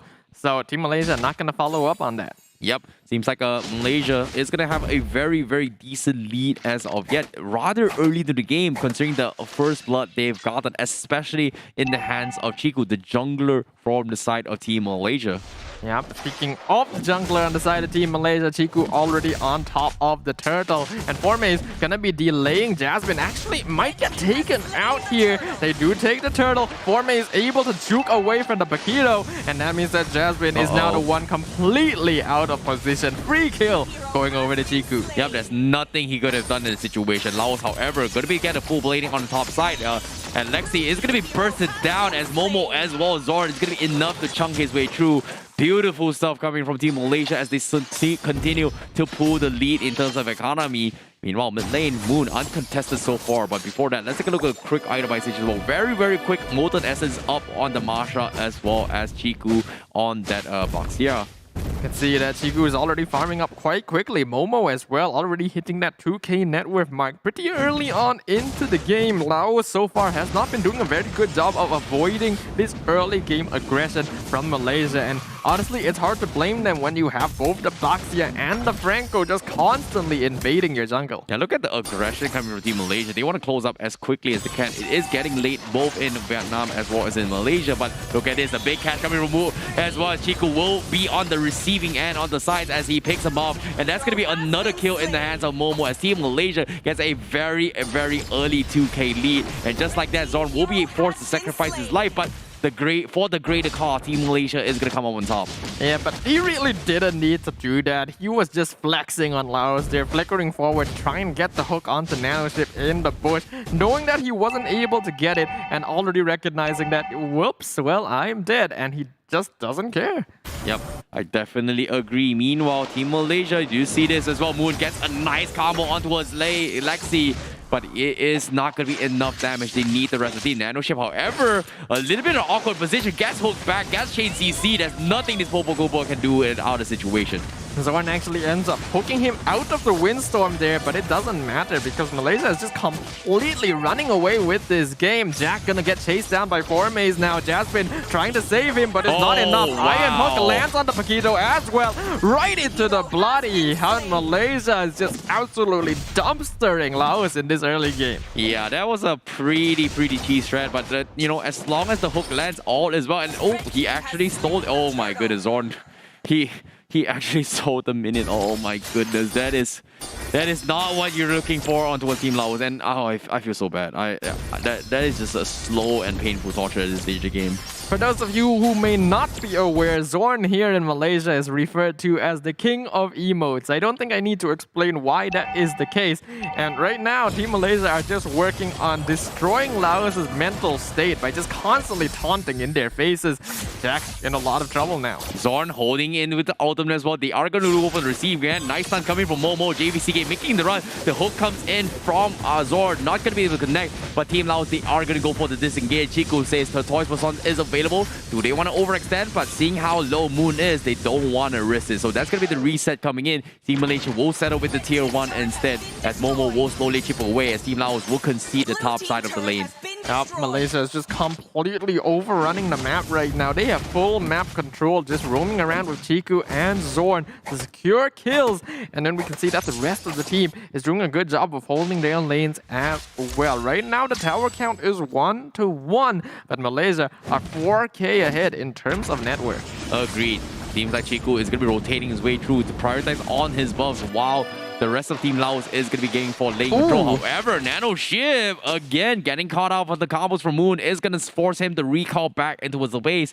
And that is not looking good for him. However, Zorn looking for the flicker plays as well, but doesn't seem to connect. Tried to style himself. Unfortunately, not going to happen. You can even see a little bit of celebrity, I would say, slap from Moon, saying that, hey, you're messing around too much, Zorn. You can literally see him smiling on the player cam here. Viston being forced to flicker forward as now Formaze gets cut out by Koopa, but the knockup on Nanoship, chunking out a lot of HP. This is a 4v2 situation, and Laos needs to back off, but Zorn gets the iron hook into the bloody hunt. The rest of Team Malaysia not even gonna follow up because they know that that's a guaranteed kill. Oh, Zorn just doing a fantastic job in that situation, and on top of it, you can see they are going to go for the fight. The rest of Team Laos going for the heavy spin to zone the fight, and Team Malaysia fully disengaged. They don't really lose out too much in this trade at all. All they got to do is just continue to farm, and eventually Team Laos is not going to do too much. Well, I feel like we're already in a position where Team Laos can't really do too much. They do find out Chiku, but he's fine. Gets the hook onto Jasmine, and he gets the double knockout strike, but he doesn't survive for long. Another kill going over to Moon. Meanwhile, Formaze already in the back line as the Windstorm gonna pick up yet another double kill going over to Moon. They even get the bloody hunt to keep Formaze alive. A 4-for-0 trade. Oh, that was a beautiful catch coming from Moon as well. Using Formaze as a distraction. Everyone from Team Laos was focusing on him, but while they were focusing on Formaze, Moon was secretly looking for the right angles to get that big wombo combo, and that is just beautiful stuff coming from Team Malaysia. We are only 8 minutes into the game, and Malaysia is already 13 kills to 1. And 8k net worth lead. We can just see in terms of items, in terms of farm, they are way ahead. And this is going to be a very difficult deficit for Laos to come back from. They need to buy as much time as possible for Piston and Nanochip. Agreed. Meanwhile, as they are going to be playing a little bit slow, Formaze does have a decent amount of items. Both Sky Garden, Oven, and Brute Force Breastplate available for him. He is going to go for the standard builds rather than the Force Buy of Sky Garden Helmet for a little bit more of a utilitarian playstyle. Team Malaysia looks like they are going to force the issue, and guess what? That is going to be Nanoship being picked up, and Team Malaysia immediately gets a freebie. Zorn is just playing at maximum output right now. I don't know if his hooks have been more accurate or the members of Team Laos just haven't been able to avoid it as well as other teams. But it is proving to be a huge problem. Malaysia are now just running away with this game, constantly pushing up the lanes. We can see they're even focusing on objectives as well. Chiku on top of the Lord. Yep. Zorn now going to be going for a bait as well, trying to force reactions coming from Team Laos. And Team Laos looks like they can't exactly do too much. Zorn is just standing there saying hello to their fellow compadres, as Team Laos is not going to be able to do too much in this situation. Yeah, they just get the tower for free and they walk away. Formaze using Thunderclamp on Too Easy for Lexi, forcing out the heavy spin to get away. And now they're getting another Windstorm, nearly taking a Nanoship, but Iron Hook gonna find the Paquito mega kill. They find the kill onto Piston as well in the back line. Yep, and as of now, here comes the hook as well. Lexi doesn't have the heavy spin, might actually die, but Moon will not be able to chain stun in time as his skills was on cooldown. So that's going to be Team Malaysia coming on top with 10k net worth advantage, but as soon as it is out of cooldown, he gets another pick, and that is going to be Lao Jack is going to be taken out. Now the heavy spin does come in from the side. Lexi trying to get a freebie onto his 4 maze. He is going to die, but Team Malaysia will get the inhibitor for the expense of his 4 maze's life. Yeah, 4 maze sacrificing himself for the inhibitor tower there is definitely worth it. Another iron hook. Bloody hunt on too easy for Lexi. They don't have enough. No, they do have enough damage. Momo gets the kill. Jasmine now in trouble. Going to be able to dash over the wall. But another hook flickering backwards, forcing the flicker out of Jasmine as well. Zorn is just having the time of his life. I've never seen so many hooks consistently time and time again coming in from Team Malaysia. The confidence coming from them is just unreal. But before that, let's take a look at the items real quick coming from all the teams so far. Seems like we are going to be expecting a potential War Axe or Queen Wing purchase up on 4 maze. Whereas from Franco as well, Zorn looking to go for a potential Thunderbelt, I guess. Most of Team Malaysia is already completing their 3rd or 4th item, and Laos are only on their 2nd. They are so far behind. The Lord will be quite easily cleared up, but Malaysia wants the inhibitor towers. They're going to be able to take the bottom one. 4 maze just trying to push up the lane up top side. Zorn out of position here, but Windstorm doing massive damage to Nanoship, and Jasmine torn apart. Memory will secure the kill onto the Harley, as now Malaysia are just breathing down the crystal. They are going for it. They don't care that you're ending the game in perhaps the quickest game here in the 31st SEA Games. Yeah, this is the fastest game we've seen so far, and it's going to be done by Team Malaysia with a very, very overwhelming performance in this game against Team Laos. Beautiful stuff coming from Malaysia, but with this game victory against Team Laos, they're pretty much secured for the semi-finals for tomorrow as the 2nd seed of Group A. It does basically confirm that, and that does mean that we're going to be seeing Malaysia go up against Indonesia in the semi-finals tomorrow. That's going to be an exciting match to keep an eye out for. Yep, I'm looking forward to see how it all comes down, because I'm pretty sure that is going to be the match you guys got to stick around to watch. But as of now, Team Malaysia is 1 game advantage against Laos, and they're celebrating for now and just having a little bit of fun time, but still, it's not over till it's over. There is still going to be 1 more game for this matchup between Laos as well as Malaysia. What is unfortunate for Team Laos as well as Laos fans out there is that with that loss, they have basically been eliminated from the tournament altogether. There is no chance of them being able to qualify to the semi-finals anymore. They will still be playing 1 more game against Team Malaysia, and that is going to be their swan song here at the SEA Games. Yep, I'm looking forward to see how Zorn is going to be able to fit a little bit more into the playstyle, whether or not they can go all the way for the medal, because this is a lot on the national pride involved. Unfortunately, the Team Laos, it's over for them, but it is still in the running for Team Malaysia. They still have to play the games, but I'm looking forward to see how it all breaks down. But as of yet, Team Laos, they have tried to experiment Team Philippines' composition, but didn't exactly have the same result. Maybe due to the composition, miscommunication, and prioritizing has been very, very different compared to the playstyles. And I feel like the Popo and Kupal was so risky, but they just couldn't do anything about it. I do feel like this is one of those situations where you simply can't sugarcoat the reality of the situation. There was just too big of a skill discrepancy between these 2 teams, and Laos just never found themselves in a position where they could even put up a fight.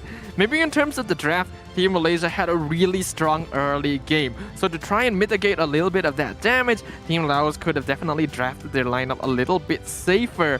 But I'm not sure if it would have made enough of a difference. Yeah, I definitely agree. But now, in this next final match as well, even though this is going to be the first time that Team Laos and Malaysia is going to be facing off, I feel like Laos has got a lot to learn when it comes to composition. So I'm looking forward to see whether or not can they continue to learn from the best. Because as of now, they've tried out most of Team Philippines' drafts. Are they going to try Team Malaysia's draft in this next one? But before that, let's take a look at the items real quick on how it all went down between both these teams. As you can see on the right side, like you said as well, Team Malaysia was so far in the lead. They've got 19 kills across the 2 and also finishing out the match with 11 minutes, 11 seconds. So that was one of the quickest games so far we've seen today.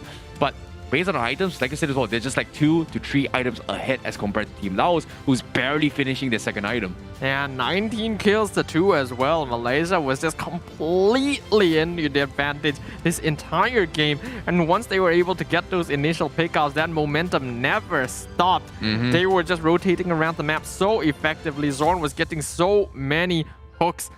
Chiku being able to roam around, Momo being able to win his lane. This was a recipe for disaster for Laos, and there really wasn't much they could do. Yep, I definitely agree as well. And on top of it, a coincidence score. It seems like it is not going to be Zorn being the MVP. It is going to be Moon with a 3-0 and 11 on as well. And it's expected as well, especially with the baits down towards the middle control, where Formay sacrificed himself for the greater good, but he didn't even die because it was Moon that came in to save the day and got so many kills out of this. Congratulations to Moon for that MVP for the first game in this series. Yep, Zorn was the one setting up all of the kills, but Moon was always there to be able to follow up on it, and you could see how much damage he was doing towards the later stages of the game. In this early game as well, you can see Laos constantly trying to make something happen, but Team Malaysia is always in position to be able to respond to it, not being able to execute on their plans at all. Just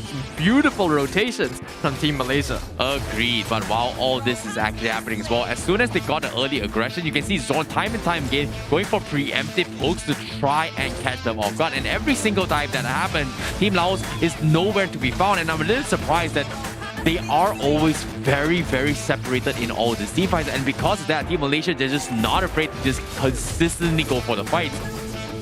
This Franco is just completely insane. I feel like this game is just a Zorn highlight reel at this point, considering how often he was able to set up kills. We can see as well, Moon just going out of control with his scaling. The fact that Malaysia is able to win all of these fights without losing a single member as well instantly tells you how far gone this game is for Laos. Yeah, that's the beauty of Franco, right? That's the reason why a lot of teams prioritize just banning off the Franco, because all you need is that one magic hook and it completely turns inside. But in this case, it wasn't just one magical, it was every hook was magical, because even this moment as well, every single time this happens, Laos was put in a situation where they're forced to disengage. They have to force major spells and utilities to back out and retreat, and ever since that happens, means pretty much half the fight has been won in the hands of Team Malaysia. So as of yet, there was a beautiful, beautiful execution coming from Team Malaysia in game number 1.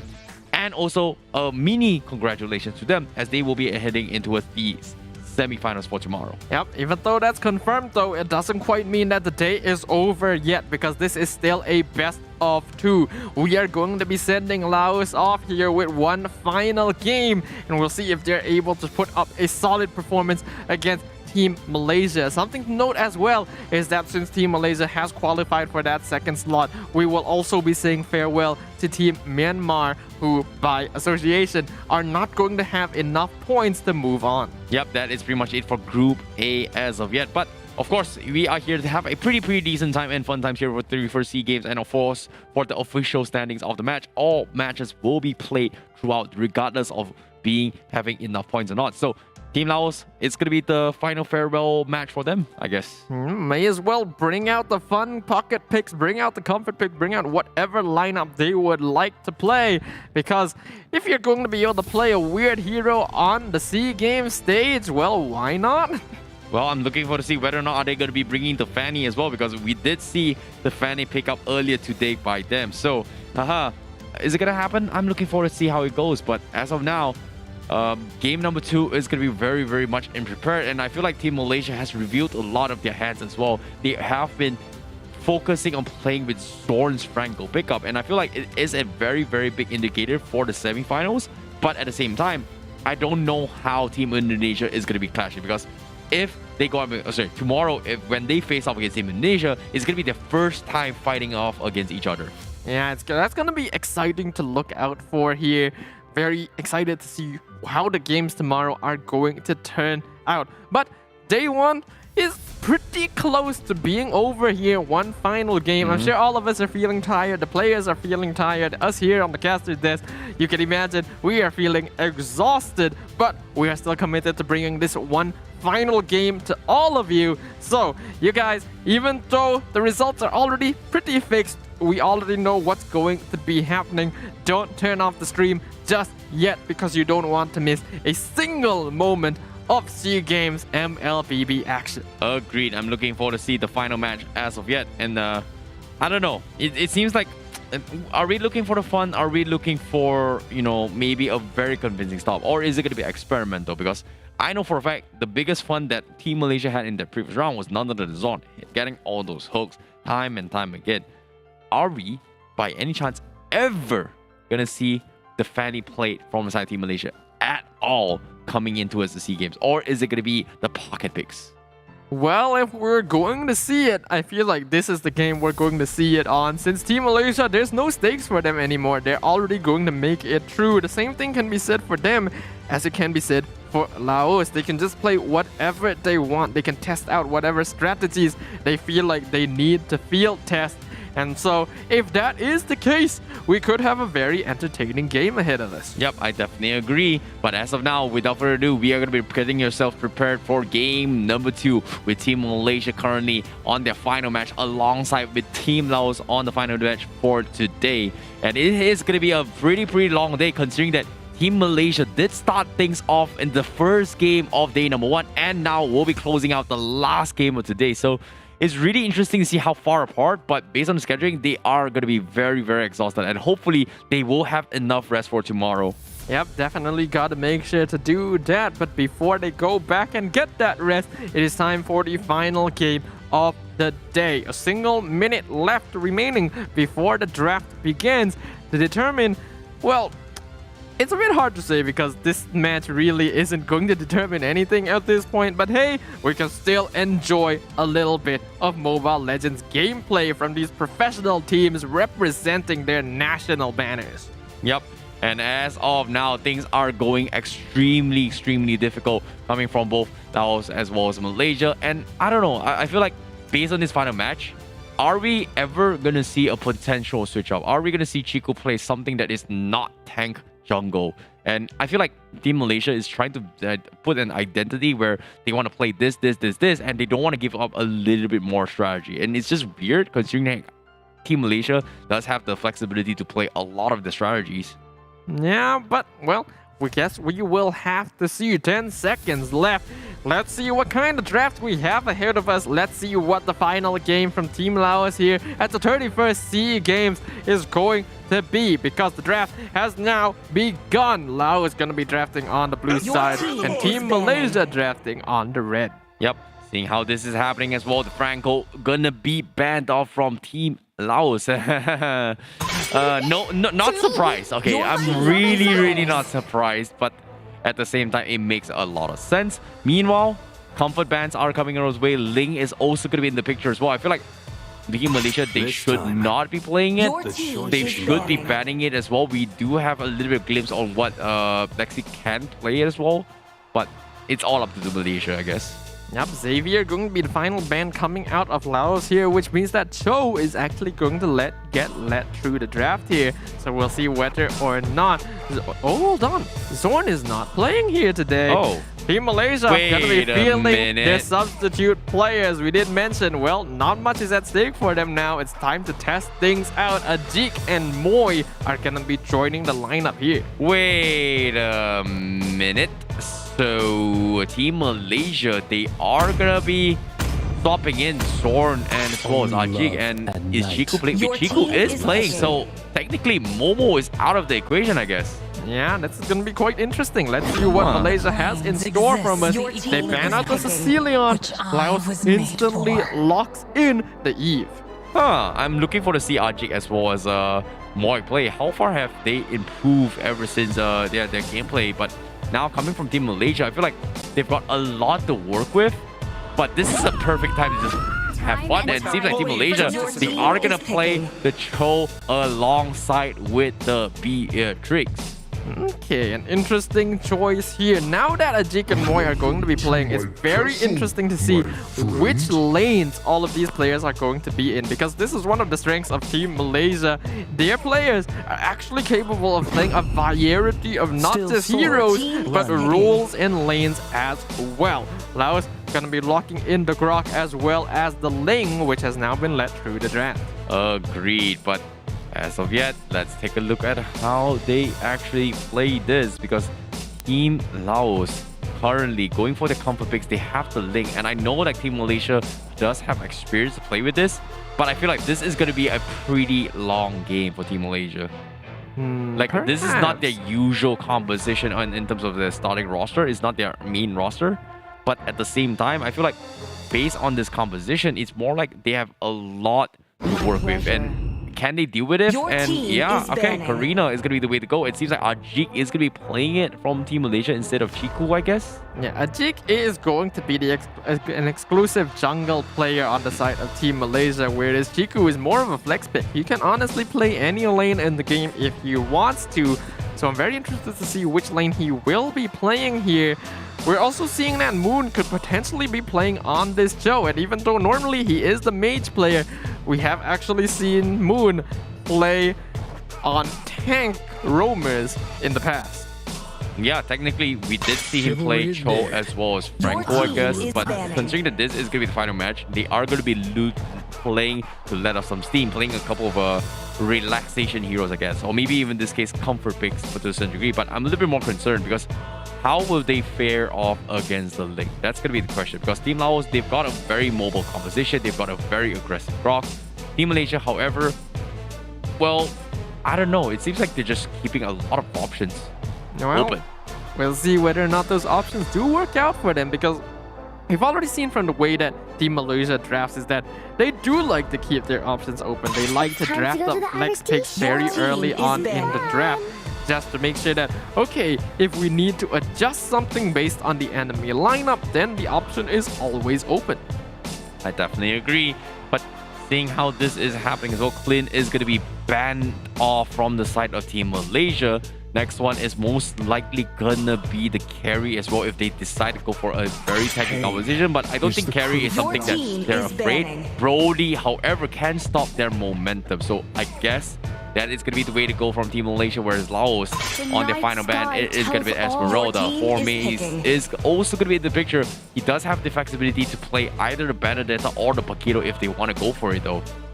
We'll see whether or not they do decide to go for that, because again, Team Malaysia, this is the opportunity for them to just try out different heroes if they want.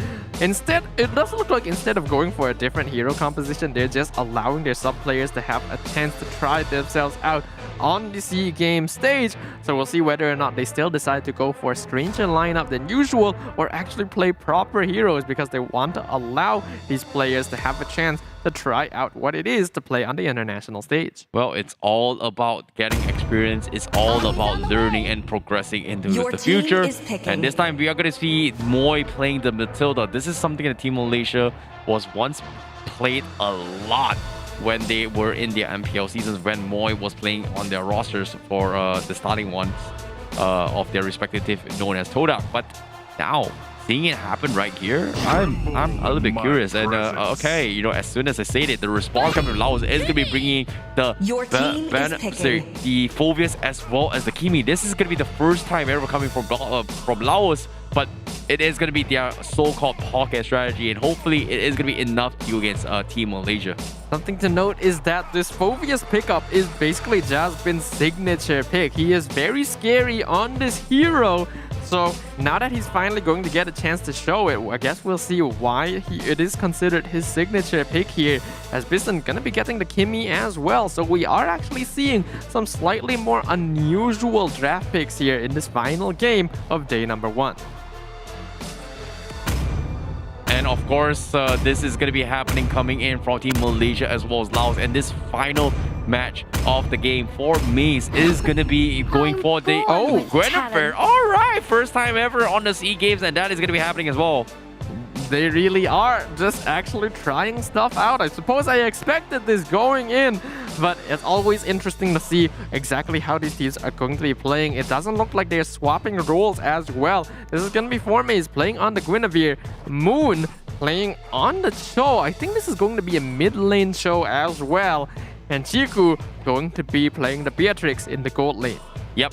And as of now, this is going to be happening for the team. And that is going to be how Team Malaysia is really going down for the final match. And it seems like they are going to try and experiment as much as they can and push themselves to the limits. Whether or not the Guinevere is going to be able to do anything against the Ling, we shall stick around to find out. But as of now, Team Laos does have a very, very scary composition in this final match of the SEA Games itself. Ladies and gentlemen, this is going to be the final match of today's game number 1. And this is going to be game 2 between Team Laos going up against Malaysia.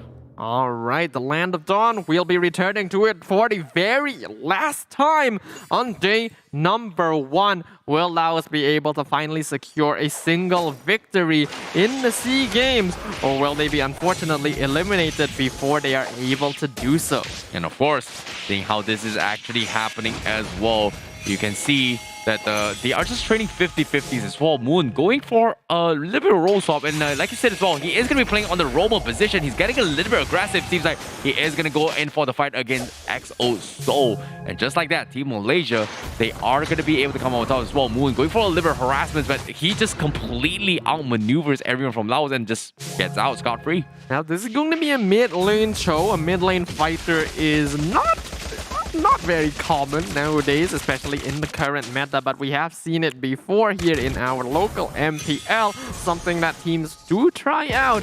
And well, Team Malaysia here, normally known as Kodak in the local scene, are definitely known for playing some pretty weird ideas. Well, I don't know how weird it is going to go, but as of now, Team Malaysia doing pretty okay against the Kimi composition from Biston. And surprise enough, it's something that is easily dealt with back in the days where Blade Armor was an amazing way to deal with a Kimi who is known to be playing on the physical role, but on the Metro, it's going to be completely different. Meanwhile, they do have Ling to worry about, and I feel like Team Malaysia, they don't, besides the Cho that can deal with the Ling, no one else has a very, very good solid chance. It's all up to Moon going for the setup, and the moment Moon hits those level 4 with the Wave of the Dragon, this is where we are going to be expecting him to try and mark Lexi as much as he can. Meanwhile, from Laos' perspective, it's all about Lexi trying to steal the objective. It looks like they are going to try and force the turtle fight. Yeah, right now we can see 3 members of Laos trying to force the turtle pit. Ajik already on top of it, going to be able to secure it with the retribution. Real one manipulation dropped down a little bit too slow as Moon gets the knockup to stop the ultimate. Now Jack in a lot of trouble, circling Eagle on top of the Grok, gonna allow the rest of the team to follow up on it, and they're right on top of the purple pit. Demonic Force gonna be doing a lot of damage into the back line. Jasmine jumping straight in, but gets kicked away by Moon, making sure that he cannot follow up on the rest of Team Malaysia. Yep, despite the clump coming from Team Malaysia, they're able to capitalize on the utilities as well, steal away objectives away from Team Laos. That puts them in a very, very favorable economy. And Chiku gonna be playing on the marksman. He's actually, you know, winning his matchup against the Kimi, which is no surprises considering that the range that he has being used is going to be the sniper role for him, as contrast to the Kimi is going to be going for the Biu gun. You can see in terms of the items so far, Malaysia are ahead, about a 1k net worth lead so far in their lanes, which means that their items are going to be coming online very soon. Chiku especially is quite close to completing his Blade of Despair, currently the richest player on the map. Yep. And at the same time, seeing how this is actually happening as well. Great catch coming for Maze, but doesn't want to continue with the wider record. But it seems like he will. Jasper Bin taking a little bit too much damage. But at the same time, Lexin revealing himself onto the jungle crab means that he doesn't want to go super crazy. But Team Malaysia, they are going to try and mirror this edge of Maze. However, make a red for it as well, as the Taurus is going to finish him off as well. Soul is going to catch him off guard, and that is going to be Maze's life sacrifice just like that. Meanwhile, they do trade on 1-for-1 down bottom with Viston getting completely dived on top of it all, getting the tier 1 from side Team Malaysia. That was really close though. Team Malaysia actually just barely got the first blood onto Biston right before Maze died. So the fact that he was able to buy enough time to survive a little bit longer is going to give a slight gold lead to Malaysia. They already have a 2k net worth difference. Yep. And as of yet, let's take a look at how it all happened as well. It looks like they are going to go for the invades as well. The wall charge comes in from Jack. It's not going to be enough, but we will trade off Moy's life. Ajik, however, trying his best to survive his way through on the Karina. Almost gets the kill. It was Lexi. Unfortunately, not going to do so. Formace won't go in for the dive with the execute. So that's going to have him a little bit more on the fight. White Little Requiem coming for Formace. Gets him the double to sync with Warrior Dragon, but the Kimi is going to be there to finish him off. Chico going for the pump as well. Hit completely shuts him off now. Great flicker Chico from Moon. Moon. They're going for a setup, but Chiku can't seem to find the angle and the mobility to finish him off. Oh, so close yet so far. But Malaysia still comes up on top. All things considered, though, that is a pretty even trade from both teams, trading out quite a few members. If Chiku was able to get that final Nibiru's passion, that would have put Team Malaysia way ahead. So it's quite lucky for Team Laos that he wasn't able to get that range. Right now, though, they are still comfortably in the lead. Yep. And as of now, let's take a look at how it happens. Well, 4Maze does have to concentrate the energy, so we are going to be seeing a little bit more sustains coming from Gunnaware. Meanwhile, Team Laos, are they going to force a fight? Because Malaysia is currently 3k economy, and Ajik is going to be starting off on the turtle pit, whereas Team Laos is struggling to get pickoffs after pickoffs. Laos needs to get a very solid initiation if they want to contest this, but they're not going to do so. Ajik gets that turtle for free. Circling Eagle being used by Moi gets negated by the passive from Grok, but it does not really matter for Team Malaysia. They're just going to slowly grow their lead by constantly taking objectives. Yep, they're forcing reactions non-stop. It seems like that's going to be the case as well. But here comes Real Manipulation to secure the purple bomb. Do they even get it? Seems like Team Laos, they are going to lose off the trade. Ajik, however, is going to go crazy with the Karina. He gets the kill onto the Grok. He's looking for more. However, he will eventually get chipped away with Kimi slowly poking his life. And now Jasmine goes in for the Demonic Force as he tries to chunk them all out. But Malaysia is not too afraid about this mage. Chiku making words here too. But 4Maze from behind takes out on Biston. 4Maze is going to be quite a threat here. This Guinevere is already 4 and 2. Gets the knock up into the Violet Requiem. Gonna get purified though. And that's gonna put 4Maze in a bit of an awkward spot. Moi jumps into the backline to get the free kill onto Soul. Gonna be able to walk away while Moon secures the mid-tier 1. Well, the aggression from 4Maze is just unreal. He's just so confident in the situation. Meanwhile, Jasmine, not exactly sure what he was thinking as well, because this is all by himself. And Team Malaysia, they are gonna corner in like a rat as he slowly makes a run for it. Unfortunately, doesn't be able to do anything as Chiku just completely auto-attacks his way into that kill. Now, not going to be able to kite away from 3 members of Team Malaysia. 4Maze is now continuing his aggression against Piston. Stuck inside the Real World Manipulation now, forced to use the Violet Requiem, but it's not going to be enough. Soul picks up on that kill, but Malaysia trades it for the top tier 1. Yep, now Woon gonna make out for it as well. He's got the triple chip window. He was looking for Lexi. He gets it fall down, but unfortunately hits the wrong angle. It's gonna take a little bit too much damage, but Malaysia getting very feisty in that play.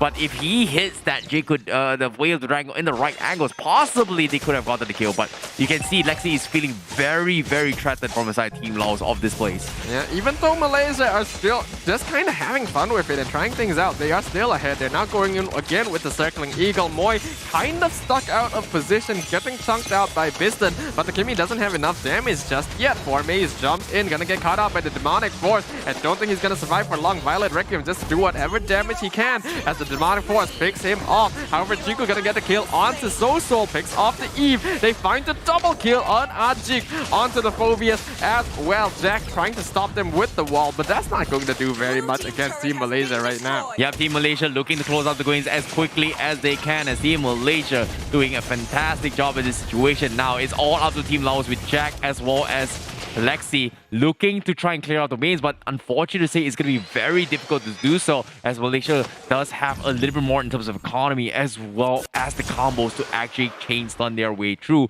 And as you can see, Moon opening up the maps while that's actually happening. RG is just focusing on the Lord, and it's going to be left untouched, and as Malaysia will secure it in the bags. Chiku now having completed his Malefic Roar, going to be able to chunk out even Jack quite easily.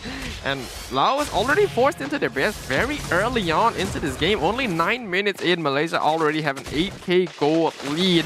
And they're just playing around with Laos at this point.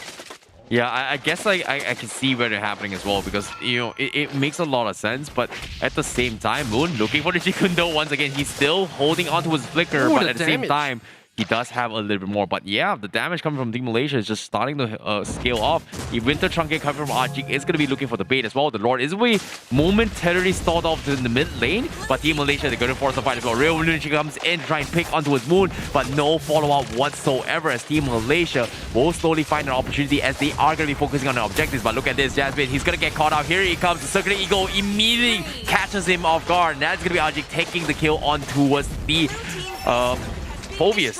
Yeah, and now Team Malaysia, they're just pushing straight in. They know they have the advantage. The wall from Jack going to try and stop the minion wave for just a little bit longer. But the Way of the Dragon going to be able to find the Grok from the backline. Massive damage from Chiku as Ajik gets the mega kill onto the Grok. Forme is now on top of 2EZ for Lexi. Instantly dead to the Guinevere before Circling Eagle can even complete. Ajik getting the double, the triple kill in the backline, even surviving thanks to the Winter Trunkian. And now Chiku will be able to whittle down the crystal, and that is going to be it for Team Malaysia, securing the 2-0 victory against Laos to end day number 1. Yep, Team Malaysia continues to actually break the record, setting out the benchmark as the quickest game to finish by today, despite so many games throughout day number 1 in these games as well. And this SEA Games has been a long sweat and tears for all the teams so far.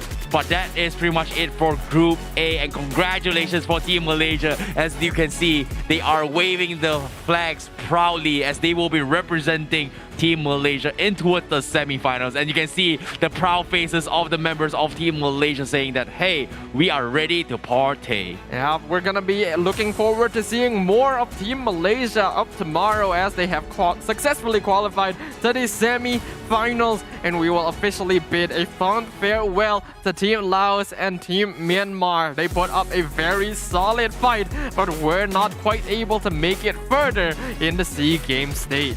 Yep, and that is going to be it for Team Laos, as well as they are going to be waving goodbye into their 31st SEA Games for Team Laos of the Mobile Legends Bang Bang division. However, we will be looking forward for them in the near future into the international stage, whether or not can they play with the best again, because this is an amazing learning experience for Team Laos as they have adapted to the play styles of multiple regions, arguably the best in the business in Mobile Legends Bang Bang history.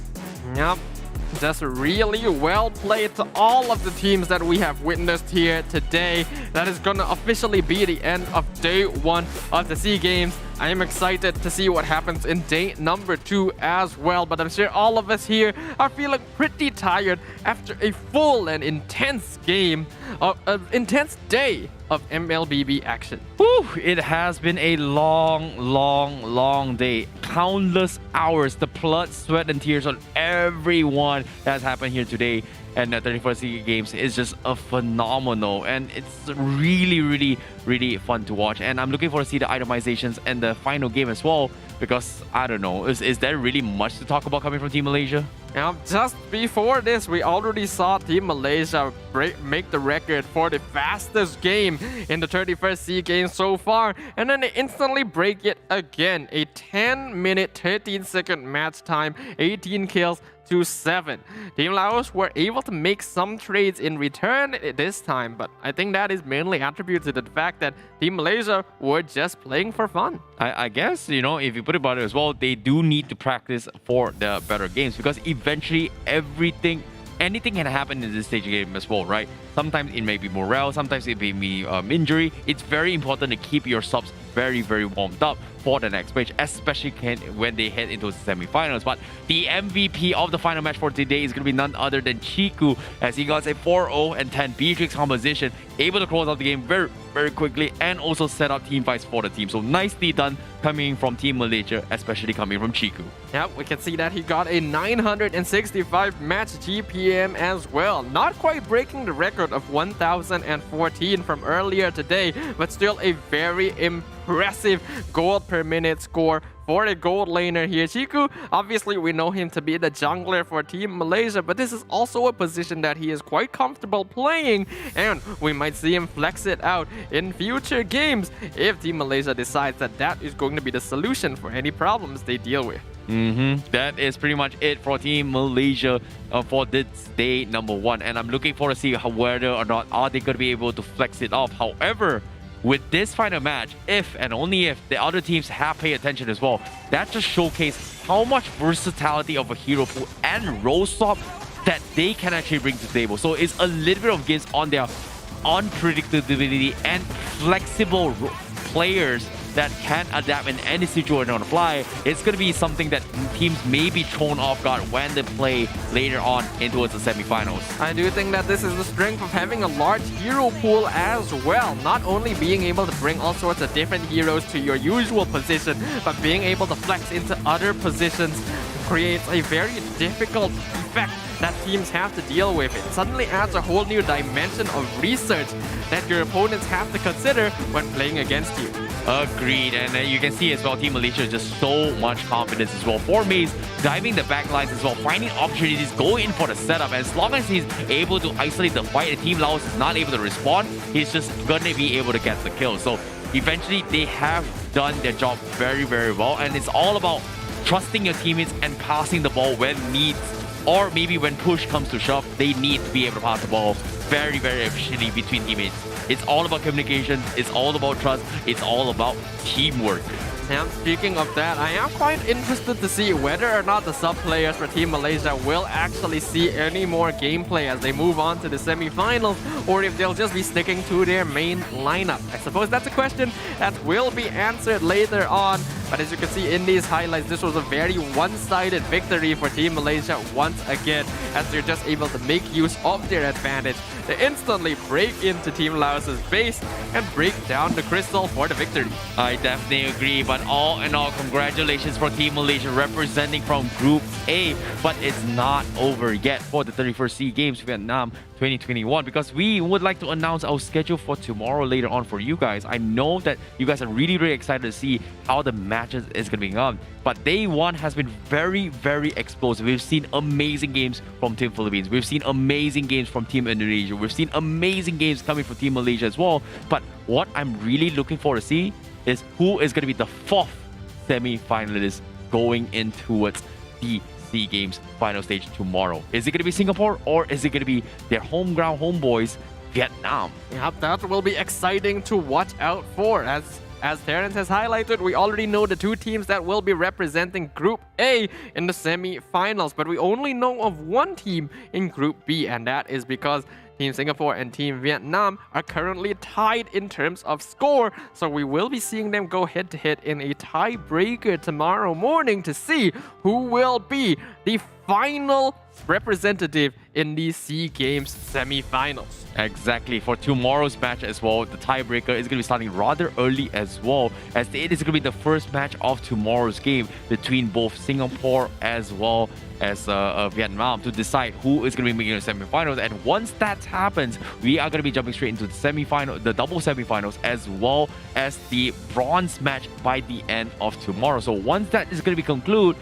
that is pretty much where we are going to be looking forward for the grand finals, which is going to be happening 2 days from now. So that's pretty much a summary on how the journey of some of the teams are. A little bit insider scoop for you guys, but still, nevertheless, great games has been played today. We saw a lot of heart and soul being poured out of the players, but eventually there will be winners and there will be losers. Now, nevertheless, though, it has been a long day one here at the 31st SEA Games. You can expect that all of these teams are going to be needing a long and proper rest to prepare for the games that they are going up against tomorrow. First off, let's have a recap of the group stage standings. Yep, and the group stage standings well as coming in from Team Philippines, they will be the ones with an undefeated score with 3 wins out of every single region, scoring themselves 9 points, with Malaysia getting 2 wins in 2 games with 1 loss, will get themselves 6 points. Myanmar will be on 3rd place here with 3 points, with Laos not winning a single game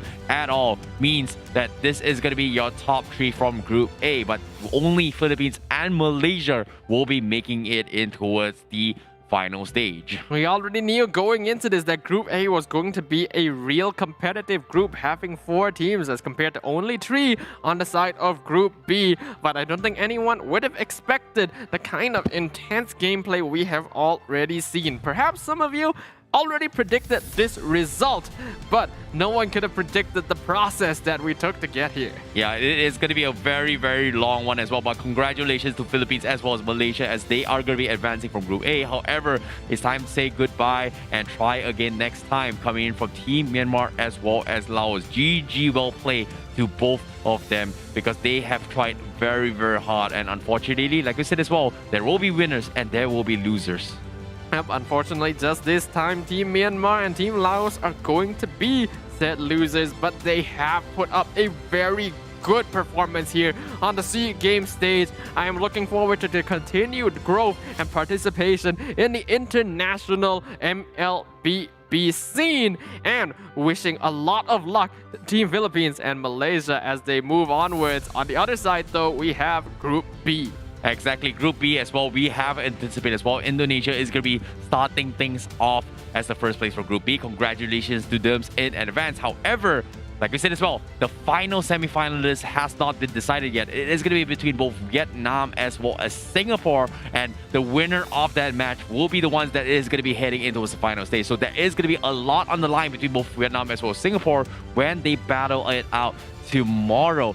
First thing tomorrow in the morning, where they are going to be playing the first match of the SEA Games here for the 31st month. And it's I'm looking forward to see how it all goes down. But you were casting the game as well. What was very, very unexpected was none other than Singapore able to tie the series against Vietnam. But nevertheless, let's take a look at the score results as well. It looks like the tiebreaker for tomorrow's match is going to start off at 9 p.m. May, and this is going to be in Vietnam time. So if it's GMT plus 8, it is going to be 10 a.m. for a majority of the audiences that's going to be watching as well. But of course, for Indonesia, it is going to be same time, I guess. Yep, in addition to that, we're going to be seeing the first semi-finals match between Philippines and Malaysia happening at 2 p.m. Vietnam time, followed by the semi-finals 2, where Indonesia will face off against the winner of Vietnam versus Singapore at 4 p.m. Vietnam time. Oh, I really wasn't expecting this as well. I was expecting it to be a little bit cross-play, so it seems like they are going to be facing up against each other in the first semi-final. So Philippines and Malaysia,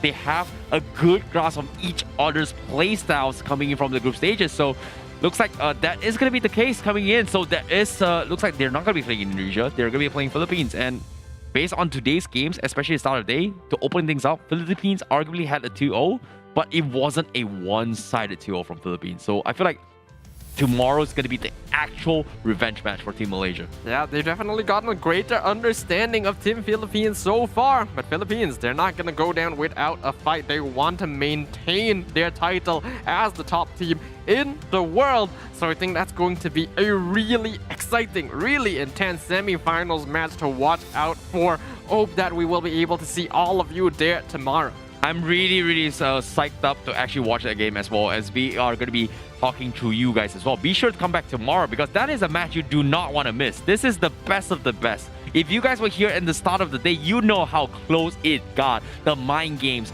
the positions, the play styles, and I'm looking forward to see you guys back here again for the 31st SEA Games Vietnam 2021, especially for that match, because that is going to be an insane one as well. But before that, be sure to get a couple popcorns early as well. Be sure to drink a lot of water and stay healthy, because this is going to be a long game for tomorrow, because there is going to be, like I said, a lot of hearts, a lot of souls maybe put on towards the table. The weight of the matches has been very out of this world. Of course, now that we are at the end of day 1 of the SEA Games, we want to make sure to give thanks to all of the players as well as all of the other talents here for being able to bring this amazing gameplay to all of you guys. And of course, thanks to you guys as well, those of you who have stayed with us the entire day. We know it's been a long day 1, so hopefully you guys will be able to get some rest and relaxation so that you can be here just as refreshed as we are tomorrow, to make sure that we will be able to witness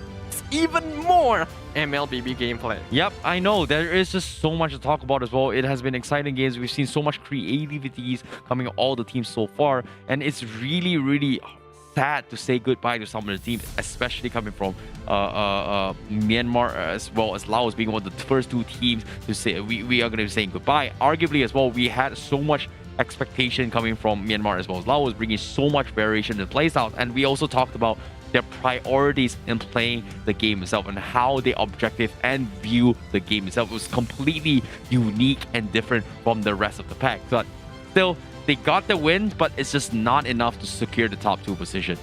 Yeah, that's just the nature of competition. We've said it plenty of times before, but in order for there to be a winner, there has to be losers. And oftentimes, there's going to be a lot of losers these teams, they don't want to be one of them, but sometimes it just comes down to luck. Sometimes it comes down to skill. Lots of factors go into determining who comes out as the victor in an MLBB tournament. And I'm just excited to see how this will turn out. Of course, SEA Games MLBB event going to be 3 days.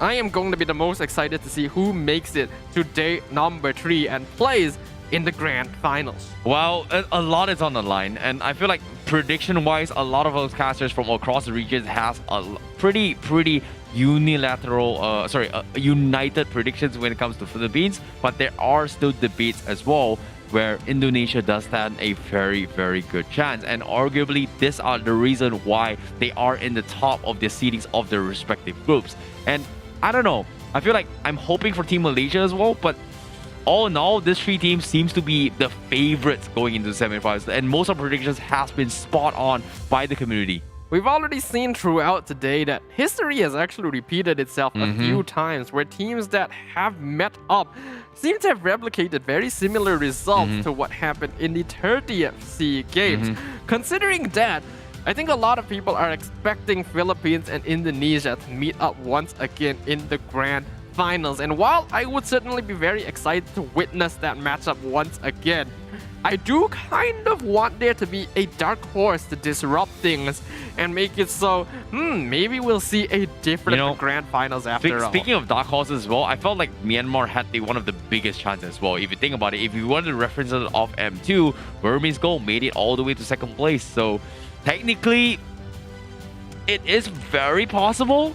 Unfortunately, not this time. It's just unfortunately. Just unfortunate. But it kind of goes to show that the MLBB scene has just continued to grow, continued to evolve. There's been a lot of new changes with the meta changing, patches changing. I guess we'll just see exactly what kind of impacts those have. But it does seem like there is going to be a bit of an updated schedule after all. Yes, it is going to be Indonesia going up against Malaysia in the 2nd semi-final. Well, unfortunately, I would like to apologize to you guys watching at home. I'm sorry that the schedule is going to be switched up. Yes, I was right initially before the actual schedule. So it is going to be Indonesia going up against Malaysia and towards the cross-platform and towards the 2nd semi-finals. Whereas Philippines, they are going to be waiting on the winners of either Vietnam or Singapore. That is going to be a best-of-1 tiebreaker starting tomorrow at 9 o'clock. May 19th. So that is going to be something that I'm looking forward to watch as well. So be sure to come back tomorrow. This is going to be the official schedule coming in. Yep, we have made that fix. There was a little bit of an error in the previous schedule, so make sure you guys don't follow that. The one we just saw is the correct one. There's going to be a single tiebreaker in the morning, as well as 3 best-of-3s to determine the grand finalists, as well as 3rd and 4th place. So you guys want to make sure you don't miss a single moment of it now that we have ended day number 1. Oh no, that pretty much sums up for today's schedule, and I hope you guys are still with us as well. Thank you guys. Most importantly, thank you guys who are supporting the Mobile Legends community and supporting the 34th SEA Games Vietnam 2021, because without you guys who are supporting, watching at home, and cheering for your favorite teams, and also giving us the support that we need to keep things going here despite the long day, I'm looking forward to see amazing games. But all in all, that pretty much concludes day number 1 here, Safa. Yep, of course, we have to remember the SEA Games is brought to you by the Vietnam Recreational and Electronic Sports Association in cooperation with VNG Games as well as Moonton. My name is Stafa. Right here with me is Terrence, aka IC Baby 12. We are going to be signing off for the day. Make sure you guys catch us on day 2 of the 31st SEA Games. We will be seeing you guys early in the morning tomorrow.